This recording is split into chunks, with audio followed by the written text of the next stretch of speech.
A service of KIBMradio.com, the Internet's home for an all old-time radio.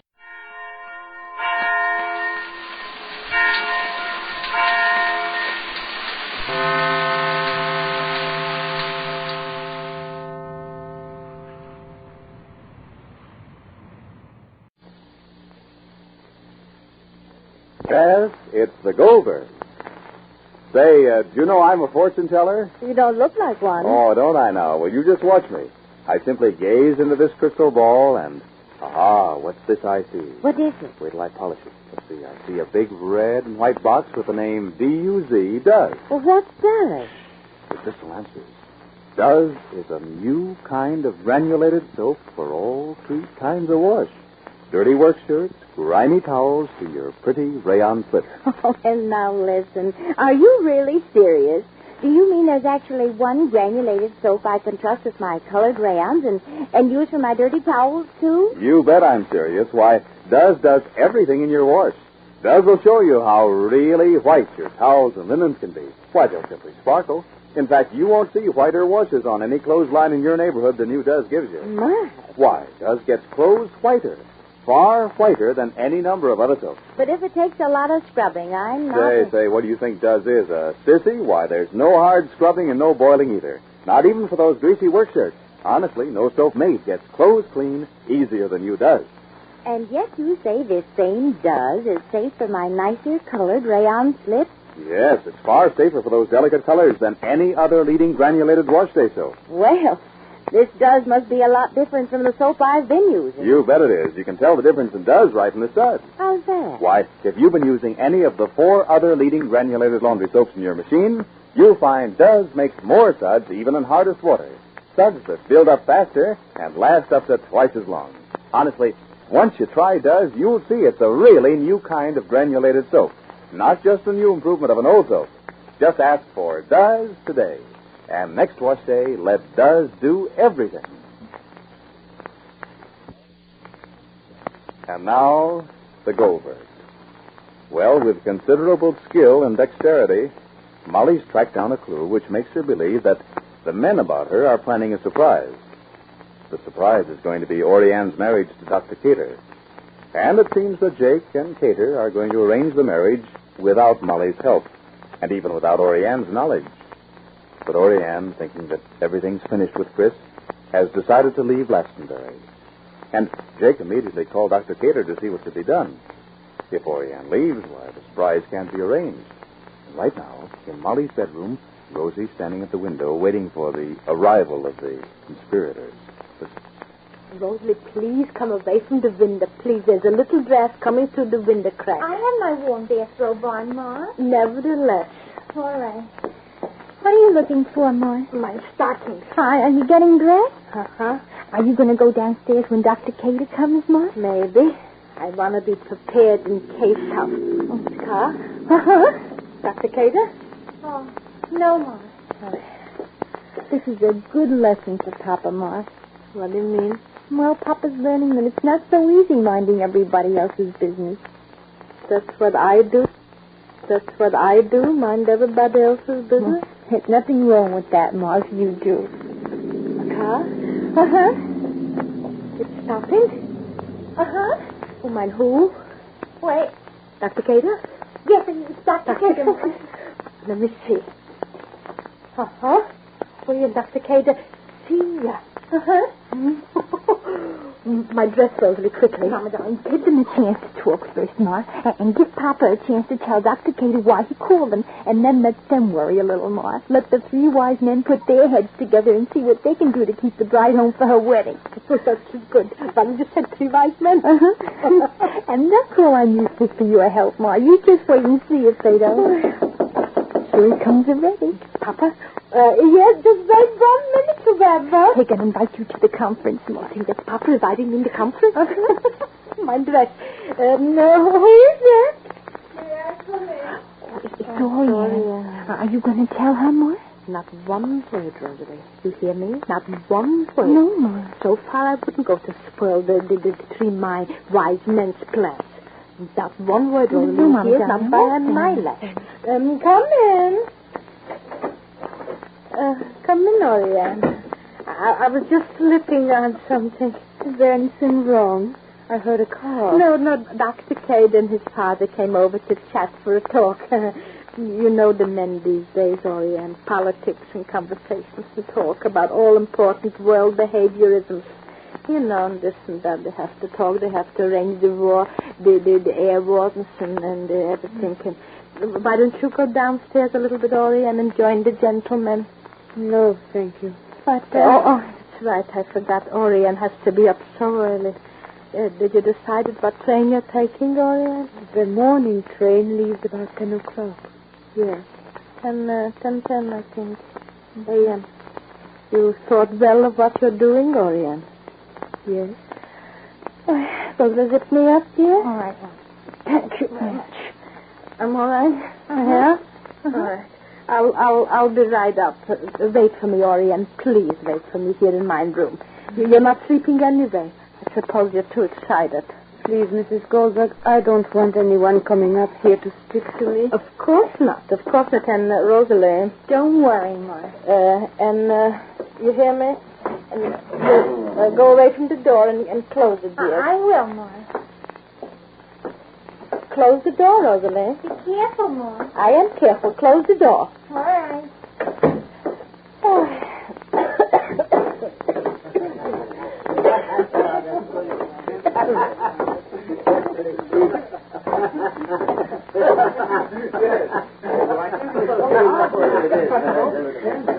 Molly?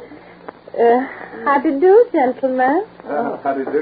Good evening, Mrs. Goldberg. Good evening. Hope you don't mind late visit. Oh, no, indeed. With the world in the state of emergency, nothing is surprising. I know with the conferences, everybody's busy with meetings. And, Jake, dear, I think you should be an air warden, Jake, dear. Who said that? Don't include me in your objections, Jake, dear, please. Dr. Cade, I wish you to know that I stand willing and ready. Dr. Cade, Christopher, I'll stir you up a cup of coffee, huh? No, bother. You sure? Yes, of course. And don't forget, Dr. Cade, I stand ready and willing to be called upon if I'm needed. Please don't forget it. My services are at your command, only to be commanded. Good night, Molly. Good night. I have delicious cookies, and I could spill you a cup of coffee. Molly. Or cocoa. Molly. Or tea. No, thank you. No, thank you. Well, then, good night.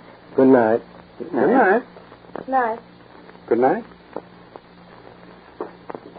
Good night. Good night. And you don't think she suspects anything? Of course not. I'll close this door. Now, Chris, what do you think? Oriane is leaving. That I know. On the morning train. Well, is that definite? Absolutely. Well, I guess that puts an end to this childish game, Chris. And I'm glad of it. Marriage is too important to be treated this way. I'm treating it in a very important way. It's childish. I said it was childish from the very beginning. Oriane's in love with you and you with her. Yes. You're planning to let her think that you're all through with her. It's a kind of punishment for the past. And then, bang, at the last minute you're going to appear, the minister in one hand and the ring in the other. I say prove. Yes, well, you can afford to be magnanimous, Dad. You didn't have the very special delight of making love to a woman for 2 months straight while she evaded you, mocked you, circled you, till I didn't know what I was talking about. Serves you right. Yeah, Oriane needs a little of her own medicine.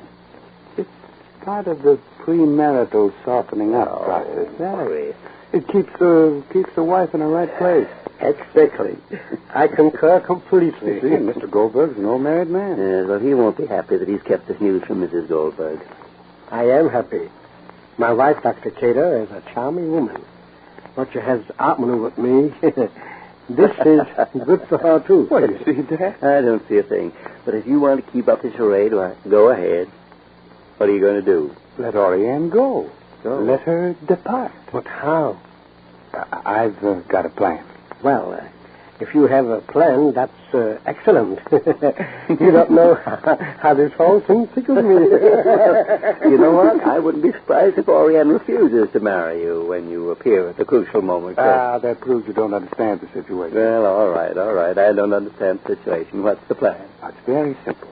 When Oriane is... Oriane? Did we disturb you? No. Good evening, Dr. Cater. Hello, Oriane. Chris. I suppose you came down to say goodbye to Dr. Cater and Chris. Oriane is leaving tomorrow, you know. Oh, you don't say. Is anything wrong, Oriane? No.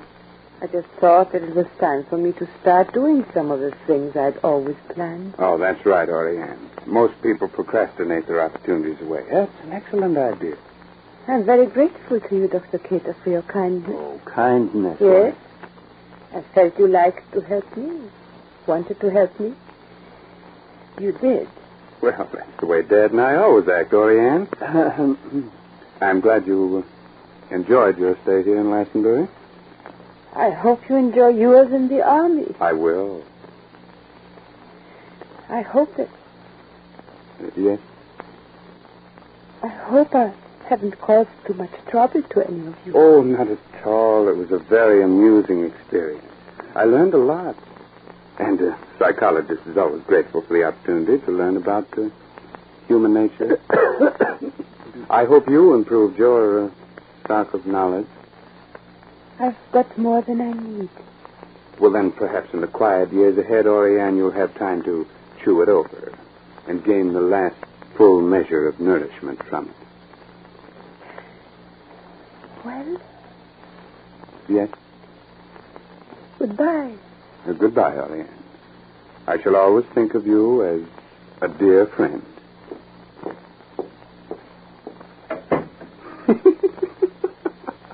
She eats right out of my hand. Chris, I think you are an abominable, revengeful... Oh, no, Dad. Let's not go into abstract discussions. Let's rather arrange my plans for Oriane's departure. Now, she's going to take the morning train. Mr. Goldberg will appear at the... Excuse me? Oh. Did Oriane tell you that she's leaving tomorrow early? Yes. We all said goodbye. And Molly begins to think that perhaps she was wrong in thinking that any surprise marriage was planned at all.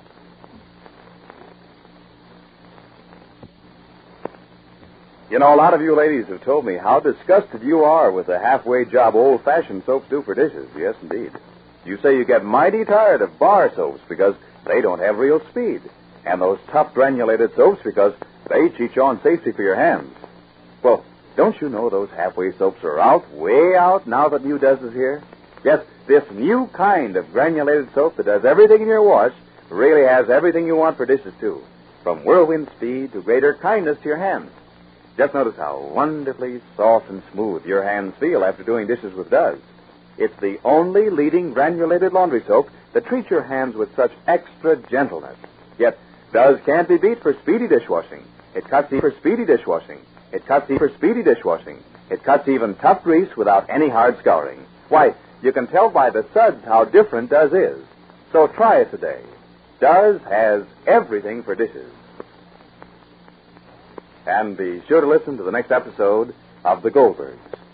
Next time, Molly makes a last attempt at the last minute to save the situation, but Jake blocks every move. This is James Fleming wishing you good day for Procter & Gamble, the makers of Does, the new kind of granulated soap for all three kinds of wash. The American Broadcasting Company presents Counterspy.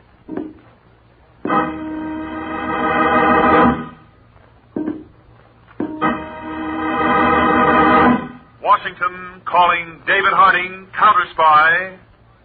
Washington calling David Harding, Counterspy. Harding, Counterspy, calling Washington.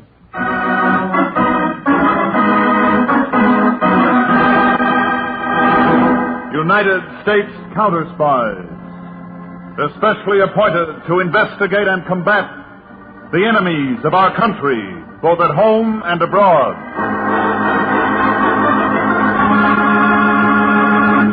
These Counterspy reports to the American people are brought to you each Tuesday and Thursday. Tonight, Case of the Foolish Father.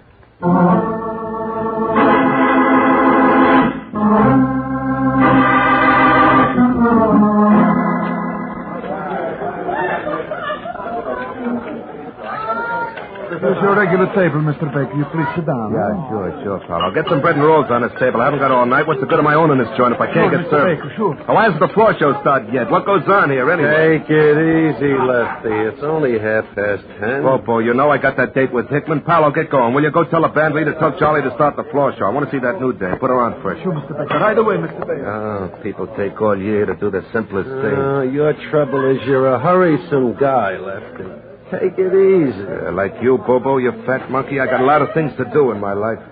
Why don't they start the show? The show. What's so terrific about the show? A crummy comic and 6 hired chorus babes. Selena. Oh, the new snake dancer? Uh-huh. I saw the photos when Charlie booked her. She dances in a filmy costume with a fake snake. Hold it.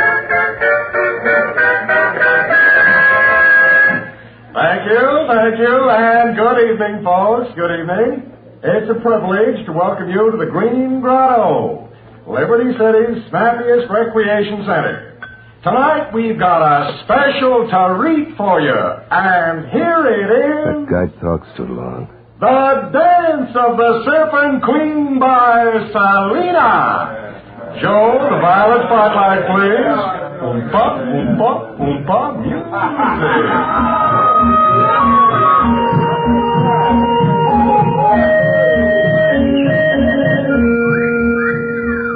Holy smoke, Bobo. Look at her. Yeah. Why does she waste time with that snake? Oh, Mother, get my asbestos suit. I'm going to a fire. Excuse me, Mr. Baker. Your rolls and butter. You want a drink? Shut up, Papa. Leave me alone. Hey, Lefty, you know what time it is? What a disheroo. You'll be late for seeing Hickman. Yeah, let him wait. Lefty, everything hangs on that.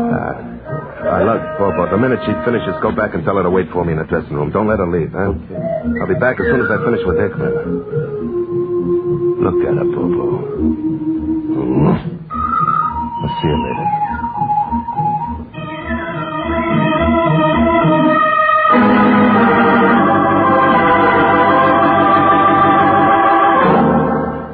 Well, you're a little early, Lefty. Oh, it's better than late, isn't it? Yeah. Sit down. Look, I'm in a hurry, Hickman. Aren't you always? That's why I picked you, Lefty, as my right-hand man a year ago. And you've done all right, haven't you? Not all right enough. I don't get you, Lefty. Things have to move faster. I got no time for them. Impatience is foolish, my boy. Took me 20 years to work up to the head of the organization. Today I control every racket in Liberty City. Uh-huh. None of them amount to beans except the numbers, and I want a bigger cut. Greedy, aren't you? Well, I take all the chances. The runners all know me, not you. I have the policy slips printed and distributed. It's worth more than 1/3. I could get angry at you, Lefty. But I'm going to try persuasion first, because you're a good man. You know my basic idea. Run a racket like a respectable business. Build confidence among the men. A clear line of promotion for merit. You know you're going to take my place someday. You'll deserve it. Then you'll sit in this hideout office. All very pretty, Hickman, but 100 years from now we'll be dead. I ain't got time to wait. I won't give you a bigger cut. That's final. Mm-hmm. Well, I got something even more final. A gun. You fool,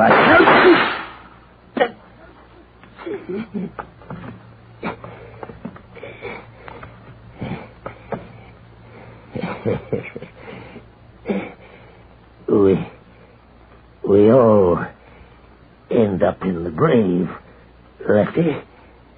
Why hurry to get there?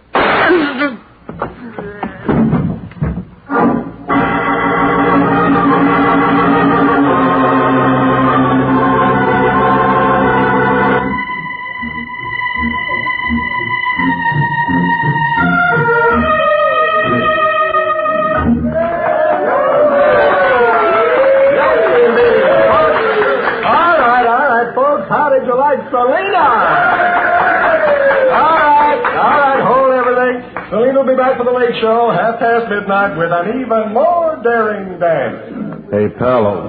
Yes, Mr. Polk. Hold the next course for a few minutes. I gotta go backstage and see Selena. Mr. Baker wants to talk to her when he gets back. In their interpretation of oink, oink, life down on the farm. Here we go.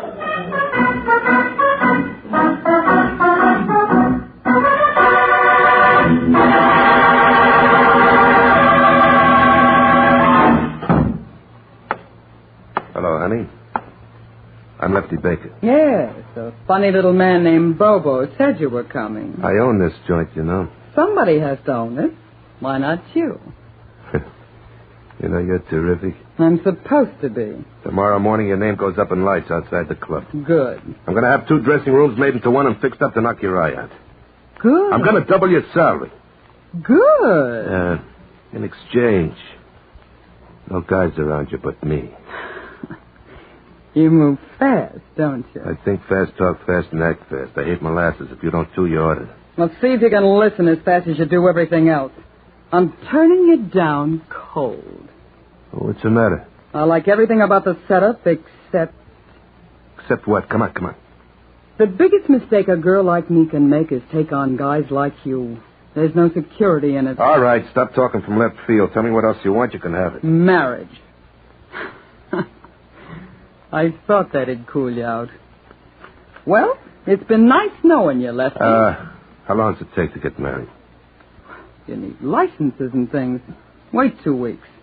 After that, maybe 5 minutes. I'll get everything set tomorrow. Are you on the level? Where you staying? Liberty City Arms Hotel. All right, I'll pick you up there tomorrow morning at 11. We'll set everything. People get married in church, don't they? Okay, Lefty. I'll take you up. You just got yourself engaged. On one condition. All right, don't drag this out. I got an appointment on the other side of town in 10 minutes. I've been taking care of my father for 4 years, since Mom died. You have to let him live with us. Was that all? Sure. Oh, I may not get back here to see a second show, but I'll be at your hotel 11 tomorrow morning. Well...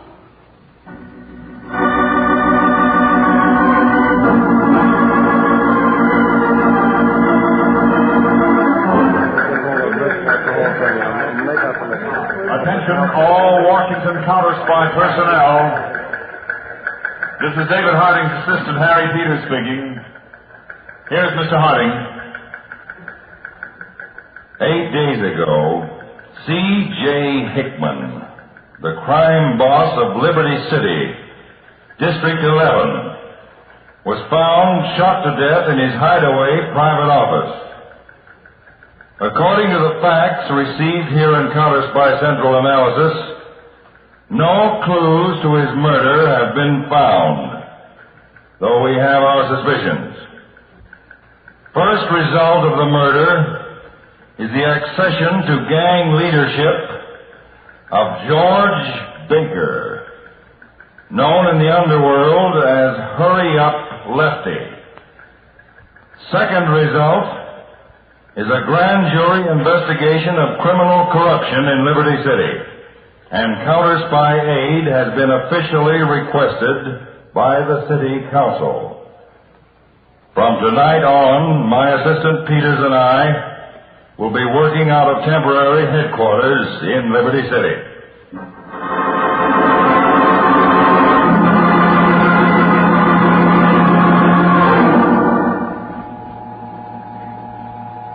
Get a load of this, honey. Private elevator to my penthouse apartment. I had it souped up fast. Our penthouse apartment. Yeah, that's right, baby.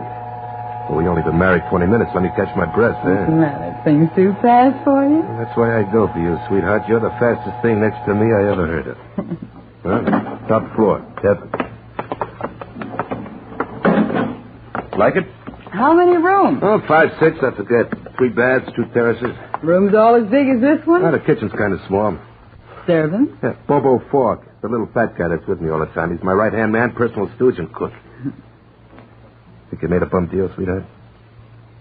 Put your arms around me, Lefty. I heard you the first time, baby. You always hear of dopes getting married fast, and they tell you it lasts a lifetime. Why shouldn't smarties like us have the same luck? So me, I live for now. Then I got you. You sure have. Ooh, what's that? Beginning of the second round? Somebody coming up in the elevator. Bobo, maybe. Oh, Lefty. I forgot. What? Her husband someplace? My pappy. Who? My father, don't you remember? He's going to live here, too. Oh, yeah. Oh, okay, there's an extra bedroom and bath in the back you can live. Oh, hiya, Pop. Come on in. Lefty, this is Pop. Pop, this is Lefty. Hiya, Pop. Hi. Oh, that elevator come up so fast I'm dizzy. Oh, Pop, didn't you bring some bags or something? Bags? Oh, I wasn't sure this was all on the level, so I checked my stuff at the depot. Any ale in the house, Elsie? Ale? I don't know. Oh, Pop drinks ale all day long, Lefty. Well, there's everything out in the kitchen. Yeah, I'll go find it. What'd you say your name is, Elsie? Mrs. George Baker. Used to know a linotype operator named Barker. No. Well, I'm awful thirsty. I'll just see about that ale. Call me when you want supper cooked, Elsie. You bet, Pop. Oh, what's the matter? You ought to see your face. Is that old crumb really your old man? Well, he and Mom always said so. Yeah, but look at you and look at him. Yeah, the way he dresses. Sort of a cowboy felt hat, a shirt but no collar, and a gold collar button showing. Yeah. What's he mean, let him know when you want supper cooked? He likes to cook. He'll insist on doing all the cooking. Oh, great. Bobo will love that. Is that what he is, a cook? Short order? No. Cooking's just for fun. He's a printing compositor. Has been ever since he got out of school. Say, maybe you can find him a job. What's he need a job for? You just give him all the dough he wants. No, it'll be better if he works. You can find him something, I bet you. No. I got a little print shop in the cellar of the Green Grotto Club. Prints all the menus and stuff. Maybe you could take that over. No, you're sweet, Lefty. Yeah. I mean it. I'm not going to do a thing but make you a real home here. Oh? We got a home, baby. And what are you talking about, doing nothing else? You're going to go right on dancing at the Green Grotto. I want the whole world to know what I got, baby.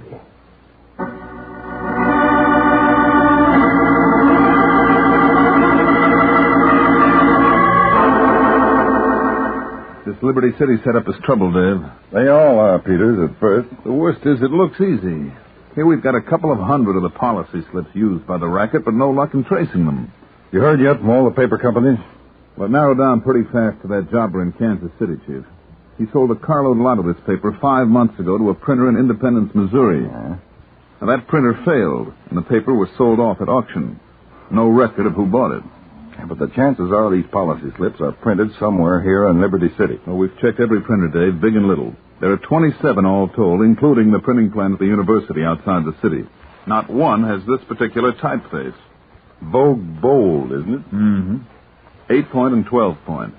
And it ought to be easy to trace. You can see that a lot of the characters are defaced. Well, we can't sit here all night and stew about it, Peter. There's only one possible lead at the moment, the one turned up in our surveillance reports. The father of Selena, the snake dancer. Yes, Lefty Baker's father-in-law, Pop Wilbarger. He's a printer by trade. See what that leads to, Peter.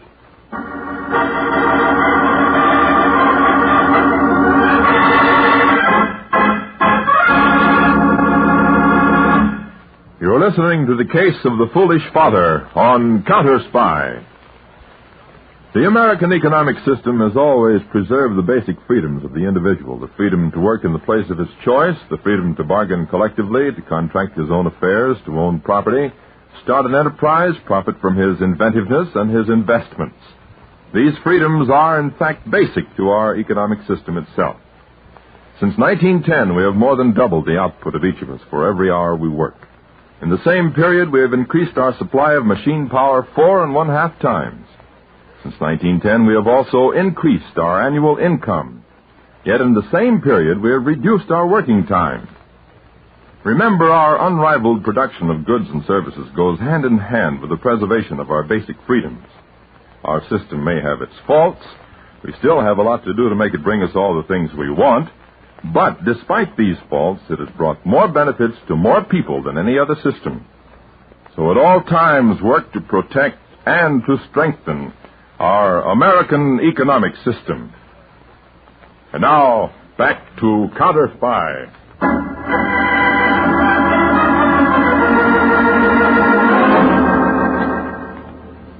From the slot machines, Lefty, 16,481.20. Check. From the laundry concessions and linen service and all the hotels and restaurants, 6,791 cents. Check.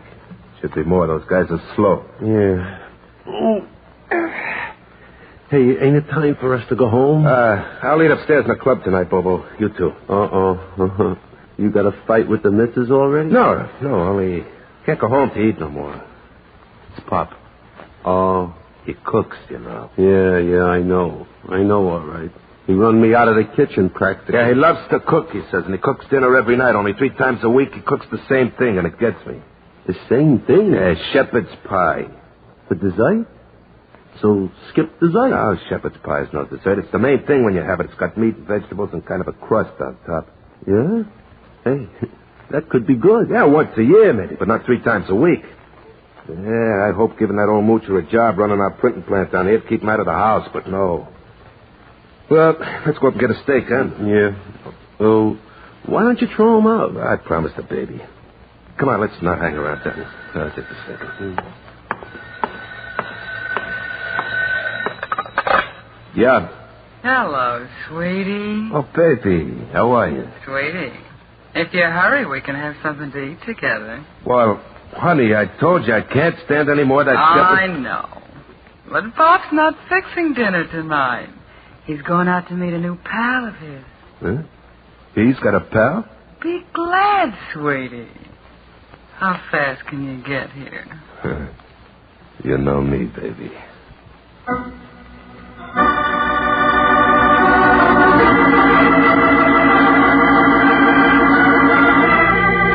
Here I go, Dave. I'll check with you later at the office by phone. What are you calling yourself, by the way? Harry Peterson. Occupation printer's helper. Union card and all. Where are you meeting, Pop Wilbarger? In Sampson's Delicatessen for a sandwich and some ale. When he got talking the other day there, he said he might have a job for me. Well, maybe he was only talking, but we'll see.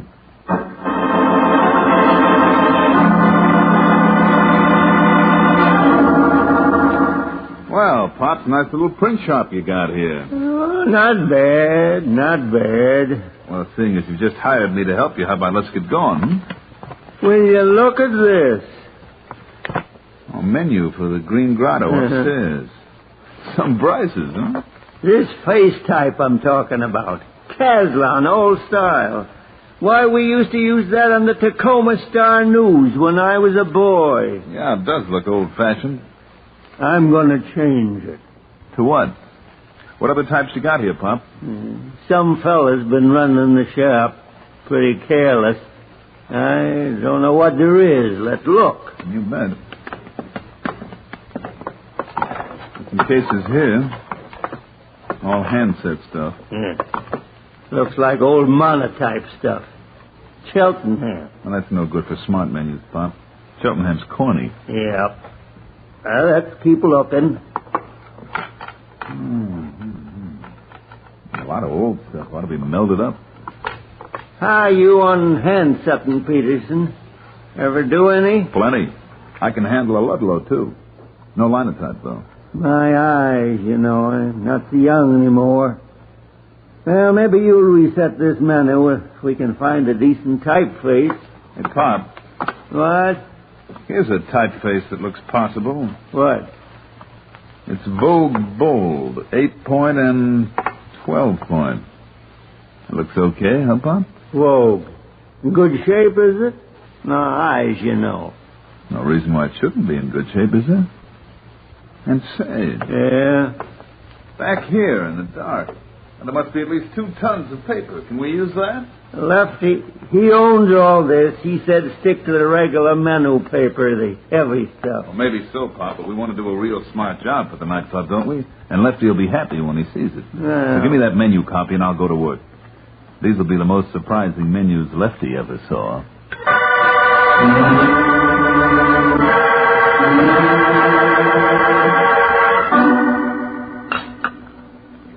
Sweetie, I have to admit it. I like Bobo's cooking better than Pop's. He's a character, your old man. Oh, I don't know. That gold collar button of his always sitting in the kitchen slopping up ale. Yeah, I'll tell you a secret. He says his eyes are getting weak. Actually, he's boozy half the time and he can't see straight. Well, let the old gig have some fun. You know, you're different tonight, Lefty. Oh, me? Never. You ate your food as if you had a little time for it. And you're sitting still. You're not looking at your wristwatch every 2 minutes. Well, I'm a happy guy, that's why. And you did it, baby. In a month? Oh, go on. No, honest, you make me forget everything else. Lefty, this grand jury investigation going on with counterspies. Are they after you? Mm-hmm. Well, then... Now, don't you worry your little sconce about it, huh? What's the matter? You worried you wind up broke? I'm worried about you, sweetie. All right, then you forget it. I'm too fast for anybody. Oh. What's the matter? Look at the time. I'm due at the club for the first show. Oh, okay, baby. You get your duds. Bobo and I'll be waiting for you downstairs in the car. I think I'll take in the show tonight. You take it in every night. Well, I gotta keep an eye on my good luck, John. Come on, you better hustle.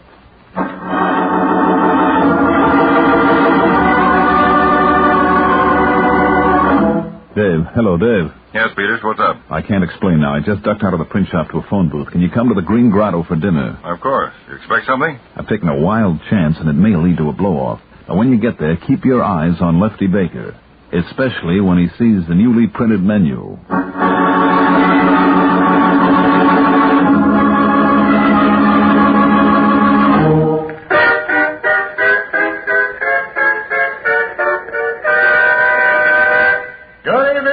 Good evening, and welcome to the Green Grotto, and another evening of fun and frivol in Liberty City's gay spot. Yes, sirree.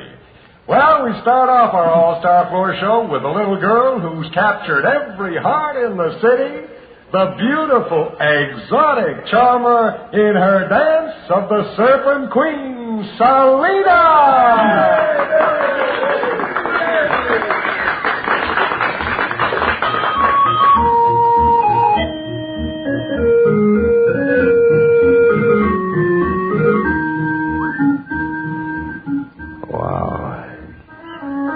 That's all I gotta say, Bobo. Wow. Yeah. Mine. All mine. Yeah.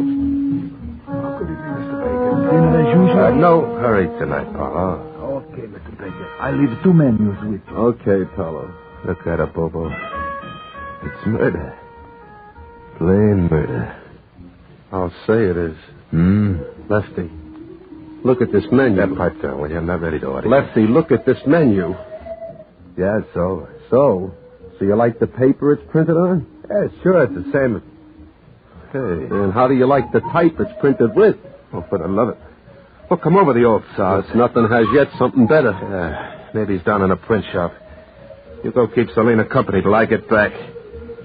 I'm going down and take real good care of Pop.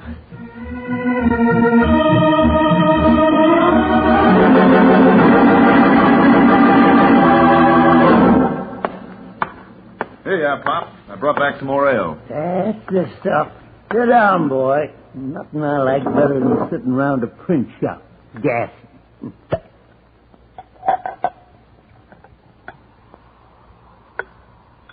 Here's yours. Ah, thanks. Now, reminds me of one of Jim Bates out in the old Mountain Valley Press. Oh, yeah. He could set more type and drink more ale than any journeyman printer in the country. Yes, sir, and never pie a line or spill a drop. It's funny, I don't know why I'm yawning. Nerves, I guess. Could be. Peterson, you like shepherd pie? I never had any, I don't think, Pop. Yes, sir.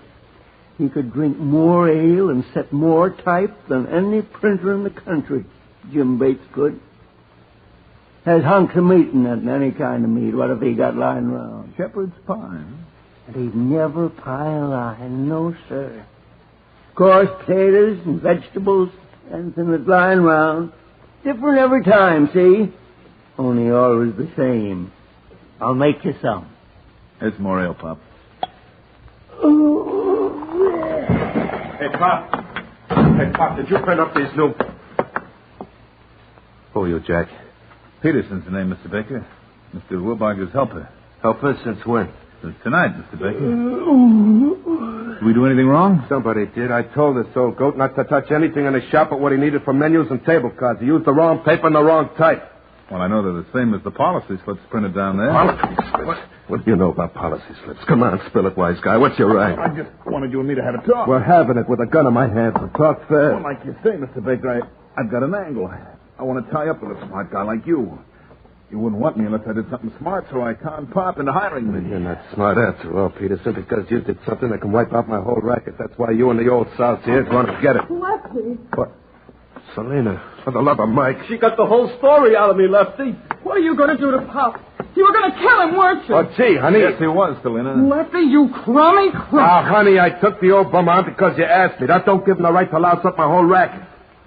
Bobo, take her out of here. Yes, sure, Lefty. Oh, will you touch me and I'll claw you wide open. Hey, geez, Lefty. Go on, you sap. You're scared of a dame. Let's see you do it, Lefty. Why don't you give her what you gave your old boss, Hickman? Shut up. Lefty, I draw the line at murder. Pop and me are getting out of here. Come on, Pop, wake up. This is no place for us. Oh! All right, everybody stand where they are. That shot went into the floor just as a warning. Now, everybody... Grab his gun, Peters. I've got it covered. Got it, Chief. Got some handcuffs for Lefty. Hey, well, what are you guys, cops or what? United States Counterspy. You and your boss are both under arrest on suspicion of murder. Murder?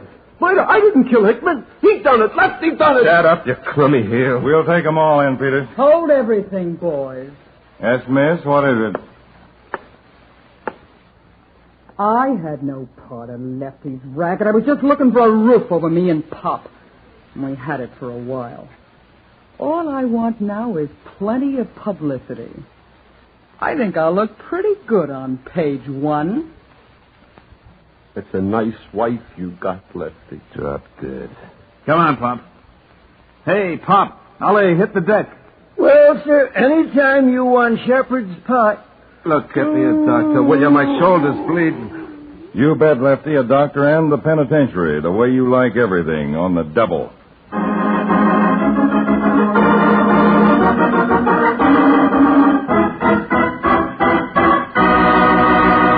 Tune in every Tuesday and Thursday, same time, same station, to Counterspy. Listen on Thursday for the exciting case of the Coral Key. Suddenly, in Europe, inferior counterfeit United States money appeared, a plot to damage confidence in the dollar. But the solution lay not in Europe, but off the Keys of Florida, in a strange murder and an even stranger fishing trip. Listen on Thursday to Case of the Coral Key on Counterspy.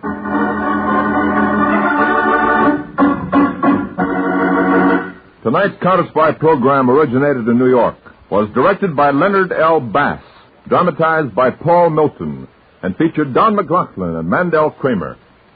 Counterspy is a Phillips H. Lord production.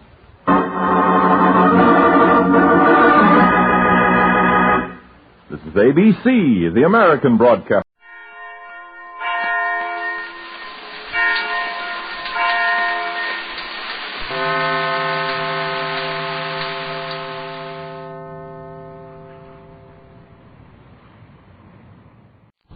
Control 1 to 5-1. No further assistance necessary. Your care. Control 1 to 5-6, come in. 5-6 to 1, go ahead. Control 1 to 5-6. We have no listing in our log. Are you in service? 5-6-10-4. We checked out 6:08 p.m. Control 1 to 5-6. 10-4, Unit 5-6 in service on the night watch. This is Don Reed, a police recorder. And right now you're riding in Detective Unit 5-6. And that was Sergeant Ron Perkins just checking us in on the night watch. You're coming along with us tonight, and as you do, remember the people you hear are not actors. This is it. This is real. This is Night Watch.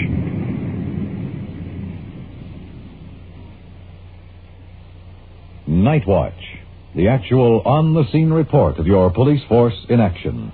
There are no actors, there is no script. Every voice, every sound is authentic. The investigations are recorded as they actually occur.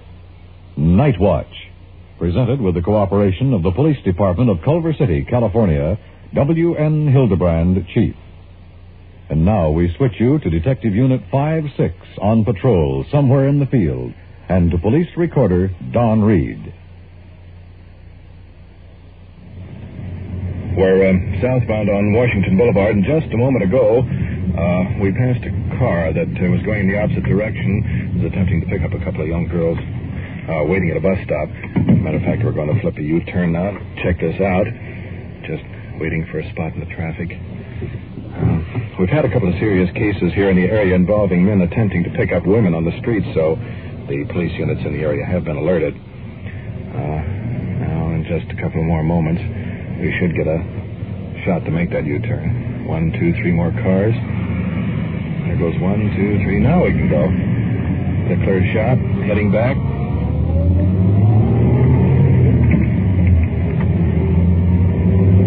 And looking directly ahead, the two girls are getting into the car.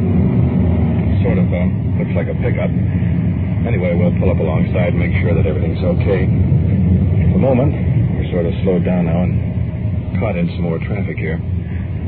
Trying to keep an eye on that car ahead. One male occupant is raising up in his seat. Apparently, we've been spotted for a police unit. Now they've cut off their lights and they're swerving into a side street. In fact, the fact that they turned their lights off and ducked down a side street indicates they probably have something to hide. There goes off our lights. Running in the dark. That could be their car off there on the left-hand side. Has the same bright type of finish. Now there goes on our spotlight. Shining into the car. 2 male occupants. 1 girl in the back seat. Let's have a look. Drivers getting out of the car. Police officers, fella. How come you tried to duck from us?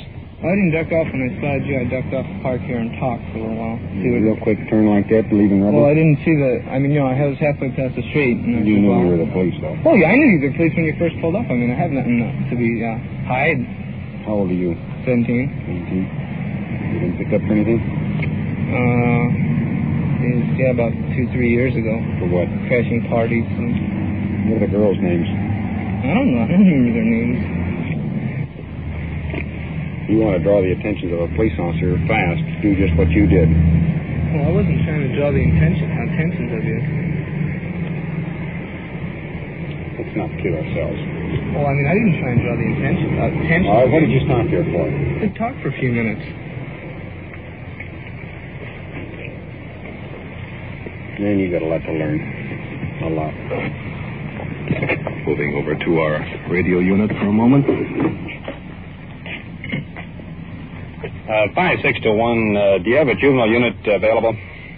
Control 1 to 5-6-10-4. Do you want a juvenile unit to meet you? 10-4, location Denton, 1 block south of Jefferson.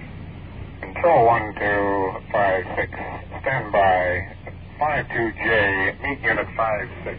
We just put in a call for a juvenile unit to meet us. They'll be along in just a few moments. Let's move over to the other car now and talk to the young girls picked up a few moments ago. Here they are, both young, pretty, nervous, crouched in the back seat. How old are you? 16. How old are you? 16. You know either one of the boys? No. You just get in the car with two strange boys? Have you ever been to the county morgue? Have you ever seen what happens to girls when they get picked up by strangers? No. You're taking an awful chance. Now, you both look like pretty nice girls. I'd hate to go down here and find you in a vacant lot. Where were you going? Home. You let these fellows talk you into getting in the car? Yes. I think you're very foolish.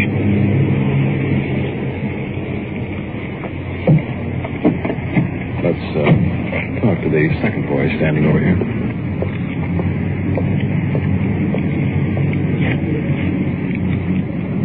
You ever been arrested? No. Nothing at all? No. I run a record check. I'm not going to find anything, huh? Nothing.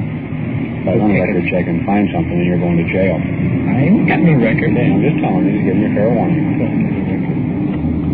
Archie, you want to keep your eye on him? We're going to check the car out. Over to the car. The girl's still huddled in the back seat. Just a bit frightened at the moment. Throwing the light around.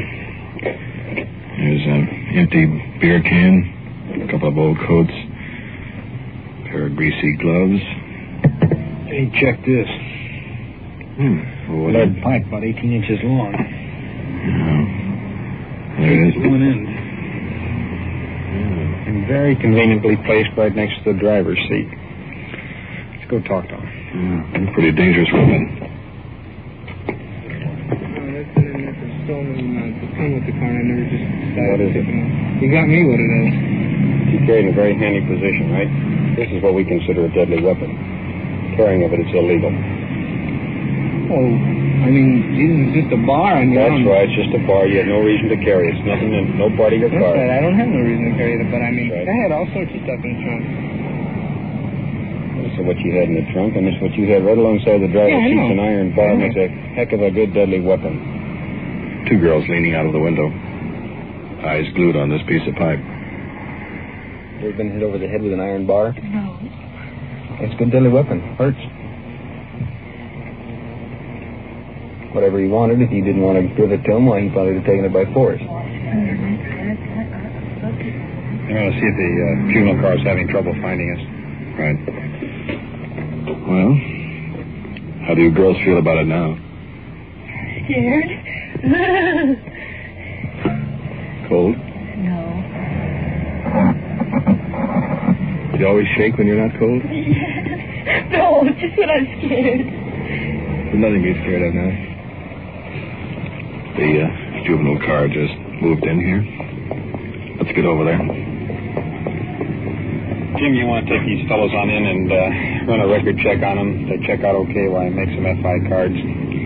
And, by the way, take this pipe in with you. They won't need it anymore. Let's get in the car, fellas. That FI card, referred to, means field interrogation card. It's held in file for reference in case the two subjects are not formally booked. Let's get back to our girls again.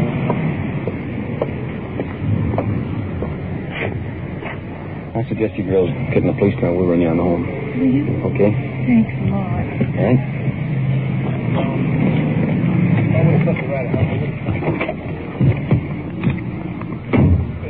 The two very pretty youngsters are going to ride in the back seat with us. So next stop, home.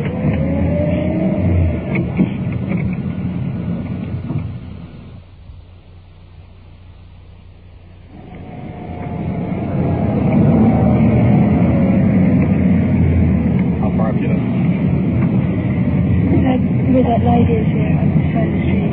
It took us about 5 minutes to get down here to the girls' house. Very convenient. It seems they live next door to each other. We're going on down a few doors beyond so their parents won't see them come home in a police car. Well, do you young ladies think you've learned your lesson? You bet your life we won't do it again. Okay. That's all we want. Okay? Thanks very much. Thanks, Lord. You learned your lesson?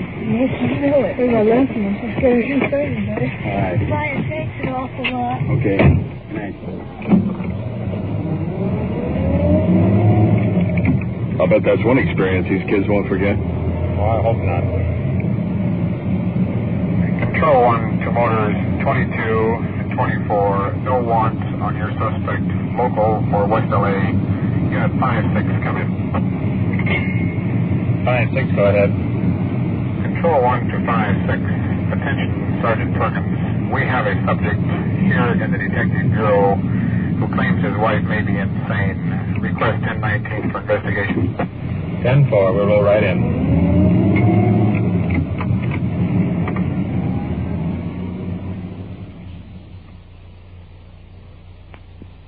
You are listening to Night Watch and following the activities of Detective Unit 5-6 on its tour of duty. Remember, the people and sounds you are hearing are real, and the investigations are recorded in the field as they actually occur. We'll bring you the final results of tonight's action at the conclusion of Night Watch. And now we switch you back to police headquarters where the crew of Detective Unit 5-6 is conducting an investigation, and police recorder Don Reed. I also went to General Hospital to have it permitted there. I did that 2 years ago. This is the Detective Bureau. Across the desk, a man, early 40s, nervously chain-smoking cigarettes. Claims his wife may be possibly mentally ill, threatening their children. Let's get the rest of the information. I'm not a violent man. I mean, I don't drink. She says I drink, I gamble, I have a gun, I have a knife. I don't have these things. But we can't go on like this anymore, my wife and me. How old are your children? One will be 4 next month. One is 2 and 8 months. And then a little baby 3.5 months old. I never heard a woman talk with a cheap tongue. You won't believe me if you talk to her. She's a good-looking girl.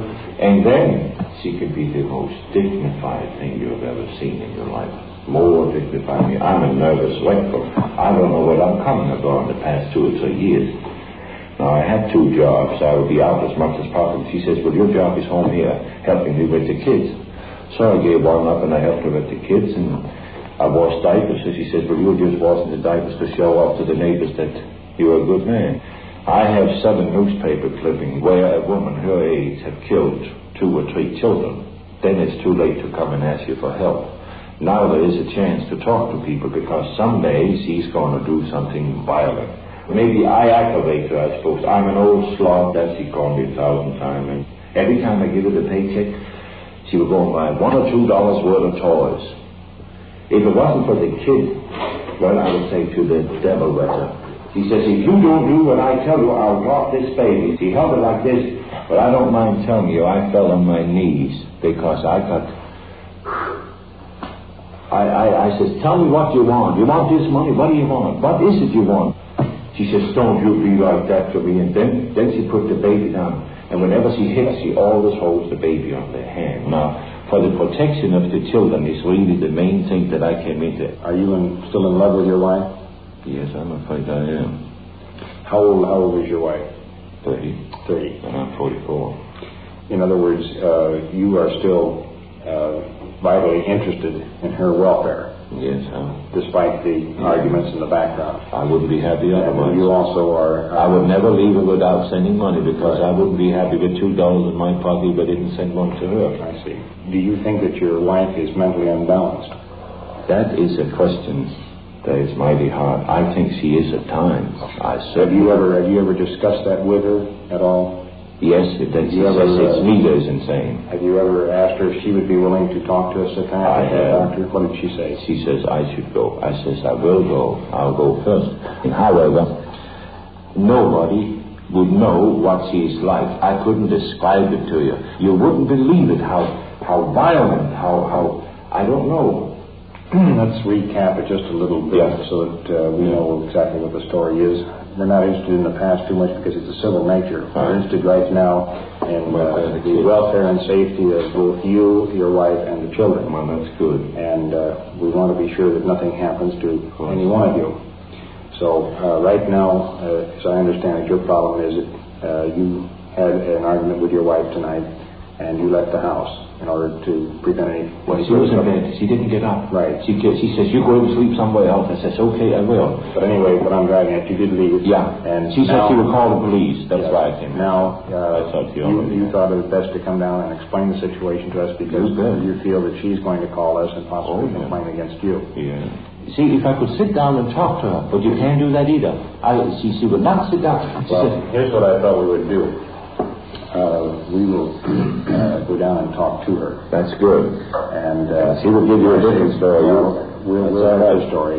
Yeah. And the part of the divorce or you're living together, that is strictly between the two of you in a case. Your own attorneys will have to handle that part of it. Yeah. As far as the children are concerned or the possibility of any violence, that's where we will step in and help in any way we can. Well, that's all right with me. So if it's agreeable to you, we'll go down and have a talk with her. Good. And then we'll contact you a little later on, and we can tell you what she had to say, and we can see if we can't work it out to some type of satisfaction to all concerned. It's funny how things can change. In New York City, I never needed money, and of course, they say money. It isn't always that place up at home. I mean, well, that side of the story pretty much speaks for itself. Now we'll move out to our radio car and check into the home and get the wife's side of the picture. The gentleman will wait back here at the station for us. And oddly enough, there's no way to anticipate what type of reception we'll get. I've seen some that should be violent and turned out to be nothing. And then there's others that should be nothing and turned out to be quite a hassle. Well, we'll know very shortly.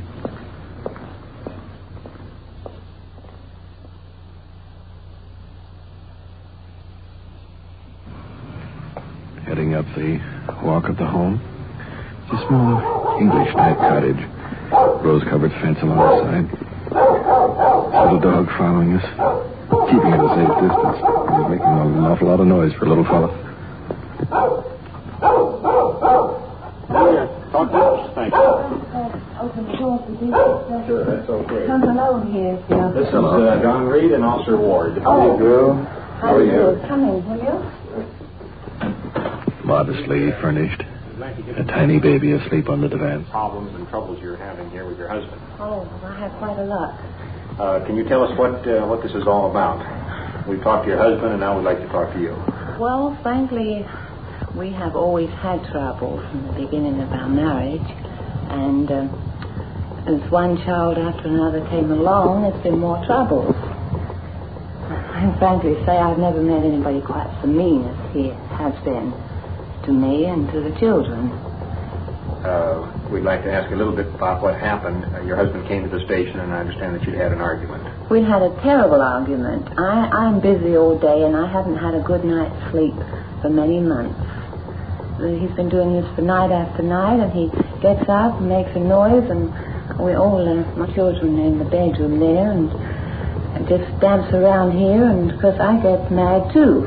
I admit that. I can't help it. I just got to get some sleep at night. Was there any violence? Did he strike you, or did you Yes, strike he him? always gets hold of me, and he shakes his fist in front of my face, which frightens me. Did he ever actually strike you? Yes, he has struck me many times, but he hasn't lately, so... Have you struck him? No, I've thrown things. You've thrown things? Yes, I couldn't get hold of him to strike him. He has told so many insults at me that I just don't care much more now, but I do expect a little respect. Of course, as far as your marriage is concerned, that is a civil matter. Oh, the yes. thing that we're interested in is that either you get hurt or your husband or your children. That's what I want. And now he told us that when we came down to talk to you, to ask you what you wanted, and he would be willing to go by. I want a fair deal, like any wife does. May I ask you a personal question that Yes, I asked him? certainly. Are you in love with your husband? Yes, I am. Well, now, he said the same thing about you. Oh. So maybe we've got something we can work on. Well, it sounds ridiculous. I mean, there's always quarrels in a home, especially when there's a new baby. But I had 3 lovely children, and my husband has no respect for me. And without that, a marriage cannot live. I can't have respect for him because he treads all over me. And if I was a woman with money, he would treat me a lot differently. But this business, he doesn't like to give me any money at all for my own little personal needs. But still, this business of asking him for $1 or so, it's just what it shouldn't be in a marriage. I've told him he should leave he has a right to leave some money in the house at all times. He doesn't agree on that. He says it's safe with me. Well, how about the children? Are they being affected by all this? I'd say the boy is, definitely. How old is the boy? He's nearly 4. He's getting older, and he realizes it. I'm with them all the time, and any little toys they need or anything is out of the question. And of course, you realize children need some toys. We had help from Salvation Army and the veterans. At Christmas time, we've always had charity. And that's another thing. My husband loves to take charity. The more he can take, the more he likes it. I don't agree on that. I say in emergency, yes, but for this business, if I have to buy him a little toy, if he gives me a couple of dollars, I like to buy him a little thing each. Then starts a big quarrel. So I don't exactly know who could help us that way. I mean, thousands of homes have that same trouble. I think one of the first things, if you're sincere in trying to patch things up and make a workable he says I'm useless.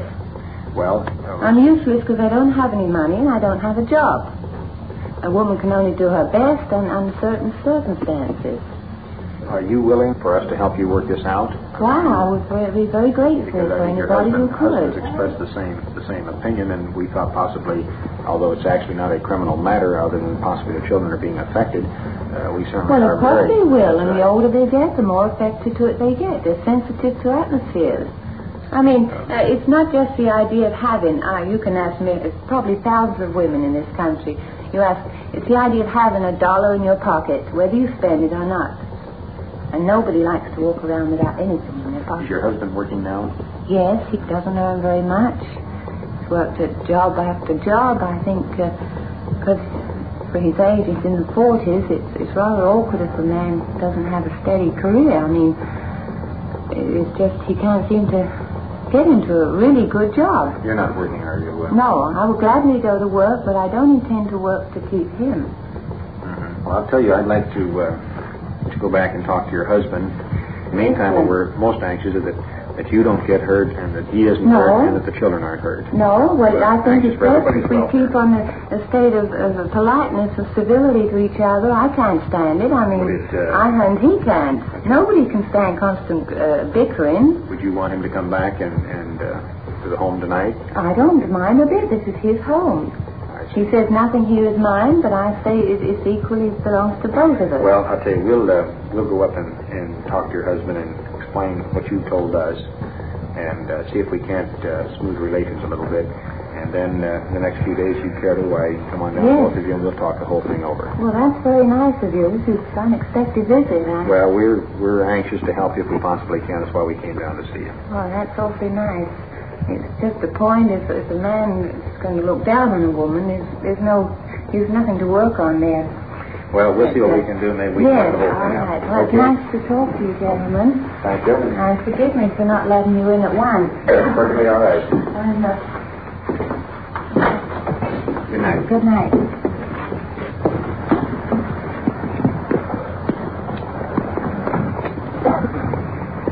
Well, as I said before, there's two sides to every story.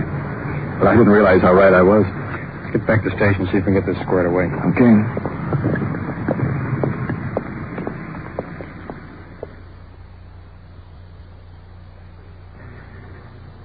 We've been back here to headquarters for better than an hour. And just a moment ago, we finished playing the recording of the wife's statements made in the house. The husband, sitting in front of me, hung on to every word she said, sort of ran the gamut of emotions, as it were. Let's see how he feels about the situation now. That's marvelous to me. Isn't it amazing? When I sit and listen to this statement, I wish I knew a way that I could be better. If it's all my fault, I want to learn. Well, now, can I give you some suggestions? Yeah, you sure can. You heard the tape recording of your wife. Yeah. You told me that you loved her. Right. You heard the tape recording and she said that she loved you. Now, you've got three very nice children. Yeah. And that is one of the most important things to remember. Right. Now, she has agreed to come in here and talk to the juvenile authorities. Good. And we would like to have both of you come in this week. And we can give you some recommendations as to who to see.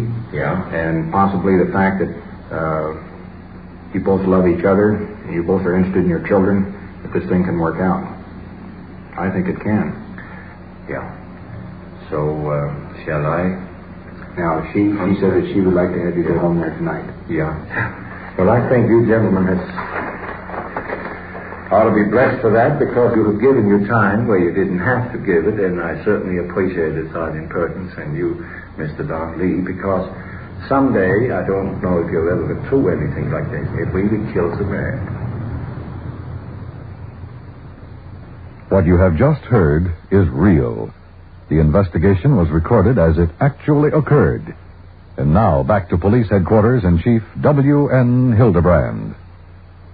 Tonight's first case of the two boys picking up girls on the street resulted in their being brought into the station for questioning because of the deadly weapon found in their car.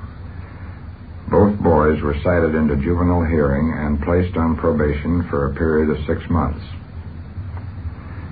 In the final case of the man who requested an investigation of his home conditions, after listening to the recorded statement of his wife, I am advised a reconciliation took place. In the normal conception of police work, to many this case may seem unimportant. To this man, who had no one to turn to, this was a key moment in his life.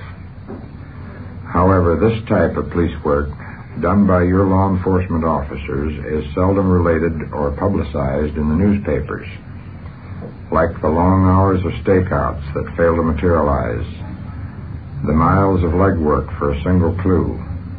These are a few of the many problems seldom realized by the average citizen. To help bring about this understanding is the reason for Night Watch. Thank you, Chief Hildebrand. You have been following the on-the-scene reports of your police force in action. Every voice, every sound has been real. Night Watch, brought to you through the cooperation of the Police Department of Culver City, California, is produced by Sterling Tracy and Jim Hadlock, with technical advice by Sergeant Ron Perkins, and is described in the field by police recorder Don Reed.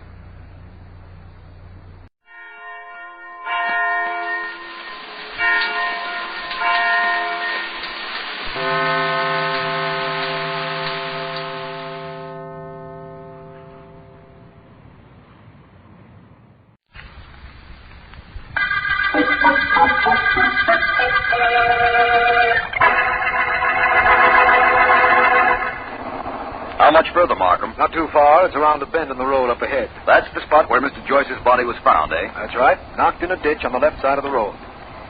The reason I'm certain it was premeditated, Vance, is that from what I understand, Mr. Joyce always walked at the very edge of the road. If he were that careful, he'd walk on the left side of a road, facing any cars that might be approaching. Our examination showed that the car that hit him was coming toward him, Vance.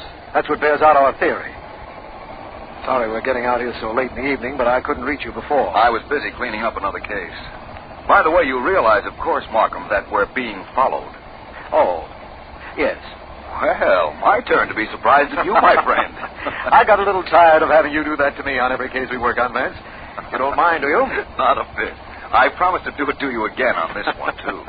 Providing you'll tell me who's in the car in back of us. It's Dan Stevens of the FBI, Vance. He was on his way out here, and Heath told him we were coming out, so he said he'd follow us. Any objections? Of course not. He said he'd wait in his car until we were through examining the scene of the crime. Said he didn't want to get in the way. What he meant was that he wanted to make his own observations. But that's perfectly all right with me. Here we are, Vance. Here's the curve, and there's the spot. Mr. Evans was found across the road, eh? That's right. A little way down from that big tree. Very interesting. If your theory is correct, and the car came down this road the way we came, intent on hitting Mr. Joyce, he'd have to come very close to that tree as he made the turn. I wonder. You wonder what? Come with me and see. Better get out my side. All right. I'm right with you, Vance. Well, I I see our FBI friend has stopped, Markham. He's keeping his word not to interfere till we were finished. Well, here's the tree, Vance. Tell me what there was about it that made you think. Made me hope, my friend.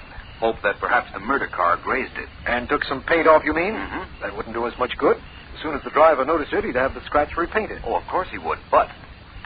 Oh, you found something on the tree, Vance? I most certainly have. A bit of paint. Dark green paint. Markham, we may have something here. Signal to Mr. Stevens of the FBI to come over here, will you? Certainly. Oh, Stevens. Stevens. Yes? You come over here, please. Of course. He's coming, Vance. Why do you want him? Markham, do you know the FBI can take that little bit of paint on the tree trunk and tell you what make of car it came from and what year and what model? Yes, I've heard that. It's true. J. Edgar Hoover, head of the FBI, mentioned it in a speech the other day. They can do the same tracing with a fragment of glass from the headlight and sometimes from a windshield. Oh, hi there, Markham.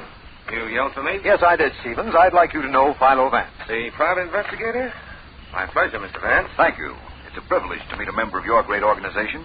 Now we can consult the corpus juris secundum together. Latin wasn't my star subject in college, Vance. What does that mean? Nothing important, believe me. What is important is this. Mr. Stevens, I want you to look at that bit of paint on the tree. Where? Oh, yes. Yes, I see it. I understand the FBI laboratories can tell what make of car that paint came from, the model of the car and the year. That's right. I'll just take my penknife and remove that paint and a bit of the wood it's on. That won't hurt the tree any. By what process does your FBI determine all the details from just a bit of paint, Stevens? Well, it's pretty long and involved, and it isn't necessary for us agents to be familiar with the details, Markham. Being cagey, Mr. Stevens? No, not at all, Vance. I honestly don't know. I know enough to believe we've got a very valuable clue here, though. I think we have. Will you rush it back to town for analysis? I most certainly will. I'll phone Mr. Markham a report as soon as I get one. Oh, where will you be the first thing in the morning, Markham? They fixed a spare room for me at the Joyce main house. I'll call you there. Where will you be, Vance? With Markham. I haven't met our suspects yet, and after a good night's sleep, I'll start on that niece and nephew first thing in the morning.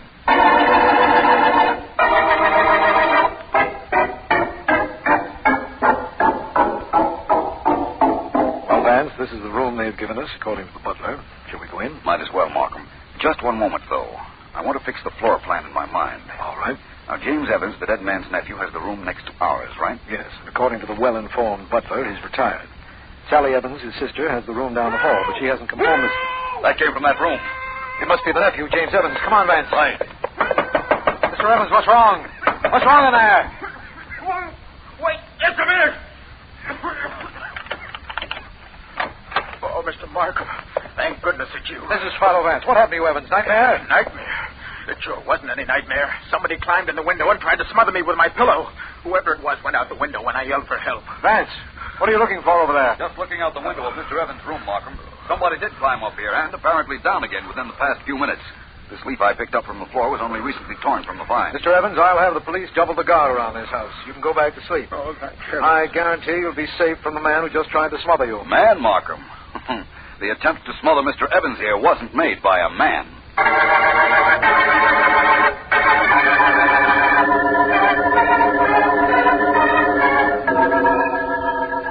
that you who just came in, Sergeant Heath? Yeah, Vance, it's me. Enjoying your breakfast? Yes, very much. Care to join me? I had breakfast hours ago. Where's Mr. Markham? I left him upstairs sleeping. So you caught the girl who tried to smother Mr. James Evans last night, eh? Well, how do you know that? Oh, you're a good police officer, Heath. And the men who are guarding this house know their business. When I told Mr. Markham last night that the person who tried to smother Mr. Evans was a girl, I knew you'd pick her up. Well, we did. But how did you know it was a girl?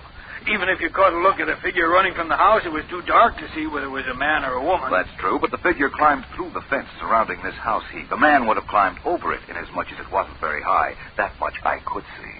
You ask me, there isn't anything you can't see.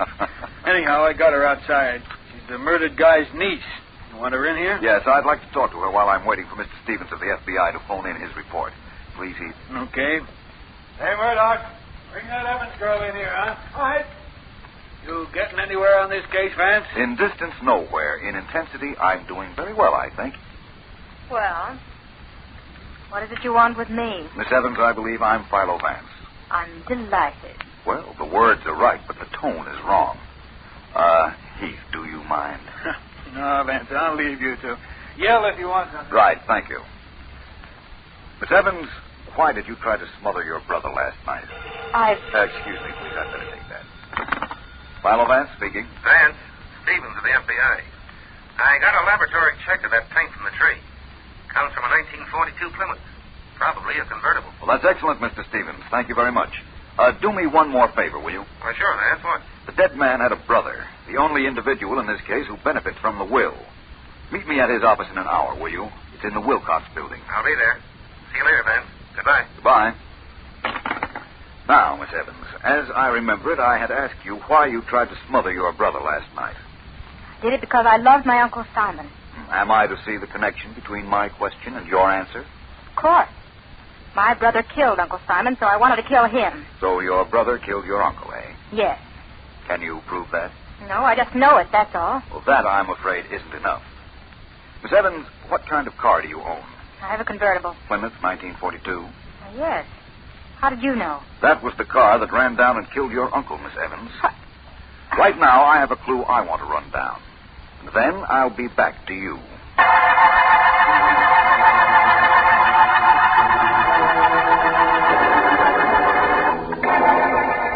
Oh, Vance.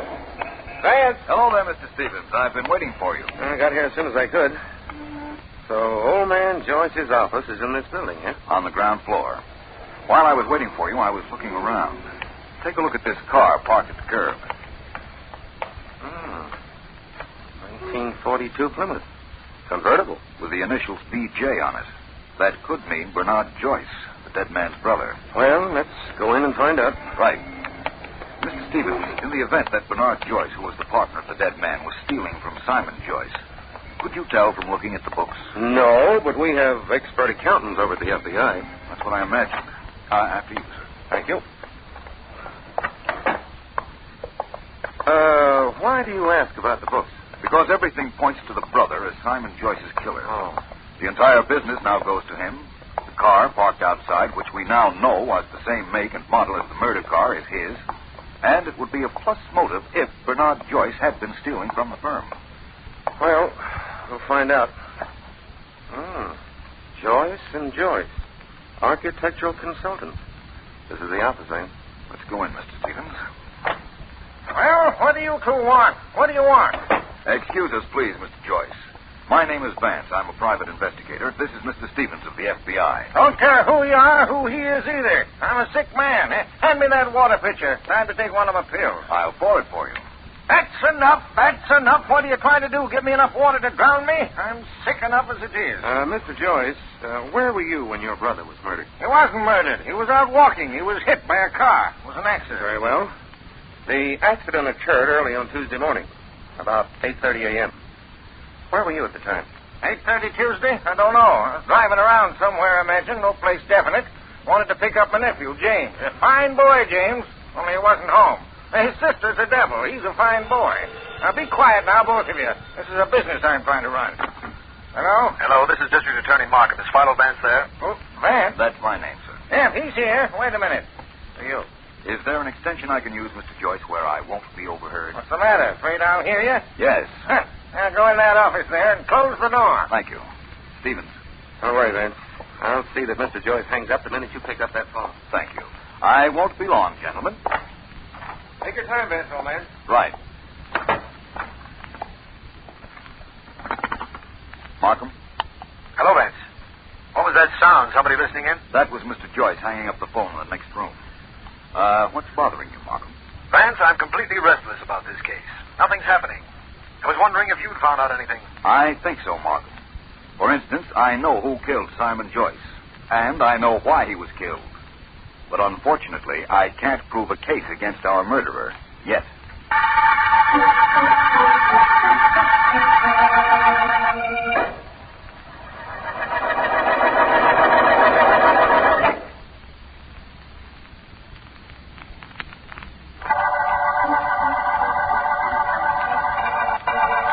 This is District Attorney Markham.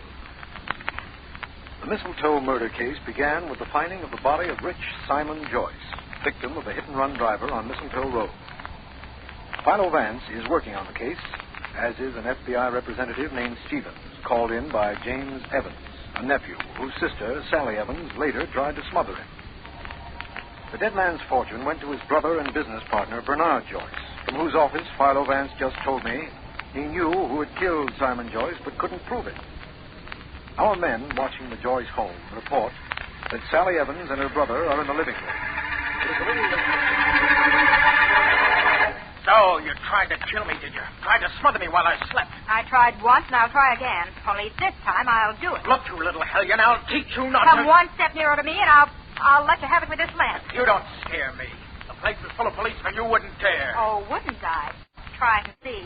Why shouldn't I do it? You're a murderer. You killed Uncle Simon. Stop acting. You did it, and you know it. Don't try to make it look like me, or I Don't swear do it, I'll... James. Don't touch me. I'll make you sorry you ever... Hey, what's going on in here?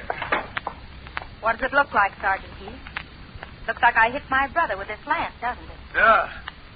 Well, that's exactly what I did.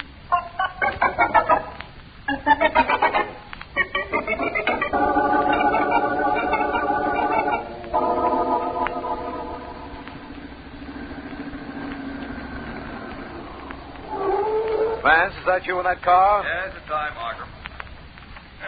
Just drove here from the city. Been interviewing Mr. Bernard Joyce. Vance, what did you mean by telling me you knew who killed Simon Joyce but couldn't prove it? Tell me who it is, and we'll find a way of making the guilty one confess. Sorry, my friend, not yet. Is that the garage where the family kept its cars? Yes. Is that where we're heading? That's right. How many cars in the garage, Markham? 2, both Plymouth convertibles. Belong to the nephew, James Evans, and the niece, Sally. What year Plymouth, Markham? I'm not sure. 41, 42, I'd say, as a guess. Why? I'll tell you when I see them. Which should be now. Well, there we are. Now, this car on the left, initials S.E. That must be Sally's. Yes, that goes without saying. And the other one is James' car. May I repeat what you've just said? That goes without saying. This model of Miss Evans is a 1942. That's interesting. Help me look for a scratch on the fender somewhere, will you? Of course. While we're looking, I'll tell you that Simon Joyce's brother has a 42 Plymouth convertible. I saw it. It had a scratch on the fender, newly painted. Oh, I see what you meant when you told me you knew our murderer. No, I don't think you do. Now, look here, Markham. Look, a newly painted spot on the girl's car. Of course it is. Well, Vance, that complicates things somewhat. Think so? Let's inspect her brother's car. I guarantee that has a newly painted spot on it, too. What? Our murderer is very cute, Markham. There was undoubtedly a scratch on the murder car, so he scratched and painted over the cars belonging to our other 2 suspects. Vance, here's the scratch on James Evans' car. Newly painted over, too. There's a phone over there. Want to call the FBI and report this to Stevens? He has a right to know. I believe he's questioning Miss Evans in the house now. I would like to call Mr. Joyce, though. That's a coin telephone, and I don't have any change. Let me have a nickel, will you? Certainly. I'm sorry, Vance. All I have is $2 half dollars. No, it doesn't matter. We'll call from the house. We can use the room we had last night. Vance, wait a minute. Why? I can be of a little help on this case anyhow. The FBI report said that the paint from the tree came from a 1942 Plymouth convertible, right? Yes, of course. Well, look here at James Evans' car. It isn't a 42 at all. It's a 40. He could have been driving Miss Evans' car, Mark. That's right, I suppose. No, I'm sorry, my friend. I didn't mean to confuse you, but it's wrong. Miss Evans' car can't be driven. I inspected the motor last night. The carburetor's been removed, and the dust around it indicates it's been out for some time. But Miss Evans could have been driving her brother. No, I'm sorry. She couldn't have. That's a 1940. I found that out myself. Confused, Mark. Confused is a charitable word. Well, you won't be in that state much longer. No longer than this evening, believe me. By that time, I'll have this entire case ready to lay right in your lap.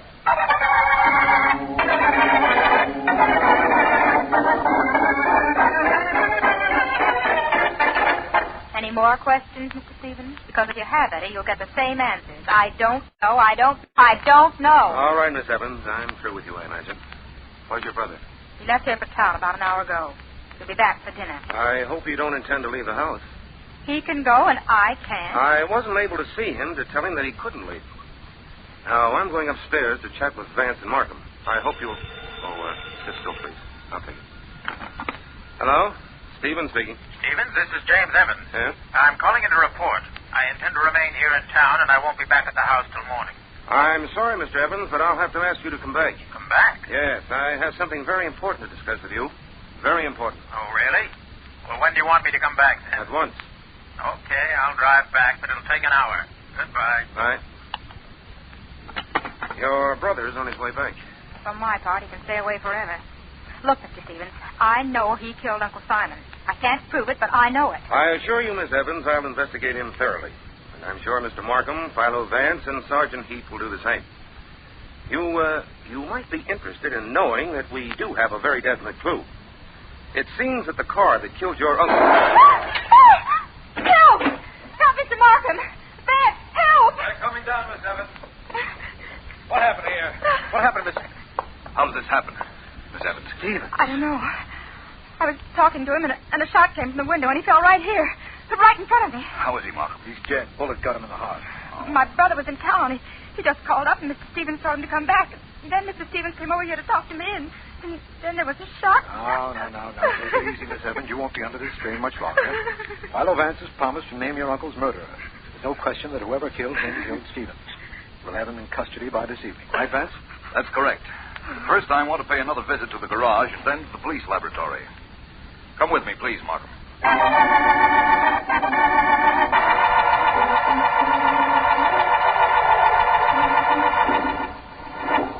Vance, Mr. Markham, you'll soon see how we bring out fingerprints that are not entirely visible under a microscope. Now, this telephone dial you brought me... The one I took from the telephone in Simon Joyce's garage, Doctor. Yes, of course. Now, over it, I break this small vial. Here. The vial contains iodine crystals. The fumes from the crystals are invaluable in bringing out latent fingerprints. In a moment, we may even be able to see them with the naked eye. Vance, if we were looking for fingerprints, why didn't we take the telephone receiver from the garage? If your theory is right, we could have gotten excellent prints from that. Our murderer is clever, Markham. If, as I imagine, he used the phone in the garage, he would have worn gloves to hold the receiver. But he'd never have seen the necessity for wearing them when he dialed a number. Besides, gloves are unwieldy when you're dialing. Prints are coming up, gentlemen. Just the tip of the finger, but prints just the same. You have the fingerprints of the girl, her brother, and the dead man's uncle to compare those with. Yes, these I have. Sergeant Heath got them early in this case. Now, I compare under the microscope. I'll tell you whose prints they are. Man, if you could tell us, why did we go to all this trouble? It's the proof we need, Markham. But, Vance, if you had told us the murderer before, the FBI man Stevens would be alive today. The FBI was never on this case, Markham. Stevens was not an FBI man. He was an imposter. That's the reason I knew that the murderer was the man you told me had called the FBI. Markham, arrest James Evans for murder.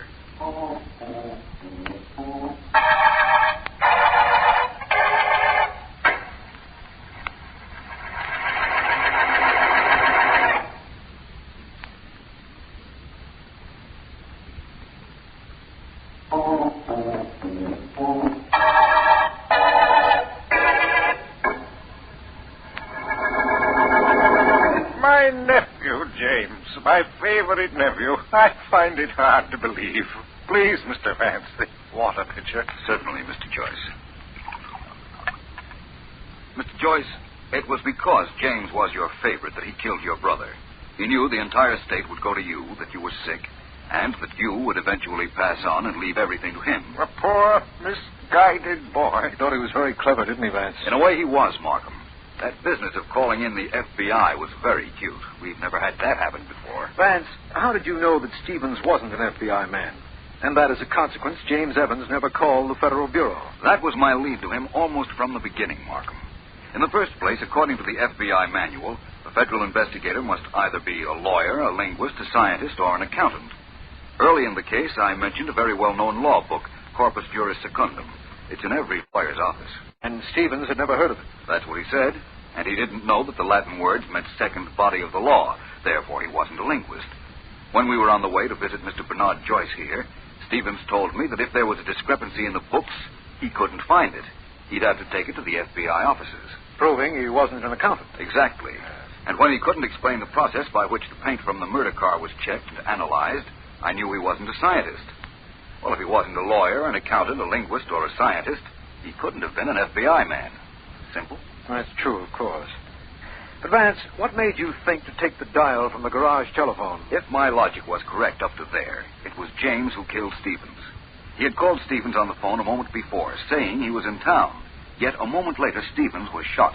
This even I understand now. If my nephew was in town, he couldn't have been near enough to kill Stevens a moment later. No, but if he called from the garage, he could have. And I believed he did call from the garage. And laboratory tests prove he did. Vance, I know now what started you on your original line of reasoning. If, as you suspected, Stevens wasn't an FBI man, then Evans never called the Federal Bureau, but devised this scheme of supplying us with the false clue of the 1942 Plymouth car. His own car was a 1940, removing him from suspicion. And the scratch on the fender, he cunningly duplicated on his sister's car and on your car, Mr. Joyce. He wanted it to look like I killed my brother. He didn't care who was blamed as long as he got away with it. The reason he killed Stevens was because he knew Stevens could blackmail him forever after the masquerade was over. Well, Vance, it seems that the masquerade is over now. And so, incidentally, is the Mistle-Toe Murder case.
Calling all detectives. A man whose mind contained 1,000,000 facts walked out on a stage and could barely remember his own name. That is the situation on this page from my casebook, the casebook of Jerry Browning, private detective.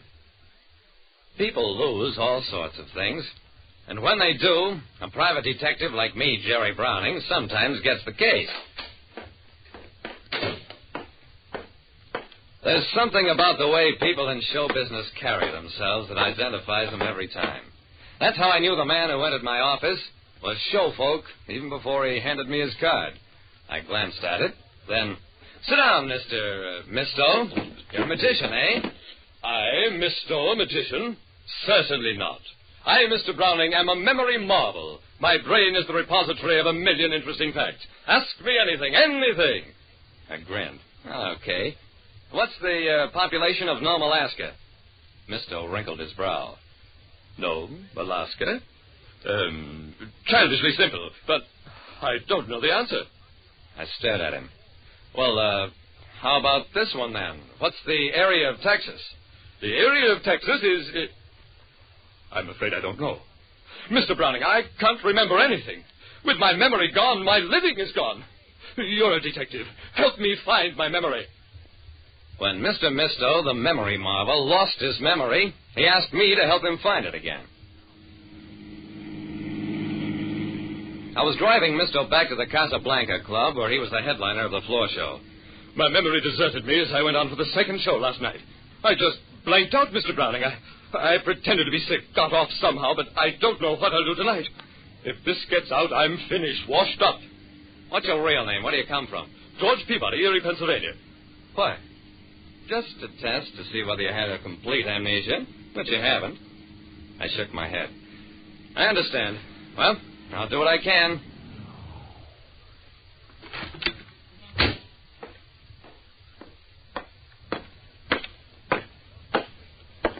There was a swarthy, heavy-set man waiting in Mysto's dressing room. Mr. Damati, Mr. Browning, Jerry here is a friend of mine. Damati glowered at Mysto. Don't care who he is. All I want to know is, you in shape to go on tonight or not? Mysto looked at me helplessly. I twisted my face into a leer. He'll go on tonight, but first he pays me the money he owes me, see? Mysto's mouth sagged open in surprise, but Damati got it. Or thought he did. Oh-ho. So that's what made you sick. Okay, Mysto, if you got yourself on a hook to gamblers, you get yourself off the best way you can. But remember, you work tonight or you're through. Poor Mysto looked ready to collapse. I helped him to a chair. I hated to do that, Mysto, but it's the only kind of alibi a man like Damati understands. Mysto nodded weakly. Yes, but what happens tonight? I can't go on. I don't even remember the capital of Maine. It's Augusta, and we'll worry about tonight when we come to it. Now, what happened here last night? Mysto looked around, shrugged. Nothing. You're not even trying. Did you have a visitor, Damati, somebody in the show, or a stranger? I'm trying to think. Visitor. Oh, it's no use. I can't remember. What's your name? George Peabody. Where are you from? Erie, Pennsylvania. Who was here last night? Janie Morland. Janie Morland? Yes. She's the singer. Okay. Now, we're getting someplace. Why did Janie visit you? Just to talk. She's a nice kid, young enough to be my daughter. Oh, I wouldn't want that to get around. She comes from Crawford, PA, which practically makes us hometown neighbors. What did you two talk about last night? Just hometown stuff. Let it go for now. You'd better start dressing for your act. I'll go try to find Janie Morland. But I tell you, I can't go on. Don't worry about it. Just get dressed.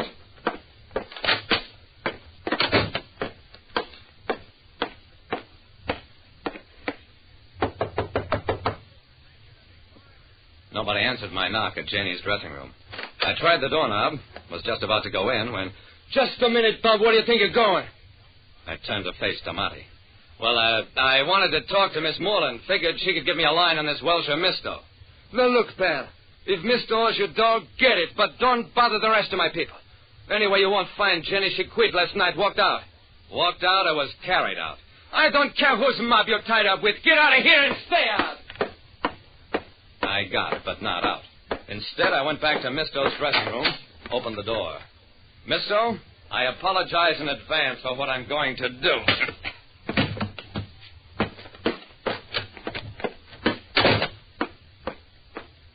Slugging Mysto was a dirty trick, but it was the only positive reason I could give him for not going on with his act. I went out to my car, drove back to my office, and really went to work with the telephone. What I wanted was to locate Janie Morland, if she was alive. At the fourth booking agent I phoned... Sure, Jenny quit the Casablanca Club. Who are you and what's it to you? I explained who I was and how urgent it was for me to get in touch with her. Finally, I learned that Jenny was working at another club way out on Green Oaks Road.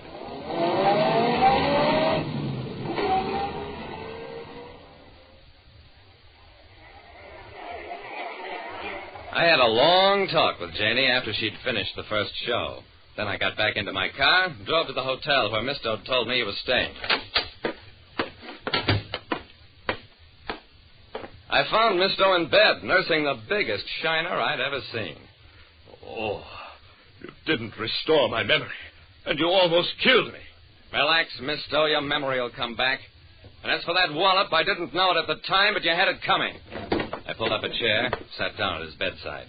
Mysto, you told me yourself you're old enough to be Janie Morland's father. Well, you didn't remember that last night. You mistook her homesickness for love, asked her to marry you. And when she refused, you got nasty about it. She finally slapped you, said she'd tell Damati. Mysto's stricken face told me that memory was flooding back. You know you've been slipping. Your kind of act isn't as popular as it used to be.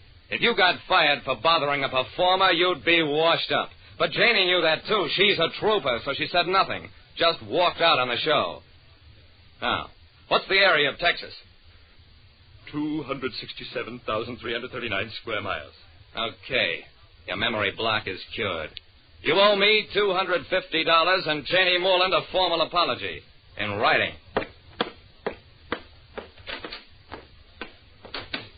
And that's all there was to finding a missing memory.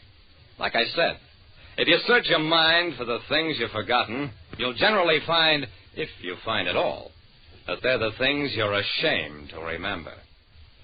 Listen next time to Calling All Detectives, mystery drama, mystery quiz, and a chance for you to match wits with yours truly, Jerry Browning, Private Detective.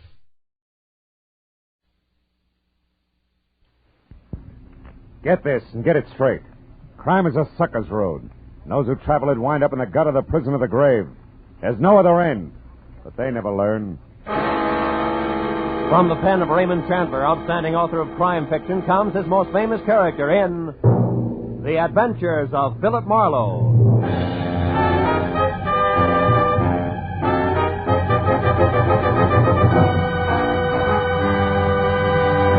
Now, with Gerald Moore starred as Philip Marlowe, we bring you tonight's exciting story, The Dark Tunnel.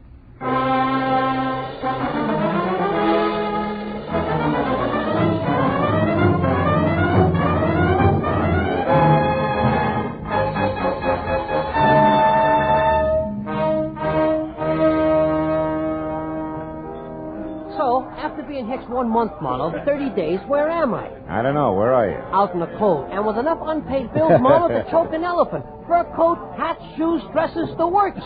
Furthermore, she tells me it's only the beginning, sweetie pie. Yeah, well, that's tough, Louie. I'll see you, huh? Hey, hold on. How about another scotch, Marlowe? Oh, no. It's only 10 o'clock. One for the road on me, huh? Now, listen, Hey, Mike, Johnny Walker twice. Okay. Unless, of course, I'm bending your ear too much, Phil. Oh, how could you say a thing like that? Look, Louie, I've had a long day. I want to go home. Fair enough. I'm glad I bumped into you. I'll see. You drive west, don't you?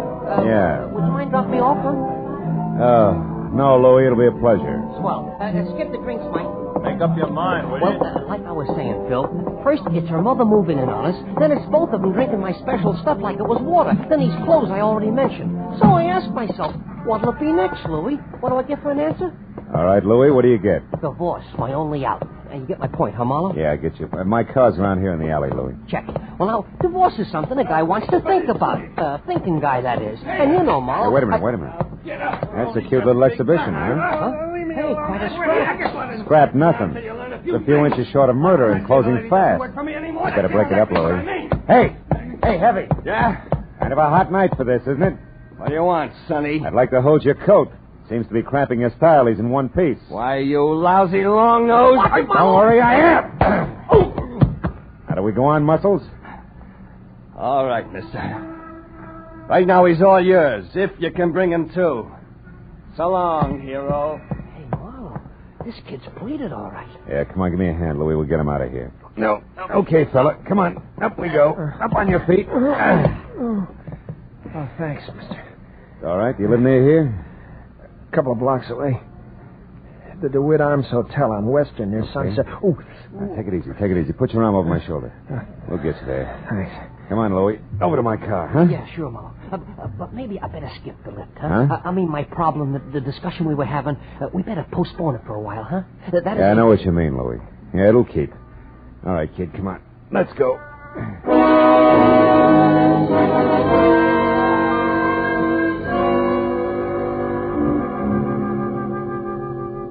The DeWitt Arms on Western was one of those cheap stucco and neon sign little hotels where the lobby floor is threadbare carpet and cigarette butts. The furniture is chained in place, and there are always the usual number of John Smiths on the register. By the time we were there and in the dingy, cramped room, number 111, it was no bigger than a cell. I knew that the boy with the swollen face who leaned heavy on my shoulder was 25. I answered to Ira Clausen, and he knew that I was a private detective without a job on my hands. Then I began to learn a little more. That slick guy in the alley, Mr. Marlowe, his name's Link. Austin Link. He runs the New Blossom Dance Land on North Hoover. Well, what has he to do with this Julia Thayer? Well, I'm not sure. It was the last place she worked just before she dropped out of sight a month ago. I don't think I'll need this towel anymore. I feel pretty... Take it easy. You better stay on your back, kid. Oh, yeah. Anyhow, Mr. Marley, I went to the New Blossom Dance Land tonight to see if I could pick up any kind of a lead on Julia. Where she went or why, anything at all. And you found out what? In Austin Link's office, in a desk drawer, this newspaper clipping. Mm-hmm. It's a month old, like Julia's disappearance. But otherwise, it doesn't make any sense to me. It was stapled to this picture of Julia. Here. Guess it was used in an ad for the dance hall or something. Hey, she's a pretty girl, isn't she? That clipping, what's it all about? Well, I'll read it to you. You mind closing the window first, Mr. Marlowe? I think I'd rather have it hot in here. Yeah, I know I would. Every jerk thinks he's Valley. All right, go ahead, kid. The headline is Faye Patillo killed in car wreck, and then mystery surrounds death of famed gangland woman. Faye Patillo. Hollywood's glamorous first lady of crime in the rackets. Yeah. It says she was killed late last night when her car plunged from Lookout Mountain Road at a hairpin turn. However, the police are puzzled by the fact that although the 40-year-old redhead was in her own car, she was not found at the wheel but in the back seat where, according to the condition of the wreck, she could not have been thrown. Furthermore, no sign of any driver dead, injured, or otherwise was or has been found. I know all about that one. Now, look, is that all you have to go on? Well, not quite, Mr. Marlowe. There's one thing more. What? Just before Link caught me in his office and I ran and hid, as far as the alley where you found me, Yeah. I overheard him talking to someone on the phone about Julia. I have no idea who it was, but Link was very respectful, and he was given a private telephone number. A number he was to remember, not write down. You know what it was? Yeah. Washington 7017. 7017. That's it, Mr. Marlowe. That's not quite, Ira. That's only half of it. What do you mean? You and Julia, why you want to find her, what she means to you, why you haven't gone to the police. Well? I'd rather not say, Mr. Marlowe, if you don't mind. Okay. Suit yourself. Well, good luck, kid. When you're on your feet again, play it a little neater, huh? You'll stay on your feet a lot longer that way. Mr. Marlowe, wait. Please. I want you to work for me. I'll tell you everything. That's better. May help, kid. Anyway, it can't hurt. No. Not any more than it has already. Began back home, Mr. Marlowe, a couple of years ago. The story Ira Clausen told me I'd heard before. So had anybody who'd spent more than a weekend in Hollywood. Only the names were different. Julia Thayer had loved Ira loved Julia, all this in Cedarville, Oregon. Then the snapper. Someone says Julia's not only beautiful, but has talent. She's wasting her time in Cedarville. Julia believes this, packs her bags, scrambles for movie land, where she falls flat on her face, which isn't quite as gorgeous in Hollywood as it was in Cedarville. And it's no dough, lots of pride. You got to eat to live, so you get a job. That was where the New Blossom Dance Land came in. And when the letters quit coming on the home front, Ira started to worry. He knew that Julia needed help. Mr. Marlowe, and followed one lead after another. Got as far as the alley where I collected you. Okay, kid, I think I've heard enough. Then you'll help me? Yeah, I'll try. Call you later.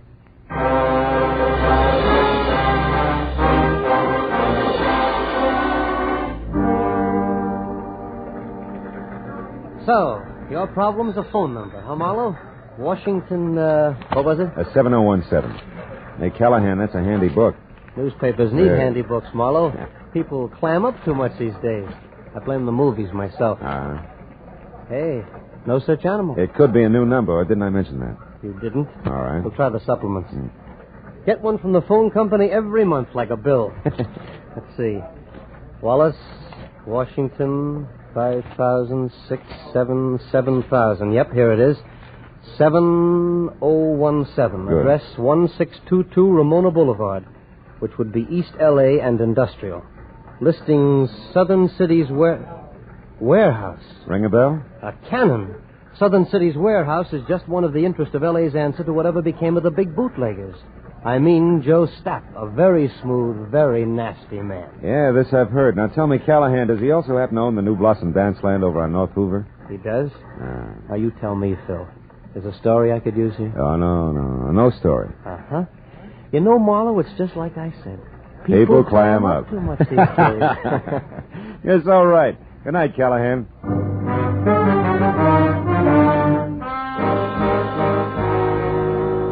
If the good gray reporter hadn't mentioned Stapp's prohibition background, I would have chalked the warehouse off as the kind of 9-to-5 place that couldn't possibly help.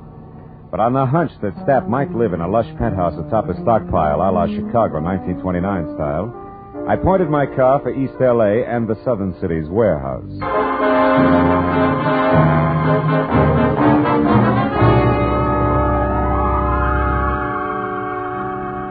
20 minutes later, when I was there and saw a step-down Hudson outside and soft light oozing over the edges of the roof, I didn't regret my move. Not at least until I'd found a flat metal door and had pushed the button attached there, too. Then I began to wonder because Aladdin himself couldn't have gotten a quicker response. Nor could his genie have been any more of a mountain than the item I drew. Out of a nearby shadow, not the door. Okay, Charlie. Lay it out nice and neat. Who are you and what do you want? Joe Stapp. Name's Marlowe, occupation private detective, now you. The handle's Pork. I work for Stapp. Hey, now wait a minute. What's it to you who I am? Shamus is close enough to cop the stink. And I'll beat it before I start thumping on your boy Wonder and turn you into something vest pocket size. Steady, Pork. Seems to be the trouble. Who are you, mister? His name's Marlowe, Mr. Stapp. He's a private... He'll answer for himself, Pork. Go ahead, Marlowe. What do you want with me? What's it about? Fay Patilio. Fay Patilio? Shut up, Pork. Fay Patilio is dead, Marlowe. So was conversation about her. Anything else? Yeah, something else. Girl who used to work over at the New Blossom Dance Land, Julia Thayer. Know where she is? Why she disappeared? No, and I don't care. Why should I? Because you used to go places with her. I've gone with 100 girls, Marlowe. Ah. Julia was no different, except for one thing. She gave me the brush. Well, good night, Marlowe. Sorry I couldn't have been more help. I won't be long, One Pork. more thing, Joe. You mind telling me who Julia dropped you for? Not at all. A pretty boy, Dean Coty. Julia thought he was better looking than a mink coat. Now, where can I find him? Can you throw that in? Surely. Forest Grove Cemetery, Marlowe. Oh? He was burned to death in an accident at some cottage, poor boy. Well, good night, Marlowe. Pork here will walk with you as far as your car. That's real friendly. Let's go, Charlie, and no funny business. Oh, I wouldn't think of it, Pork. You got height, weight, reach, and artillery on me. Yeah, and I'll gladly use them all. That your buggy there? Yeah, that's it. Well, it's been a nice stroll, Porky. Charming. Just so it stays that way, Charlie, remember to keep away from here, huh? Here, the dance land, and the Silver Lake spot. The Silver Lake, huh? Yeah, Porky, I'll remember. Every word of it.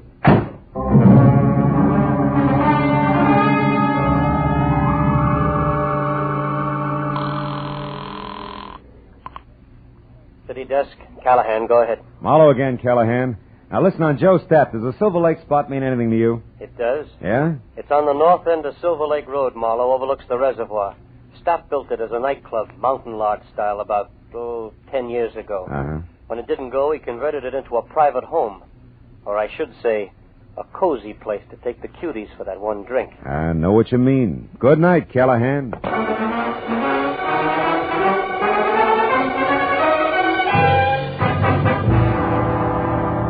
The Silver Lake Reservoir was only a mile off Lower Sunset Boulevard, but the setting could have been a street in Switzerland.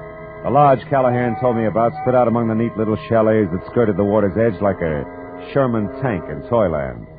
Also, it was showing light from a screened-in porch. So when I was out of my car across a shaky rustic bridge that spanned the promise of a creek and moving up close, I didn't have any trouble spotting the girl I saw inside talking earnestly into a telephone as Julia Thayer, by build, size, and color of hair. About the face, I couldn't say. It wore a hat that sported enough veil and mosquito-proof twin beds. Oh, well, that's different. The tunnel. All right, I'll wait there. Yes, as soon as possible. Goodbye. Hello, Julia. Who are you? What do you want? Quite a bit, honey. But for a starter, let's say that I'm a private detective named Marlowe, working for a guy who's worried sick about you. Ira Clausen. Ira Clausen? Who's that? Yeah, well, I'm not sure, but maybe he's the world's greatest sucker. Now, let's level, baby. It's getting late for guessing games, huh? I'll say it is. Oh, what's the use? What do you want to know, Mr. Marlowe? Too much to chat about here. The owner's no friend of mine. Come on, we'll take my car. All right, whatever you say. I'm tired of running. Mm-hmm. Let's go. Will you take my arm, please? This darn bridge scares me silly. Oh, sure. Just watch your heels on those loose planks, huh? You okay? Uh-huh. I think I'm going to be just fine, Mr. Marlowe.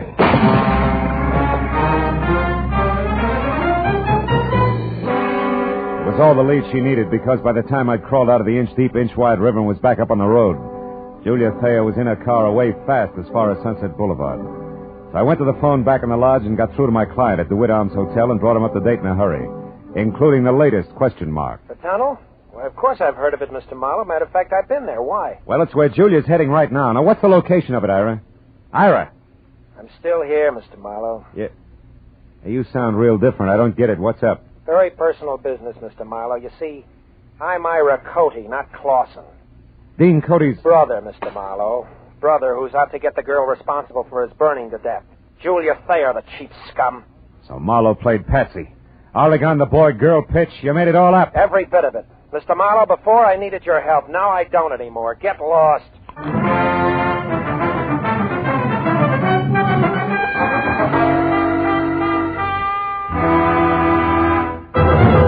In just a moment, we will return to the second act of Philip Marlowe. But first, there will be 4 more amateur songwriters on hand, and one of them will sell his songs for nationwide plugging and distribution when Songs for Sale comes along tonight on most of these same CBS stations. Songs for Sale gives these new songwriters a great chance. Their songs are judged by a panel of experts. Their music is sung by Rosemary Clooney and Richard Hayes. They're made to feel at home under the guidance of the experienced showman Jan Murray. For an hour of fascinating fun behind the scenes of Tin Pan Alley, here's Songs for Sale tonight and every Friday on CBS. Now with our star, Gerald Moore, the second act of Philip Marlowe, and tonight's story, The Dark Tunnel.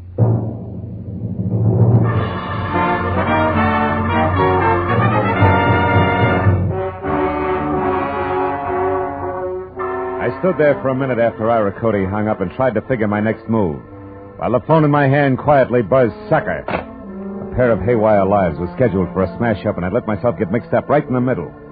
Now my only chance to do something about it was to find out fast what was meant by the tunnel. I started out of the place, but only got as far as the front door. You going somewheres, cutie? That rod makes you 6 feet taller, doesn't it, Porky, huh? I don't like you, Charlie. You played a dirty trick on me. Trick? What are you talking about? When I slipped and mentioned Silver Lake, it made Mr. Stapp mad at me, and I don't want Mr. Stapp mad at me. That I can understand. Now, look, you feel like talking this out? No. Oh, listen, you dumb ape. It's for your own good. Something's going to happen tonight that'll make your boss a lot madder than he is now. I'm the only one who... You're just trying to trick me again, but it won't work. Not this time. First, we lift your gun. Now, get going. We'll take your car. Porky, you're going to hate yourself for this in the morning when Stapp finds out? I doubt it. You see, Charlie, it's his idea. Now get going.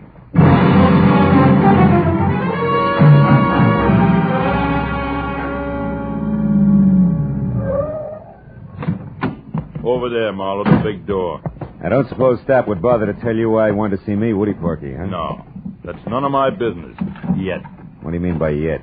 Oh, he might want you to tell him something you might not want to. Then it's my business, No. Charlie. Go on, open it up. That's enough. Inside. Well. Real genuine warehouse, huh? Chains, tackle, even a hand truck. Well oiled, too. Don't tell me your boss is going legit. Never mind that junk. Just stand right there. It'll like it. This crazy door locked. Here, Pork, try something heavier. Like this truck. Oh, my leg. Why, you... Now it's your chin. Good night, Charlie.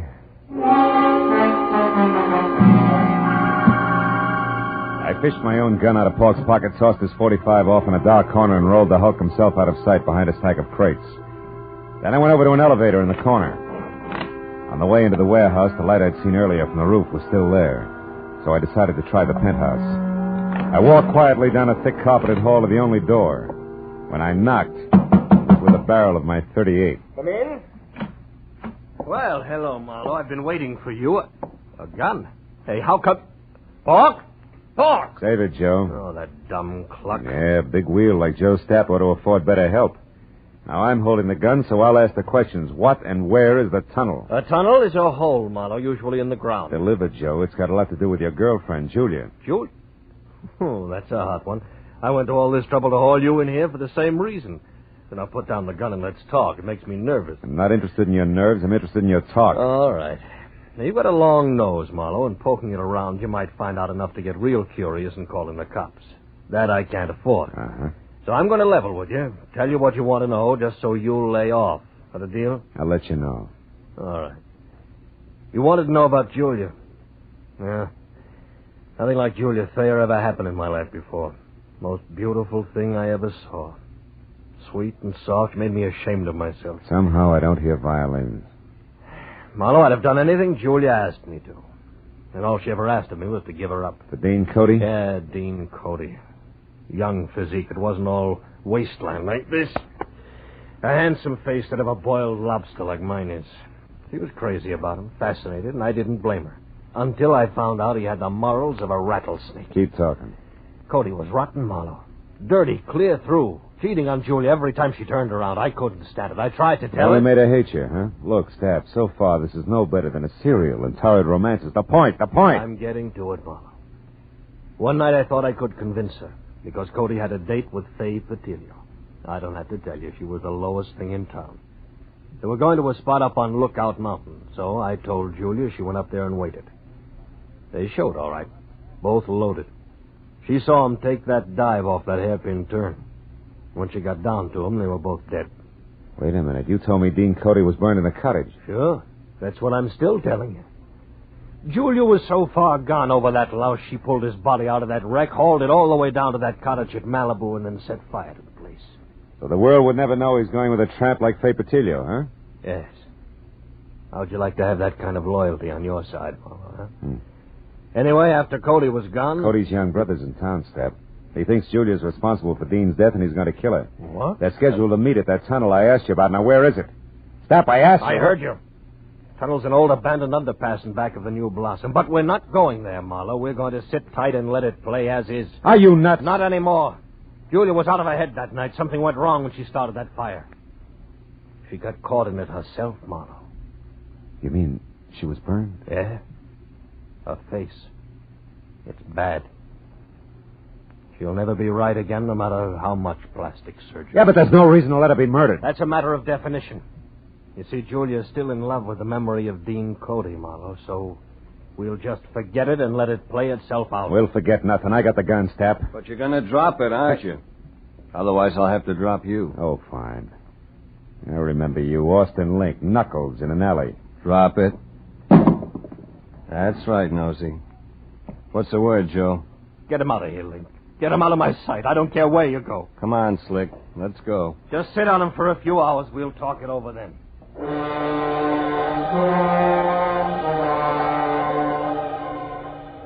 Link was a professional. He stayed exactly far enough behind me to be always out of reach, but always close enough to keep me under control. All the way down in the elevator, I watched for a chance that never turned up. And as I rounded the corner and headed for the big door again, I glanced at the stack of crates. Pork had come too. He was on his feet behind them, a heavy steel pulley block in one hand, his face a stupid mask of blind hate. He slammed the block at me with everything he had. I'll kill you! Oh. I dropped to the floor and heard the thing connect behind me. It had caught Link dead center. He fell like a bag of sand. Before Pork realized what had happened, I charged the stack of crates through my shoulder against it. Made it to the door and out in one dash. My car was sitting where I'd left it. I heaved a sigh of relief and piled in.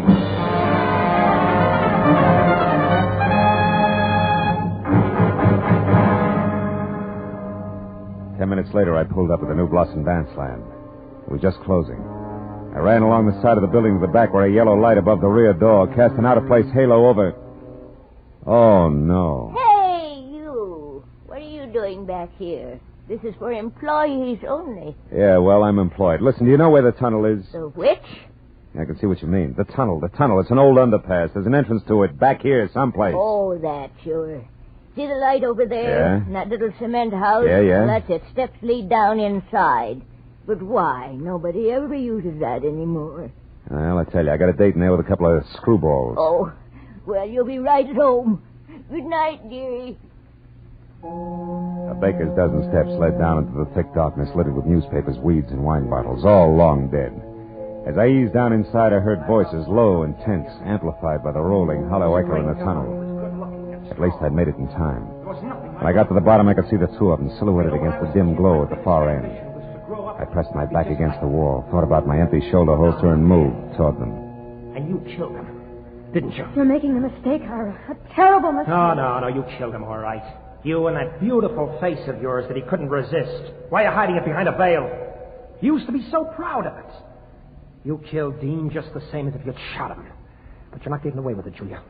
I'm going to swear it up for him right now. Ira! What? Marlowe, how did you find this place? I found plenty beside that, Ira. Give me that gun. No, you're not going to stop me.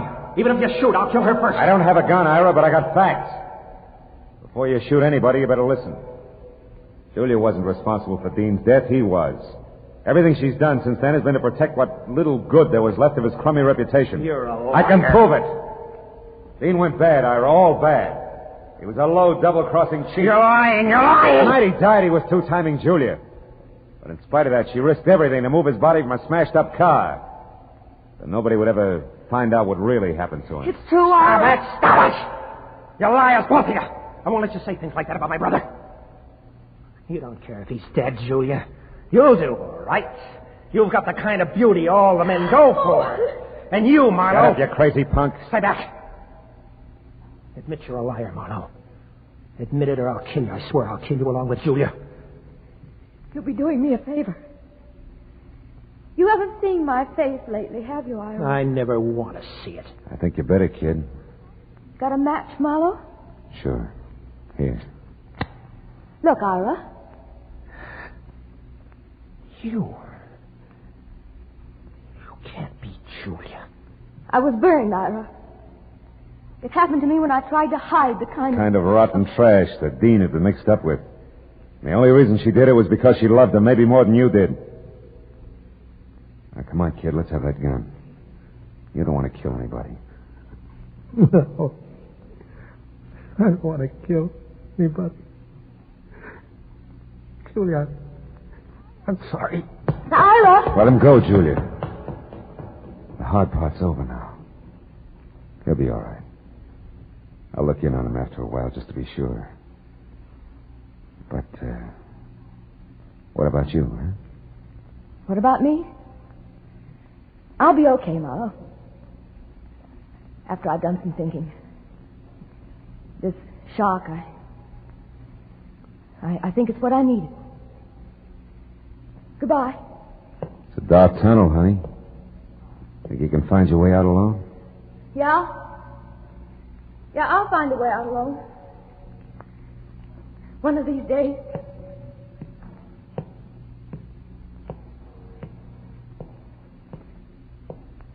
She was gone, and I went back and climbed the stairs. Out of the tunnel and into the night again. As I drove slowly home, I thought of Julia, alone in a dark, blind tunnel with no end to it. And then I thought of all the dark, blind tunnels that men stumble into. Tunnels of blind love and blind hate. Of blind submission that lets empty suits of armor conquer cities and men's minds. Tunnels of blind worry and blind greed, of blind ambition, of blind... But then I stopped because I was getting no place except into a blind alley.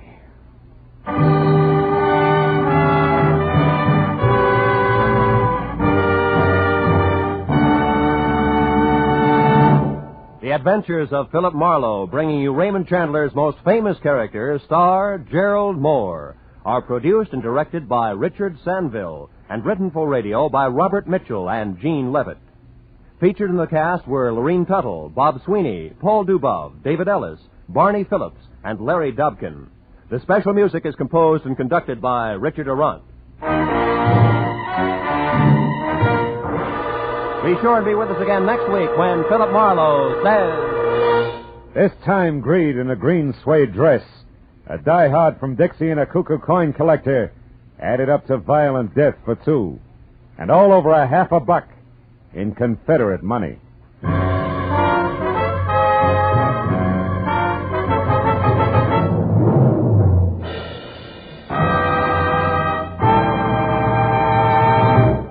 Every Friday night, CBS brings you stories taken from the files of parole boards of the 48 states. With only the names changed, these stories give in complete detail the events of a criminal's life up to the time he is up for parole. Then, before you hear the board's decision, you can make up your mind. Is this man ready to be set free? It's been hailed by press and public alike as an outstanding anti-crime show. And you can hear it now by staying tuned, because Up for Parole follows immediately on most of these same CBS stations. Roy Rowan speaking. This is CBS, where you play Sing It Again every Saturday night, the Columbia Broadcasting System.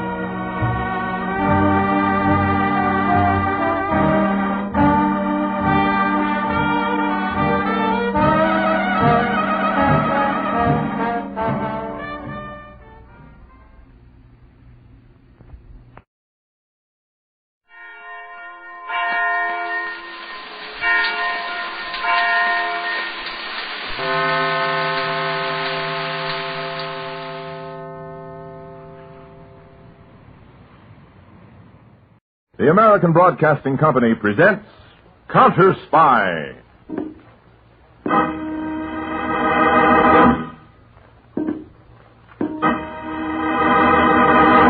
Washington calling David Harding, Counterspy.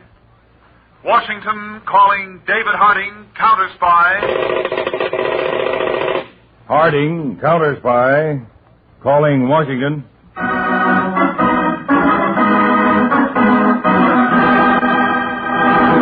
United States Counterspies, especially appointed to investigate and combat the enemies of our country, both at home and abroad.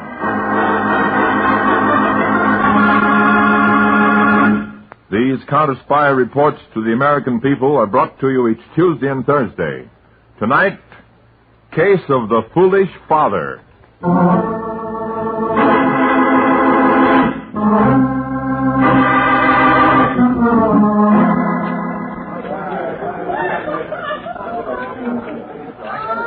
This is your regular table, Mr. Baker. You please sit down. Yeah, sure, pal. I'll get some bread and rolls on this table. I haven't got all night. What's the good of my owning this joint if I can't get Mr. served? Baker, sure. Now, why hasn't the floor show started yet? What goes on here, anyway? Take it easy, Lefty. It's only 10:30. Popo, you know I got that date with Hickman. Pal, I'll get going. Will you go tell the band leader, tell Charlie to start the floor show? I want to see that new dame. Put her on first. Sure, Mr. Baker. Right away, Mr. Baker. Oh, people take all year to do the simplest thing. Your trouble is you're a hurriesome guy, Lefty.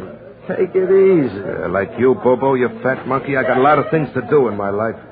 Why don't they start the show? The show. What's so terrific about the show? A crummy comic and 6 tired chorus babes. Selena. Oh, the new snake dancer? Uh-huh. I saw the photos when Charlie booked her. She dances in a filmy costume with a fake snake. Love it. Thank you, and good evening, folks. Good evening. It's a privilege to welcome you to the Green Grotto, Liberty City's snappiest recreation center. Tonight, we've got a special treat for you, and here it is. That guy talks too long. The Dance of the Surfing Queen by Selena. Joe, the violet spotlight, please. Oompa, music.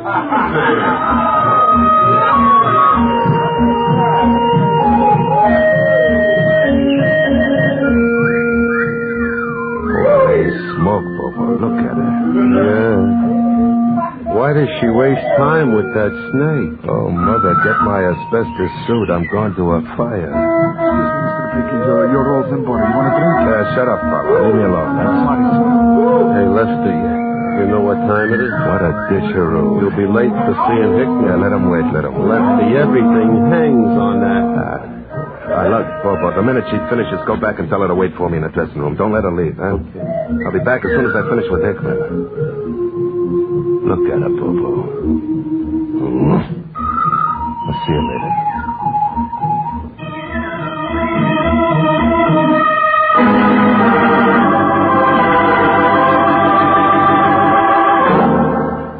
Well, you're a little early, Lefty. Oh, it's better than late, isn't it?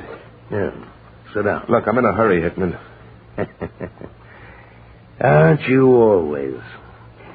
That's why I picked you, Lefty, as my right-hand man a year ago. And you've done all right, haven't you? Not all right enough. I don't get you, Lefty. Things have to move faster. I got no time for them. Impatience is foolish, my boy. Took me 20 years to work up to the head of the organization. Today I control every racket in Liberty City. Uh-huh. None of them amount to beans except the numbers, and I want a bigger cut. Greedy, aren't you? Well, I take all the chances. The runners all know me, not you. I have the policy slips printed and distributed. It's worth more than 1/3. I could get angry at you, Lefty. But I'm going to try persuasion first, because you're a good man. You know my basic idea. Run a racket like a respectable business. Build confidence among the men. A clear line of promotion for merit. You know you're going to take my place someday. You'll deserve it. Then you'll sit in this hideout office. All very pretty, Hickman, but 100 years from now we'll be dead. I ain't got time to wait. I won't give you a bigger cut. That's final. Mm-hmm. Well, I got something even more final. A gun. You fool,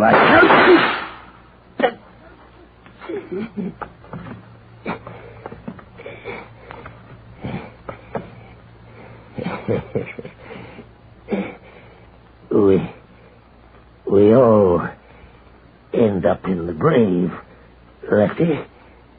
Why hurry to get there?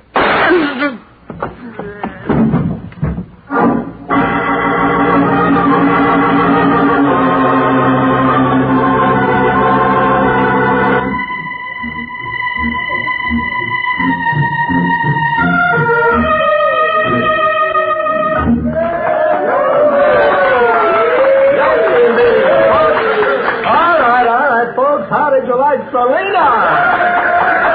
All right, hold everything. Selena will be back for the late show, midnight, with an even more daring dance. Hey, Paolo. Yes, Mr. Folk. Hold the next cause for a few minutes. I gotta go backstage and see Selena. Mr. Baker wants to talk to her when he gets back. In their interpretation of oink, oink, life down on the farm. Here we go.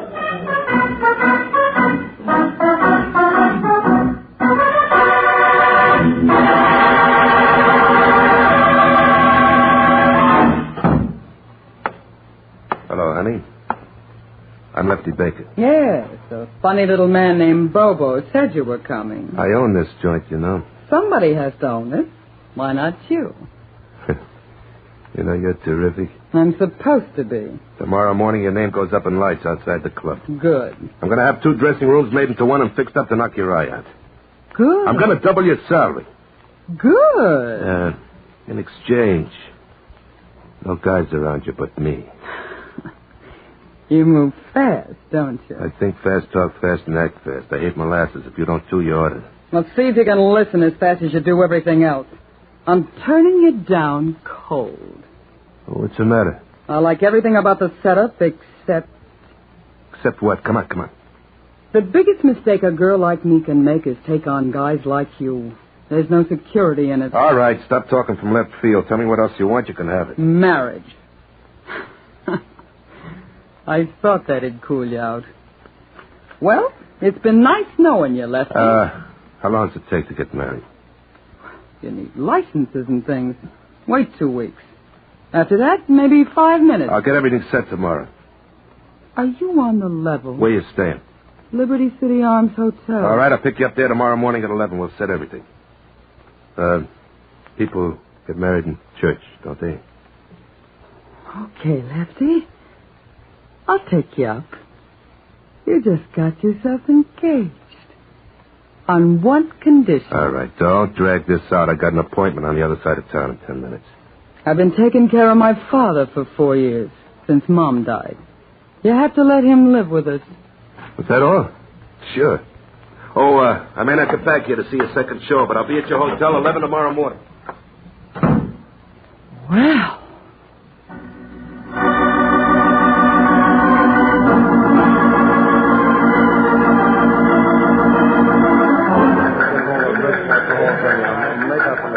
Attention all Washington Counterspy personnel. This is David Harding's assistant, Harry Peters, speaking. Here's Mr. Harding. 8 days ago, C.J. Hickman, the crime boss of Liberty City, District 11, was found shot to death in his hideaway private office.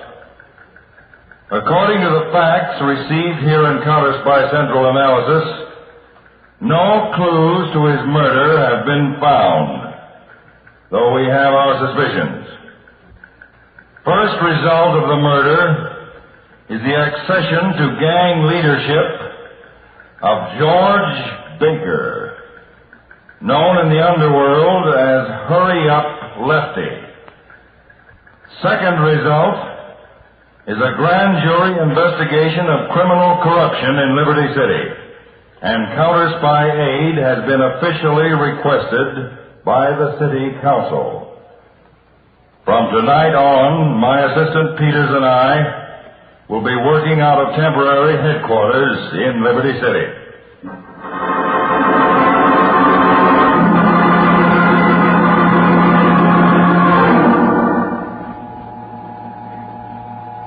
Get a load of this, honey.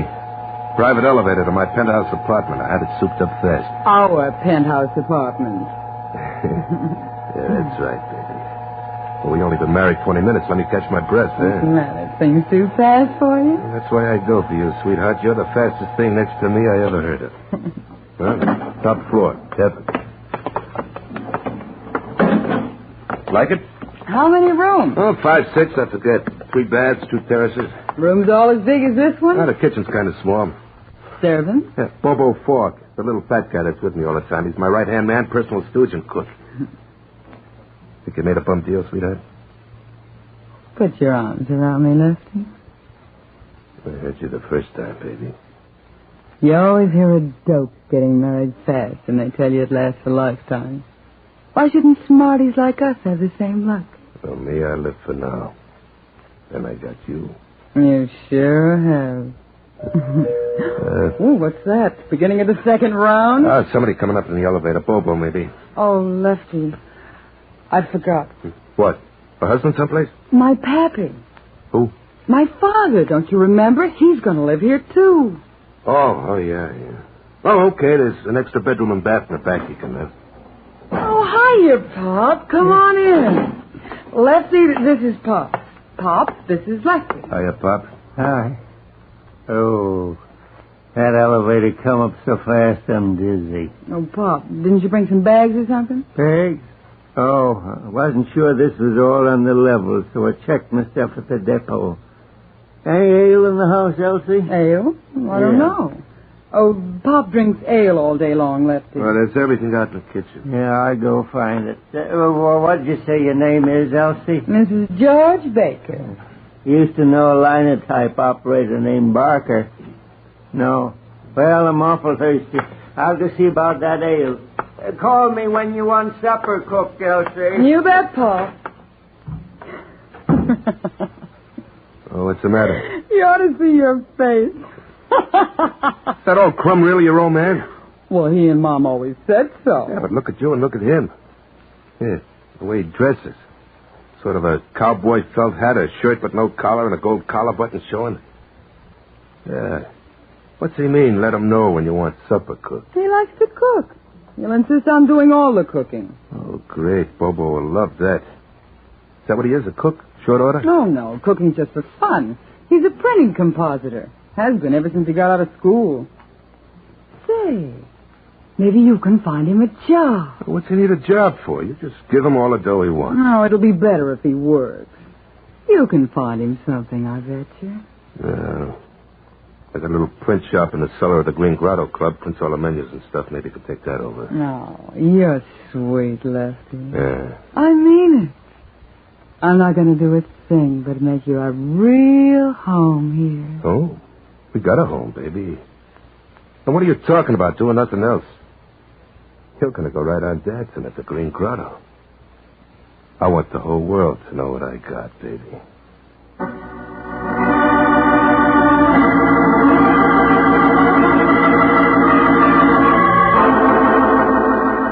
This Liberty City setup is trouble, Dave. They all are, Peters, at first. The worst is it looks easy. Here we've got a couple of hundred of the policy slips used by the racket, but no luck in tracing them. You heard yet from all the paper companies? Well, it narrowed down pretty fast to that jobber in Kansas City, Chief. He sold a carload lot of this paper 5 months ago to a printer in Independence, Missouri. Now, that printer failed, and the paper was sold off at auction. No record of who bought it. Yeah, but the chances are these policy slips are printed somewhere here in Liberty City. Well, we've checked every printer, Dave, big and little. There are 27 all told, including the printing plant at the university outside the city. Not one has this particular typeface. Vogue Bold, isn't it? Mm-hmm. 8-point and 12-point. And it ought to be easy to trace. You can see that a lot of the characters are defaced. Well, we can't sit here all night and stew about it, Peter. There's only one possible lead at the moment. The one turned up in our surveillance reports. The father of Selena, the snake dancer. Yes, Lefty Baker's father-in-law, Pop Wilbarger. He's a printer by trade. See what that leads to, Peter.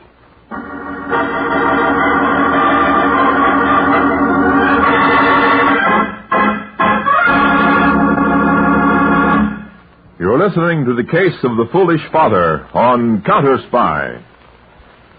The American economic system has always preserved the basic freedoms of the individual. The freedom to work in the place of his choice, the freedom to bargain collectively, to contract his own affairs, to own property, start an enterprise, profit from his inventiveness and his investments. These freedoms are, in fact, basic to our economic system itself. Since 1910, we have more than doubled the output of each of us for every hour we work. In the same period, we have increased our supply of machine power 4.5 times. Since 1910, we have also increased our annual income. Yet in the same period, we have reduced our working time. Remember, our unrivaled production of goods and services goes hand in hand with the preservation of our basic freedoms. Our system may have its faults. We still have a lot to do to make it bring us all the things we want. But despite these faults, it has brought more benefits to more people than any other system. So at all times, work to protect and to strengthen our American economic system. And now, back to Counterspy.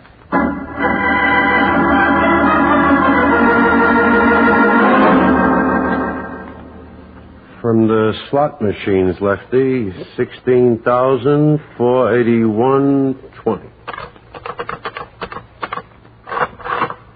Check. From the laundry concessions and linen service in all the hotels and restaurants, 6,791 cents. Check. Should be more. Those guys are slow. Yeah. Hey, ain't it time for us to go home? I'll eat upstairs in the club tonight, Bobo. You too.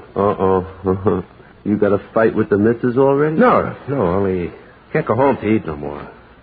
It's Pop. Oh. He cooks, you know. Yeah, I know. All right. He run me out of the kitchen practically. Yeah, he loves to cook, he says, and he cooks dinner every night. Only 3 times a week he cooks the same thing, and it gets me. The same thing? Yeah, shepherd's pie. For dessert? So skip dessert. No, shepherd's pie is no dessert. It's the main thing when you have it. It's got meat and vegetables and kind of a crust on top. Yeah?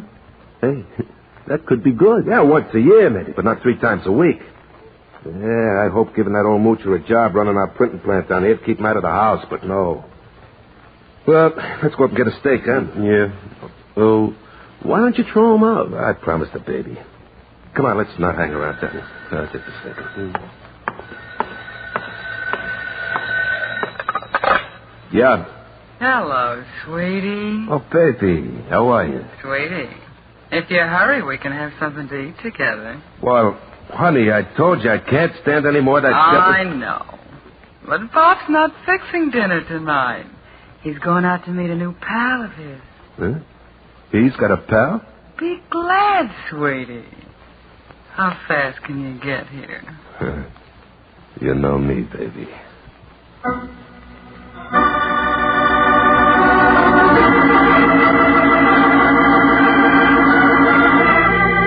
Here I go, Dave. I'll check with you later at the office by phone.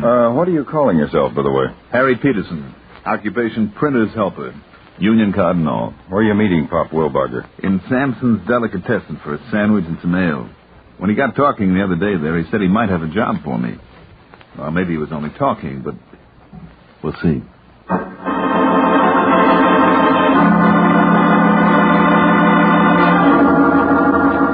Well, Pops, nice little print shop you got here. Oh, not bad. Well, seeing as you just hired me to help you, how about let's get going, Will you look at this? Oh, menu for the Green Grotto upstairs. Some prices, huh? This face type I'm talking about. Caslon, old style. Why, we used to use that on the Tacoma Star News when I was a boy. Yeah, it does look old-fashioned. I'm going to change it. To what? What other types you got here, Pop? Some fella's been running the shop. Pretty careless. I don't know what there is. Let's look. You bet. Some cases here. All handset stuff. Yeah. Looks like old monotype stuff. Cheltenham. Well, that's no good for smart menus, Pop. Cheltenham's corny. Yep. Let's keep looking. A lot of old stuff ought to be melded up. How you on hand something, Peterson? Ever do any? Plenty. I can handle a Ludlow, too. No linotype, though. My eyes, I'm not so young anymore. Well, maybe you'll reset this menu if we can find a decent typeface. Hey, Pop. What? Here's a typeface that looks possible. What? It's Vogue Bold, 8-point and 12-point. It looks okay, huh, Pop? Vogue. In good shape, is it? No eyes, No reason why it shouldn't be in good shape, is there? And say... Yeah? Back here in the dark. And there must be at least 2 tons of paper. Can we use that? Lefty, he owns all this. He said stick to the regular menu paper, the heavy stuff. Well, maybe so, Pop, but we want to do a real smart job for the nightclub, don't we? And Lefty will be happy when he sees it. Yeah. So give me that menu copy and I'll go to work.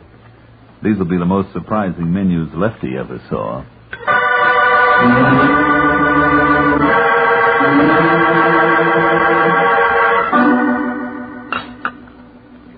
Sweetie, I have to admit it. I like Bobo's cooking better than Pop's. He's a character, your old man. Oh, I don't know. That gold collar button of his always sitting in the kitchen slopping up ale. Yeah, I'll tell you a secret. He says his eyes are getting weak. Actually, he's boozy half the time and he can't see straight. Well, let the old gig have some fun. You're different tonight, Lefty. Oh, me? Never. You ate your food as if you had a little time for it.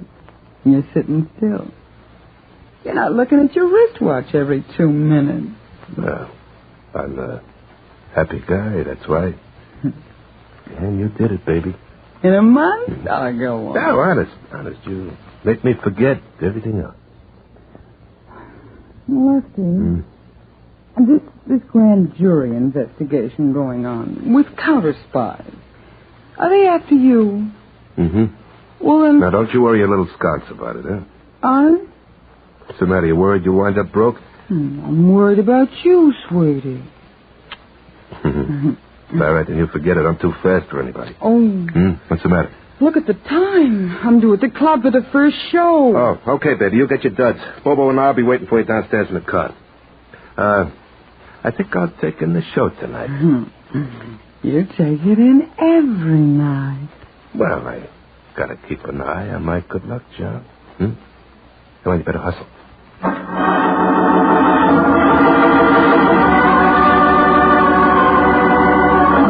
Dave. Hello, Dave. Yes, Peters, what's up? I can't explain now. I just ducked out of the print shop to a phone booth. Can you come to the Green Grotto for dinner? Of course. You expect something? I've taken a wild chance, and it may lead to a blow-off. Now, when you get there, keep your eyes on Lefty Baker, especially when he sees the newly printed menu.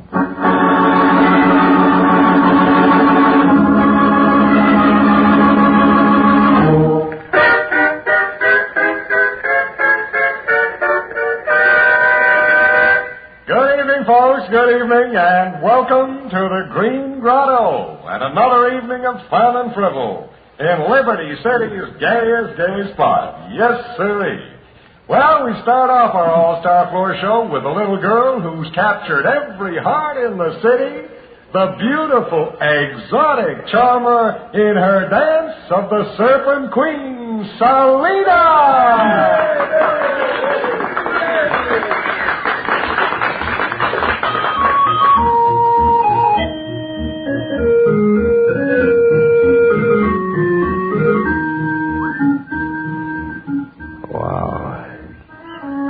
That's all I gotta say, Bobo.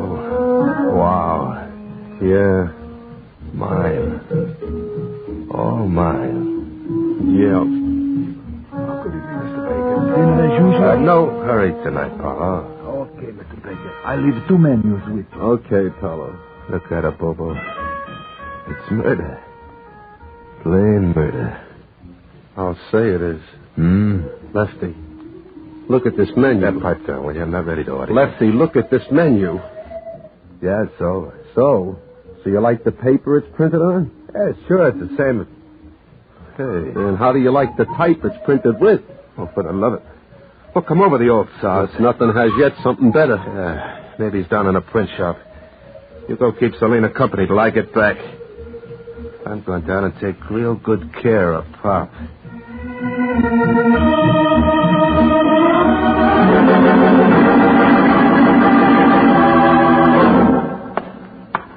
Hey, Pop. I brought back some more ale. That's the stuff.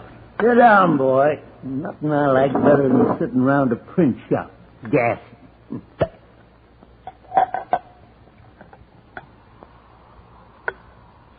Here's yours. Ah, thanks. Now. Reminds me of one of Jim Bates out in the old Mountain Valley Press. Oh, yeah.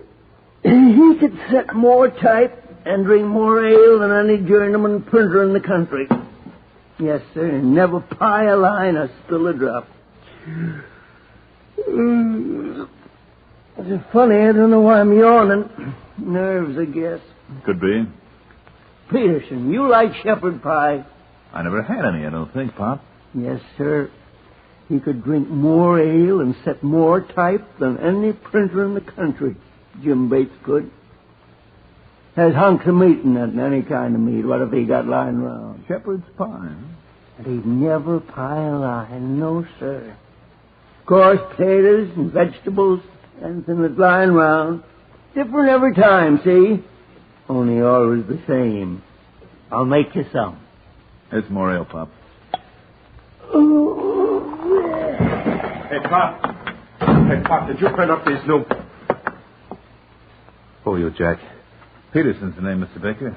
Mr. Wilbarger's helper. Helper since when? Since tonight, Mr. Baker. Did we do anything wrong? Somebody did. I told this old goat not to touch anything in the shop but what he needed for menus and table cards. He used the wrong paper and the wrong type. Well, I know they're the same as the policy slips printed down there. Policy slips? What do you know about policy slips? Come on, spill it, wise guy. What's your right? I just wanted you and me to have a talk. We're having it with a gun in my hand, so talk fast. Well, like you say, Mr. Baker, I've got an angle. I want to tie up with a smart guy like you. You wouldn't want me unless I did something smart, so I conned Pop into hiring me. You're not smart after all, Peterson, because you did something that can wipe out my whole racket. That's why you and the old South here going to get it. Lefty. What? Selena, for the love of Mike. She got the whole story out of me, Lefty. What are you going to do to Pop? You were going to kill him, weren't you? Oh, gee, honey. Yes, he was, Selena. Lefty, you crummy crummy. Ah, honey, I took the old bum out because you asked me. That don't give him the right to louse up my whole racket. Bobo, take her out of here. Yes, sure, Lefty. Oh, will you touch me and I'll claw you wide open. Hey, geez, Lefty. Go on, you sap. You're scared of a dame. Let's see you do it, Lefty. Why don't you give her what you gave your old boss, Hickman? Shut up. Lefty, I draw the line at murder. Pop and me are getting out of here. Come on, Pop, wake up. This is no place for us. Oh! All right, everybody stand where they are. That shot went into the floor just as a warning. Now, everybody... Grab his gun, Peters. I've got it covered. Got it, Chief. Got some handcuffs for Lefty. Hey, well, what are you guys, cops or what? United States Counterspy. You and your boss are both under arrest on suspicion of murder. Murder? I didn't kill Hickman. He done it. Lefty done it. Shut up, you crummy heel. We'll take them all in, Peters. Hold everything, boys. Yes, miss, what is it? I had no part in Lefty's racket. I was just looking for a roof over me and Pop. And we had it for a while. All I want now is plenty of publicity. I think I'll look pretty good on page 1. It's a nice wife you got, Lefty. Drop dead. Come on, Pop. Hey, Pop. Ollie, hit the deck. Well, sir, anytime you want shepherd's pie. Look at me, a doctor. Will you? My shoulder's bleeding. You bet, Lefty, a doctor and the penitentiary, the way you like everything, on the double.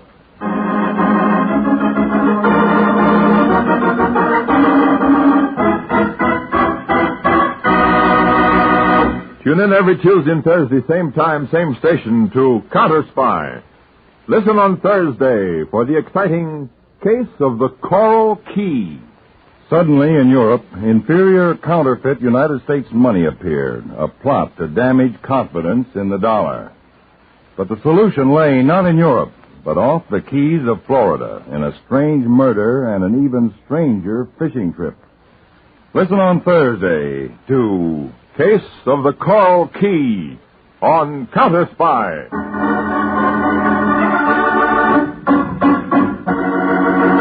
Tonight's Counterspy program originated in New York. was directed by Leonard L. Bass, dramatized by Paul Milton, and featured Don McLaughlin and Mandel Kramer. Counterspy is a Phillips H. Lord production.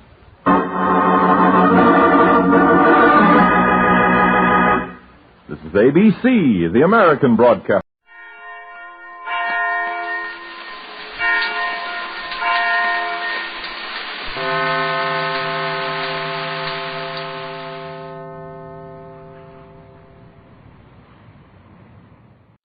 New post-war Old Dutch cleanser, famous for chasing dirt, presents Nick Carter, famous for chasing crime.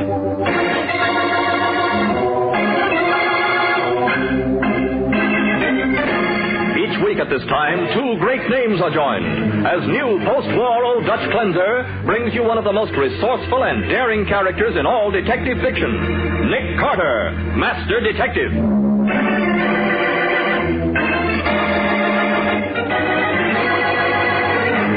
Well, Patsy, at last I know the name of the killer, how he murdered his victims, and why. Well, then let's go. Let's go where? Why, let's go arrest him, of course. Not so fast, Patsy. There's still one slight hitch. Hitch? What is it? Well, I know all these things, but I can't prove a darn one of them.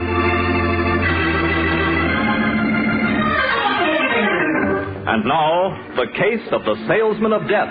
Today's exciting adventure starring Lon Clark as Nick Carter, brought to you by new post-war Old Dutch cleanser. As our story opens, Nick Carter is just completing a telephone conversation with a would-be client. I understand, Mrs. Gordon, but... Yes, but if you don't... All right, Mrs. Gordon, I'll come out right away. That, Patsy, was the rich Mrs. Benjamin Gordon of Park Avenue on Newport. Oh, you mean the one who gives so much money to charity and is mixed up in the East Bay Boys Club? That's the one. Well, what's with her? Seems someone wrote her a threatening letter, so get your hat. She's waiting for us. I've already got it, Nick, but, just what did this mysterious someone threaten Mrs. Gordon with anyway? Apparently, someone is trying to kill her by prayer.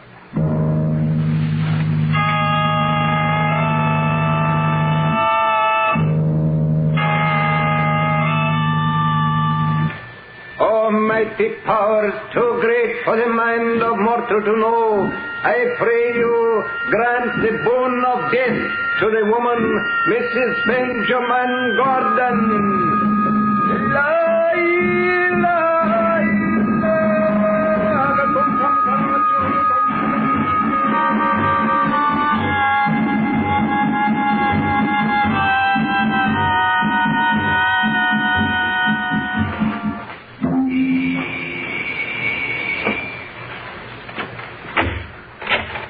Come in, Mr. Carter.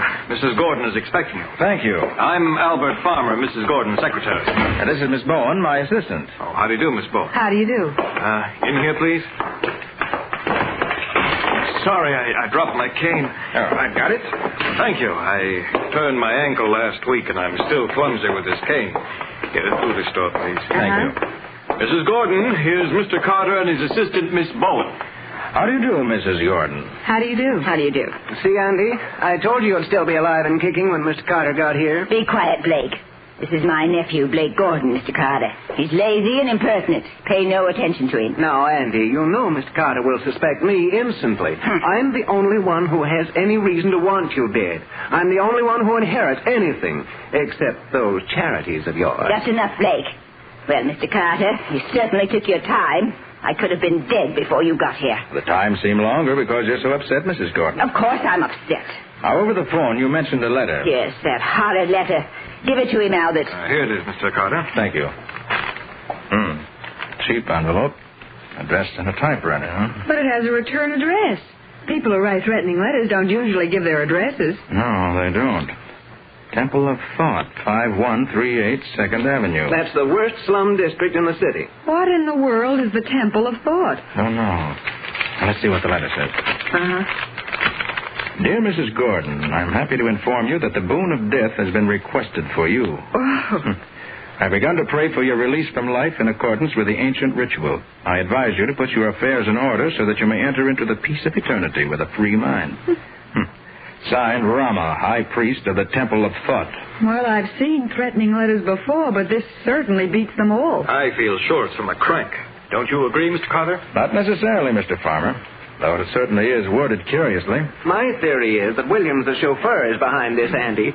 Remember, when you discharged him last week, he threatened to kill you. We're not interested in your theories, Blake. Mr. Carter, you must catch this Rama person and lock him up immediately. All right, I'll call on him right away and see what he's up to. Have you notified the police? The police? No.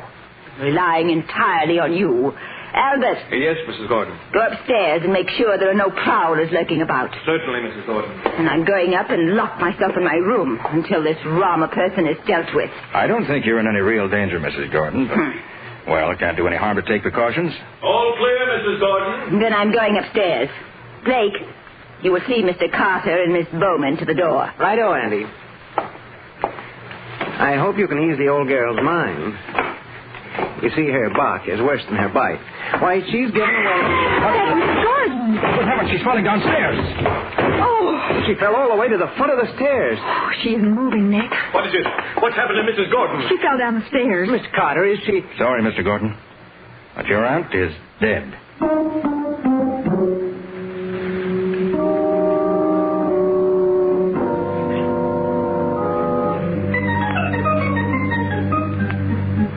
Now, look, Nick, I've been in the Homicide Bureau for 10 years, and I've never heard of anyone getting prayed to death. That's strictly screwball stuff. I know, Matty, but just the same, 2 hours after she received that letter, Mrs. Gordon died. But accidentally, Nick. Annie the maid and Blake Gordon, the nephew, swear they saw her fall down the stairs, break her neck when nobody was near her. That's true, I know, but... And her secretary, who was upstairs, swear there was no one in the upper hall. Well, even so, Matty. Okay, it was an accident. She fainted or had a heart attack. Matty, did you notice that according to the coroner's report, there was a curious bruise on her body, a small round bruise directly over the solar plexus? So what? Naturally, she bruised herself falling downstairs. But she fell backwards. Oh, listen, Nick. All right. Will you... Anyway, I thought you'd want to question this Rama with me. That's why I left Patsy at the office and stopped by for you. Of course, I want to talk to him, but I still say you don't kill people by praying them to death.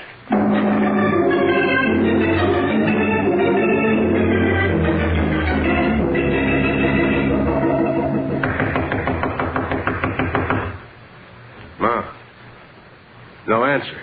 Maybe Mr. Rama has beat it. I doubt it. Let's try the door. Okay. Hey, it ain't even locked. I suppose we see what a temple of thought looks like. All right.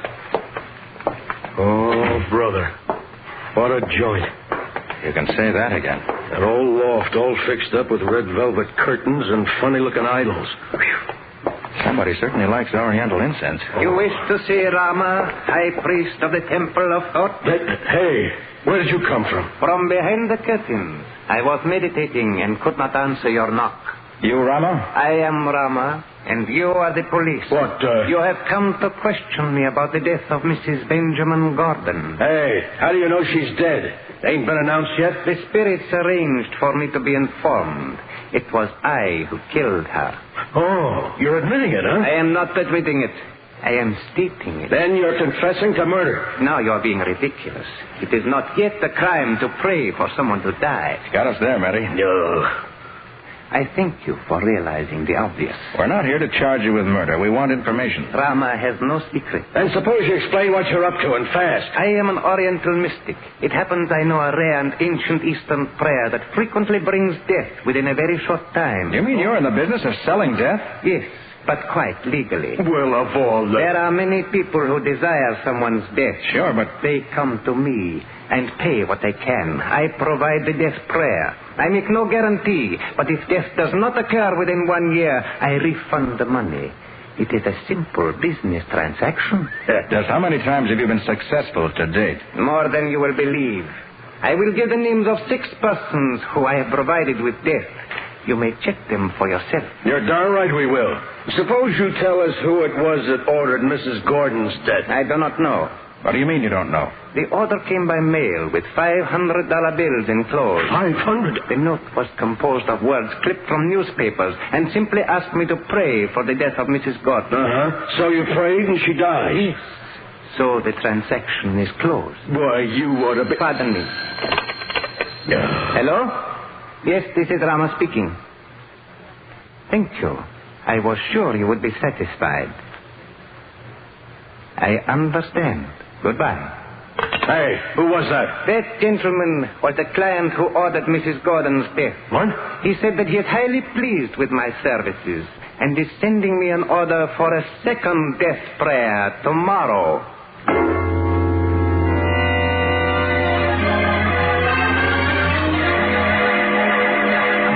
Well, apparently Nick has encountered a new and baffling method of murder. We'll find out more about it in just a moment.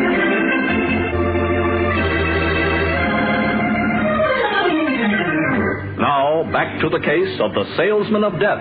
Today's adventure with Nick Carter, brought to you by new post-war Old Dutch Cleanser. It is the morning after the mysterious death of Mrs. Benjamin Gordon. Nick and Patsy at the office are trying to puzzle out the truth of the case.